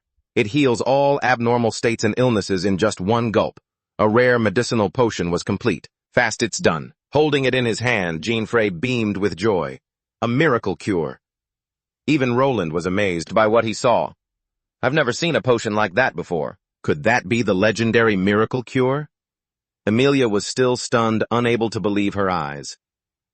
How did you get that? Holding the precious bottle, he spoke to her. Sorry, let's talk later, Amelia. Then Jean-Frey moved to where Isabella was lying. He began treating her. Isabella's face was covered in large black spots that were spreading to the surrounding areas. He quickly helped her sit up. When a master crafter increases their proficiency, it allows them to craft high-level items. I've managed to gather the materials and skills. Just in time, Jean-Frey began to pour the potion to save his mother. The precious herbal drops slowly entered Isabella's mouth as he hoped. Please wake up, Mom. A few seconds passed, and both of them waited in eerie silence. Suddenly, a miracle appeared. The black spots on her face faded over time, and Isabella woke up. She opened her eyes wide and looked around. The first sight that met her was her son Jean-Frey and her daughter Amelia. However, Isabella became panicked. Placing a hand on her chest, she asked, Who am I? Unable to hold back her emotions, she burst into tears. Mom Amelia ran over and hugged Isabella tightly. Amelia, what happened? She looked over at him, stunned, as he stood by smiling. Jean-Frey was overjoyed to see his mother healthy. Mom, a sudden question rang out. How is your health? Are you feeling okay, Mom? It made her stutter slightly. struggling to regain her memories. Isabella told Amelia, "Now that you mention it, I've never stayed in bed for this long. Did something happen?" With a face full of complaints, she said to her mom, "We were so worried." What Amelia said next startled Isabella even more. "If brother hadn't cured you in time, then maybe right now," she asked again. "Jean-Frey, I was sick." "What does that mean?" Roland immediately jumped in to tell her everything. "It's true, ma'am. Your son's miracle cure worked. It's incredible the symptoms have completely disappeared." Placing a hand on her shoulder, she looked at him. "That miracle cure is not the kind of medicine you can get easily. Jean-Frey, you didn't become an adventurer, did you?" Jean-Frey acted nonchalant and turned to leave. "Don't worry about that, Mom. More importantly, I'm just glad you're okay." But he was immediately scolded loudly by Isabella. She seemed quite angry. Her expressionless demeanor made the two siblings freeze in their tracks while she was still in the hospital bed. Isabella suddenly bolted upright. "Huh, Mom, you can stand up already." Then she pointed a finger straight at her stubborn son. "Jean-Frey," a series of sentences poured out of Isabella like rain. "You just ran away from home and left your mother and Amelia all alone, all because you decided on your own to become an adventurer." "I didn't." He was completely helpless. "I didn't abandon you two." Regardless, Jean-Frey lost the argument and knelt in repentance for his mistake. "Don't you dare make excuses." "Yes," she shouted at the top of her lungs. "Ever since you were little, you've been just like your father." Seeing the tense situation, Roland tipped his hat and bowed. "If you'll excuse me, please take care." Amelia politely saw him off. "Thank you, sir." Afterward, she turned back inside to console her mother. "Come on, Mom. He did that to help you after all." Seeing his mother yell so fiercely, Jean-Frey's tears flowed like rain. The miracle cure was incredibly effective as he placed his hand near Isabella's chest. "Sadly," she said, "I know. But what if something happened to your brother?" Seeing her like that, he felt sad for his mother. But after just a few seconds, Isabella's emotions shifted. "All right, it's fine now. At least you're safe." She pointed at Jean-Frey. "Now go and defeat the Demon King quickly." Jean-Frey was stunned by the suggestion. What Amelia was confused. "Mom, why did you change your mind so suddenly?" Jean-Frey stood frozen. "Isn't this the part where you say it's been a long time, and that our whole family should sit down at the dinner table together?" "You said that wrong, Mom." Suddenly, Isabella started speaking again. "How long do you think I've been a mother?" She reached out to stroke his cheek affectionately. "You look just like your father now. So you want to achieve something by becoming an adventurer, right?" Jean-Frey nodded in agreement. "Yes." Looking at her son, Isabella added, "Then go for it. I'm feeling better now anyway." Looking into his eyes, she demanded, "But you have to promise me 3 things. First, you must call me every single day, so I know you're still alive." "Yes," Jean replied, continuing to honor Isabella's wishes. "And the second, you are forbidden from dying." "Yes, I promise." For the final condition, she instinctively reached out to gently touch his face, then pulled Jean-Frey into a hug and whispered a few things. "Thank you, Jean-Frey." Isabella's voice trembled as she said her final words before they parted. "Take care of yourself." A while later, both of the women most important to Jean-Frey walked him to the door to see him off. "I'll be back," he said. Amelia helped Isabella as they watched Jean-Frey, his figure gradually fading from their sight. A while later, in the vast forest, he thought about his mother's illness, a condition caused by a monster that could drain magical energy. Luckily, this time, he had been able to use a miraculous medicine to cure her. But there were countless others in this world suffering from the same thing. Jean-Frey tilted his head back, looking up at the sky. "If we can defeat all the demon kings and create a peaceful world without monsters, then maybe this sickness will disappear." A question echoed in his mind. However, back in the game, even after defeating all 7 demon kings, the monsters didn't vanish. Perhaps there was some other reason. Maybe it's because of something else entirely. Jean-Frey stood with his hands on his hips and took a deep breath before continuing. "The existence of the 8 gods, the ones I didn't fully understand in my past life, must be the key to everything." That morning, in an unfamiliar place, at the arena of the 3rd continent, the strongest warriors had gathered in large numbers. This was the site of the Olympia battle. After a long journey, Jean-Frey had finally arrived. He blended into the bustling crowd, and then an announcement sounded, grabbing his attention. "We will now begin the first intercontinental tournament to determine the strongest adventurer of the Olympia battle." On the stands, cheers echoed throughout the entire area. As the noise dragged on, Jean-Frey helplessly covered his ears. As expected, this event was quite something. The organizers began to provide more details about the competition and the adventurers from the various continents. From the unified continent all the way to the 7th, anyone could participate in this contest. However, your levels will be adjusted to 155, and your stats will be automatically capped at 150. But your skills, job classes, and equipment will not be limited. He stood silently, hands in his pockets deep in thought. Even if he wanted to defeat the gods soon, he needed to get stronger first. The prize for this competition was 1 billion gold. But then, as if drawn by something, Jean-Frey glanced to the side. To his left, a group of people was moving. It wasn't the money that everyone was after. It was the bonus reward, the only thing that could be obtained here. To his right, it was the same, unbearably crowded. Something even more enticing, a book with unique pages and SS rank class change scroll. Circles appeared in front of the contestants as the preliminaries began. In the preliminary round, we will measure your magical power and your raw strength. Jean-Frey stared at the circle and pursed his lips into a smile. The total scores would be calculated and ranked, and the top 8 would advance to the main tournament. He followed instructions and placed his hand in the center of the circle. Now place your hands on the magic circle in front of you so we can measure your magic. A while later, when the sun was at its peak, the magic measurement results were in. Everyone turned their eyes to the newsboard in the air. Here are the rankings. First place, 1,190 points. Second, 1,033. Third, 1,022. Looking at his ranking, Jean-Frey froze. Jean-Frey Van Rade, ranked 2,189, 72 points. Seriously, I'm dead last right at the start. He gritted his teeth, feeling down. Well, I guess I saw that coming. Since I'm a crafter, my magic stat would be low. I might not even be at level 150. The next test appeared. Now let's begin measuring attack power. A punching machine was placed in front of Jean-Frey. Use all your strength to strike the machine before you. He looked at the machine carefully. He analyzed it. No point in panicking. Even if my magic score is at the bottom of the barrel, I can make up for it with raw attack power. Jean-Frey took a deep breath. Then he clenched his fist tightly. He had worn the gloves In-Out gave him to participate. Skill Flame. Skill Flame Punch, a punch that wraps your fist in fire. Attack power increases twofold, but HP will decrease every second. Jean-Frey's fist was now engulfed in blazing red flames. First double it, then trigger Counter X to triple it again. Skill 2. Counter X. An active move that counters the enemy's attack, tripling the damage and launching a counter-strike.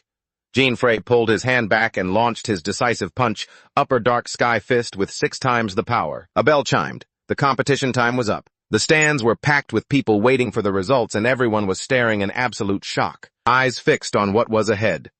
The people below were just as stunned, their mouths hanging open as they instinctively let out, "Huh." The people on the field stared intently at Jean-Frey, whispering excitedly, "That sound, is that him?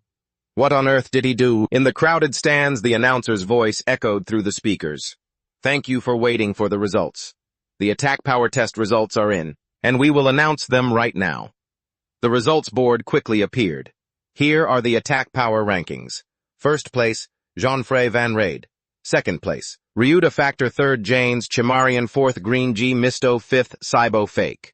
Jean-Frey let out a sigh of relief as he looked at the board, muttering to himself, "I was worried when I was ranked last in the magic test, but it looks like things are okay now." The announcer's voice continued. "Based on the results, these are the 8 warriors who have secured their spots in the main tournament. Glinzy Mistal Lima, alias Flumiel Kish, Jinfrey Van Rade, Shiboflag, Janus Cimarron, Ryuta Factor, and Edison Sats." Suddenly a voice spoke up beside Jean-Frey, drawing his attention. "Hey!" The voice belonged to Mira. She walked over slowly, placed a hand on her hip, and teased, "Jean-Frey, are you a stalker or something?" She looked closely to see who had come. Jean-Frey jumped up, shouting, "You again," forcing Mira to snap back. "I'm the one who should be saying that." It was as if the air was thick with the scent of gunpowder. The two of them started bickering. She said, "Why do I see you everywhere I go?" He didn't back down. "If that's the case, I'll throw that right back at you." Mira scowled in frustration, thinking to herself, "That punch back in the practice yard, he used that strange equipment again." Recalling the moment, Jean-Frey prepared to punch in the yard, she thought. It's curious. Thanks to that Lucifer halo ring, he can hear everything. Jean-Frey sighed with his eyes closed. "You're here for the class change scroll, aren't you? Isn't that right?" Mira was quite surprised, looking up at him as he took the initiative to ask. Not dodging the question, Mira replied quickly. That's right. If you want to get stronger, you can't exactly avoid changing classes, can you? Watching Mira standing there alone. Jean Frey pondered. The 8 guardians are legendary to all adventurers, so she must be using a fake name. To avoid unnecessary attention, the host's voice rang out, cutting through their conversation. Now let the performances begin. The screen displayed the names of the top 8. This main event would be a knockout tournament among the top 8, and the winner would receive 1 million gold. And the class change scroll. Looking up, Jean Frey smiled with genuine interest at the rules. So if you win this match, you have to keep fighting. That looks somewhat interesting. The announcer's voice echoed again. Now we begin the first match of the finals. Jean Frey Van Rez and Granger Mistel, please step forward. Mira turned and waved, saying good luck. He tilted his head, watching her figure drift away, and muttered to himself, she's not too bad, I guess. Jean Frey stood in the middle of the arena with his hands on his hips, waiting for his opponent, ignoring the noisy crowd. What is that skinny guy doing? That equipment, is he a crafter? But what were his results in the qualifiers? 2 other men in the stands debated frantically. The judges must have made a mistake. What's that thing on his head? The crowd's rowdy argument grew loud enough to catch Jean Frey's attention, making him turn around. In front of him stood Granger, wearing an elaborate crafting outfit. The screen showed his info: Granger Missile Class Crafter, Guild Master of the Silver Devil Guild. The crowd went wild when they saw him. Granger Missile.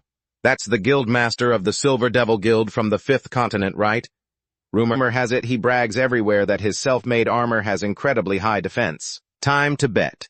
Who are you putting your money on this time, you idiot? No need to bet this time. Everyone is clearly betting on Granger. The atmosphere grew electric with the crowd's cheers. The announcer reminded them, both contestants are ready. Let the match begin. Jean Frey thought in shock. I can't believe it. My opponent is a crafter who looks this ridiculous. Granger spoke arrogantly. Looks like I'm quite lucky today, though this match lacks a bit of excitement. Before he could even finish, he was stunned to see Jean Frey nowhere in sight. He hadn't disappeared. He had simply moved with agility, clenching his fist to unleash a flaming punch. Granger was reckless and failed to dodge, taking the blow square on from below. It left him dizzy, looking left and right, desperately searching for Jean Frey, even though he was right in front of him. Seizing the opportunity, he unleashed a flurry of punches into Granger's body, making him scream in pain. Finally, with a stern face, Jean Frey delivered a decisive blow right to Granger's chest, making him grit his teeth and groan after the impact. His body flew upward and slammed deep into the wall. Granger's bruised and battered body quickly slumped down, and he sat on the floor, gasping for air. The crowd in the stands was shocked, their jaws dropping in disbelief. Cheers mixed with bewildered whispers. What's wrong with that guy? What happened? Seeing the scene in the arena, the announcer spoke up. What just happened? Granger has been defeated. Jean Frey rubbed his head apologetically, thinking to himself, was I a bit too rough just now? At the same time, the announcer declared the winner to be Jean Frey Van Rez. Watching from the side, Mira rested her chin on her hand, thinking, equipment with fire properties. Definitely unexpected. The competition continued. Next is the second match of the first round, Oro Sunsaz and Rami Alias. Hearing her name called, Mira quickly stepped into the arena. The crowd erupted when they saw Mira. Oh wow, another cute girl. The arena is a battlefield for men. Girls have no place here. Hearing all of that, Mira stayed silent, not bothering to argue. Elsewhere, Jean Frey leaned against the wall with his arms crossed and eyes closed, thinking, I suppose heckling is part of the crowd's entertainment, isn't it? Especially when security here is this bad. Mira's opponent was an old man holding a staff who walked out to announce the start of the match. The old man spoke first. Ho ho, what a pretty girl. Mira's face remained cold and expressionless as she heard his words, and she glanced at him with a side eye. The old man wouldn't stop smirking lecherously. He raised his hands, gesturing vaguely, and muttered, If you let me touch you, maybe I'll go a bit easier on you. Not caring and refusing to give him a chance to spew more nonsense, Mira quickly summoned her spirits. A red one and a blue one appeared instantly. The red one was the fire spirit Ifrit, and the blue one was the water spirit Shin. Suddenly, a blast of red flames erupted. It surged straight toward the terrified old man Oro under the might of the spirit's technique. The audience watching from the stands was treated to a spectacular sight, watching in terror, unable to believe their eyes. Leaving the defeated old man behind, Mira gently turned and walked away. With the official match end announcement, the battle concluded. The winner of the second match, Rami alias stood amidst the thunderous applause of the spectators in the stands. That girl is incredible, John Frey muttered to himself, amazed at how fast she was. Inside the vast arena, the sound echoed endlessly. The tournament process was moving along incredibly smoothly, and once the fourth match ended, the final round was officially complete. Next up are the quarterfinals, the announcer declared. The first quarterfinal match will be Jean Frey Van Res versus Rami alias. The remaining two, Ryuta Factor and Jane's Shimerian, will compete in the second match. Jean Frey stood at a distance, eyes fixed on Jane's up ahead. He looked down, lost in thought, silently processing everything he had seen and felt during the match. He silently gauged the man, thinking this guy is much stronger than the other adventurers. Jean Frey compared them to himself, wondering if he was on par with Mira or not. Before he could dwell on it too long, the match was signaled to begin. All right, let's get this fight started. For the first quarterfinal, Jean Frey stepped onto the field looking sharp with his glowing Lucifer halo hovering above his head. As he entered for the match against Rami, she walked in with a cold, expressionless face. Both contestants stepped forward, standing in the arena, surrounded by the cheers and roars of a crowd, confident in their own abilities. Mira smiled confidently and said, "If you want to run away, this is your chance." Jean Frey didn't back down. He smirked and replied, "That actually sounds like a great opportunity. Let's settle this once and for all and see who the real tag-along is." The event officials made announcements repeatedly. The first semifinal match, Jean Frey Van Res versus Rami alias. Both had entered the arena ready for a showdown before a packed, crowded gallery. The signal rang out. The match began. Mira started the match with an icy expression, raising her hand to the sky to summon her spirits. A red-haired spirit appeared right behind her, a fire spirit, though she didn't use a move yet. Jean Frey simply clenched his fists, took a defensive stance, and muttered to himself in awe. The audience was loud and excited. She summoned a spirit again. It's already getting dramatic in the first match. Jean Frey looked at the red-haired spirit and thought, one spirit is already enough of a headache. But then Mira didn't stop. She continued summoning more, a water spirit, a thunder spirit, one after another. All three massive spirits appeared before Jean Frey. Taken aback, he broke into a cold sweat, thinking to himself, summoning three spirits at once, facing opponents like this it was truly overwhelming. Mira stood proudly before her three spirits with a smirk. The audience didn't hold back, cheering enthusiastically. I've never seen anything like this before. Three spirits summoned at once. Go for it. The girl raised her hand again and said bluntly, I know your strength well, so I won't hold back. Still in his defensive stance, Jean Frey teased with a smirk. Scary. So scary. Suddenly, a long-haired blue spirit stood before him and unleashed the water dragon roar. The technique took the shape of a ferocious, sharp-toothed water dragon head lunging straight at Jean Frey.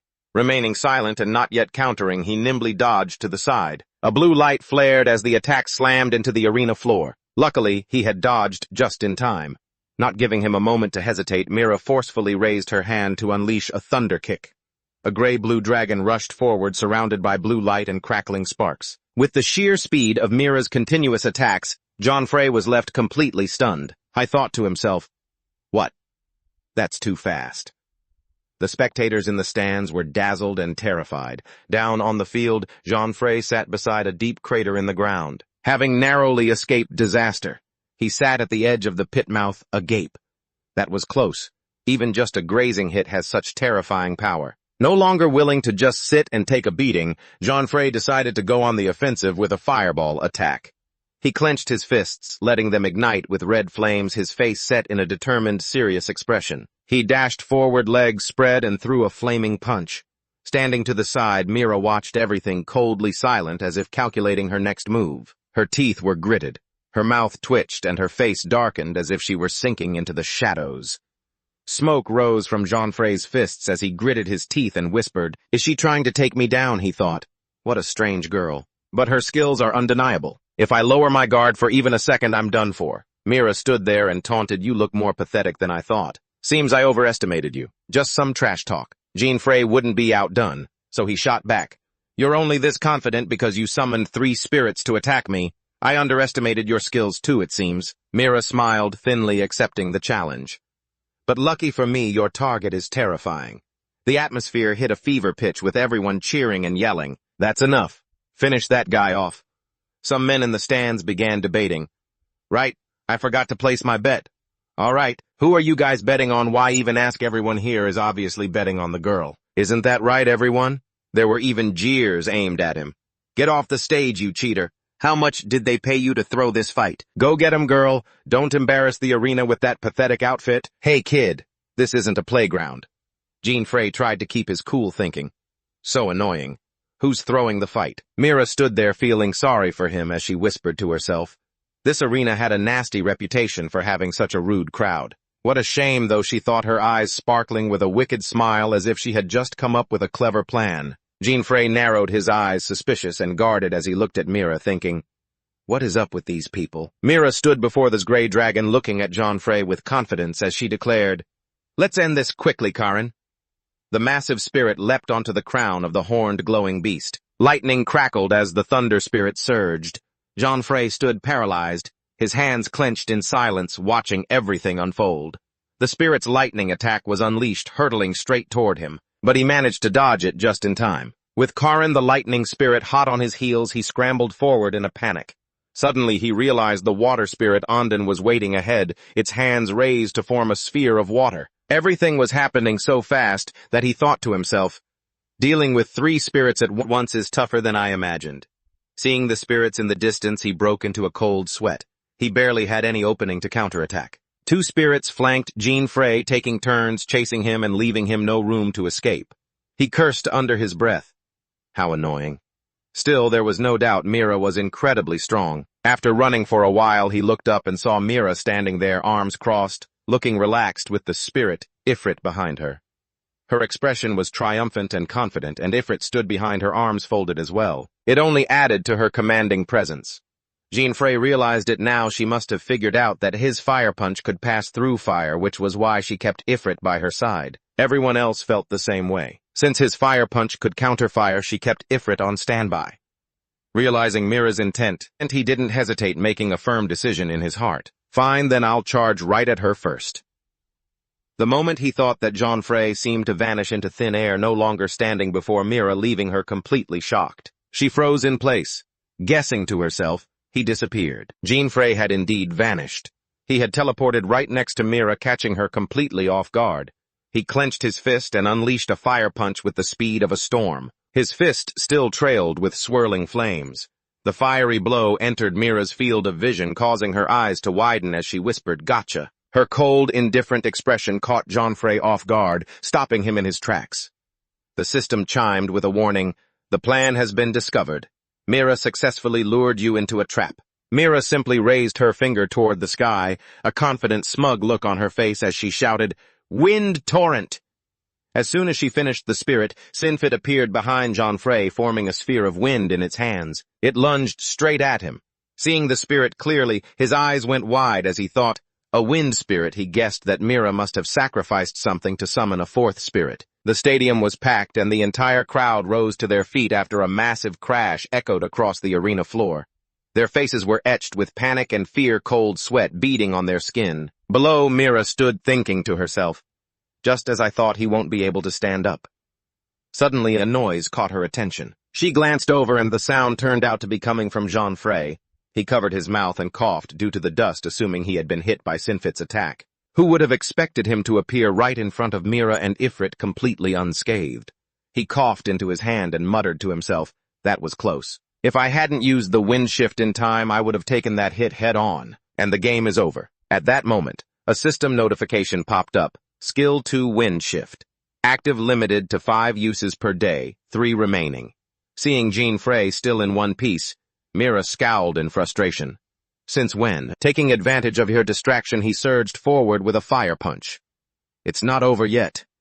Under Mira's watchful gaze, Jean Frey rushed straight at her, flames still roaring on his hand. It made Mira think using a powerful skill like continuous teleportation is extremely difficult. Can he really use it without limits? She quickly ordered her spirit. Ifrit rushed in to attack, even though she knew there was a disadvantage in using fire against this spirit. But Jean Frey still used it. He seemed to be planning something. He pressed his lips together tightly, staring straight at Ifrit, and the spirit returned the gaze. As they lunged at each other, their 2 fire-wreathed fists collided in midair, spraying sparks everywhere before quickly dying out. Only trails of smoke remained floating in the air. Watching them fight, Mira remarked from the side, "This is bad. That fire punch of yours isn't doing anything." But he didn't seem disappointed at all. He just smiled brightly and replied, "I know." He charged toward Ifrit again, unleashing attacks repeatedly, despite them having no effect. After a long silence, Mira spoke up. "No matter how many times you try, it's useless. Attacks of the same element will just cancel each other out. You understand that, right?" Ignoring her words, Jean-Frey clenched his flaming fist and lunged forward. As he launched himself, the hand that was once a fist underwent a strange transformation after he whispered a command. "Dissolve." Mira couldn't help but frown in confusion. What not leaving her in suspense for long, the Ngokung's sword appeared in Jean-Frey's hand. He said confidently, "This is a poison element weapon. It won't be cancelled out." Griping the hilt with both hands, he charged forward powerfully and shouted, "Melt!" The sword began to turn into wisps of smoke. It drifted into the air. The system quickly annotated Skill 3 Melt. The blade turns into liquid, allowing it to change shape freely. Cooldown 48 hours. The flowing ribbons of melted material quickly coiled into long, tentacled ropes that surrounded Mira, leaving her bewildered. "What is this?" On alert chimed Ngokung durability, 299 out of 1,500. The Ngokung lunged at the target according to Jean-Frey's thoughts. One more hit and its durability would surely hold up. It quickly wrapped tightly around Mira, snaking past her face and covering the lower half, making her eyes widen in surprise. After binding her body, it began to lift her into the air step by step. This is the 100-armed Guanyin move. Trapped in the tight coils of the centipede, Mira can't move a muscle. She can only scream internally. What kind of power is this? I can't even command the spirits anymore. Mira is squeezed so tightly that her eyes well up with tears. She struggles in vain, unable to break free, her legs dangling in the air, swinging, unable to touch the ground. Just then the system alerts that the centipede's durability is 9 out of 1,500. It startles him, but he thinks, "Finally I did it." The announcer finally speaks up. Mira, Alias, is unable to continue the match. The winner is Jean-Frey Van Red. As the victory is announced, Jean-Frey can't hide his triumphant look. He chuckles while looking up at the crowd. The result is settled. He doesn't need to give Mira a hard time anymore, so he softly commands Cancel to withdraw his technique. No longer suspended by the centipede, Mira falls quickly, but fortunately Jean-Frey catches her below. She can't even speak now, her face tired and disheveled as she leans against him, letting out long breaths. In the stands, the audience is in total shock. They jump to their feet to get a better look while Mira calmly says, "It's a pity, but it looks like I've lost." Jean-Frey crosses his arms and asks, "Why are you being so reasonable all of a sudden?" She replies nonchalantly, "I'm not stupid enough to deny the strength of a worthy opponent." Seeing her being so straightforward, Jean-Frey pulls out a blue vial. Under Mira's amazed gaze, he explains, "Drink it. It's a special recovery potion I prepared." Holding the potion in her hand, she watches his retreating back, lost in thought. Left alone, Mira clutches the vial, looking at Jean-Frey and thinking, with skills like these, he's definitely not someone that I can afford to underestimate. But a notification from the Lucifer aura makes Jean-Frey break into a cold sweat. Detected curiosity regarding item. Mira is curious about your equipment. Mira is lost in her own thoughts. Between the illusions, teleportation, fire fists, plus the item skills, I've never seen aura that can change shape like that. Realizing she's getting too excited, she clenches her fists and closes her eyes to steady herself. This is bad. I can't control my excitement anymore.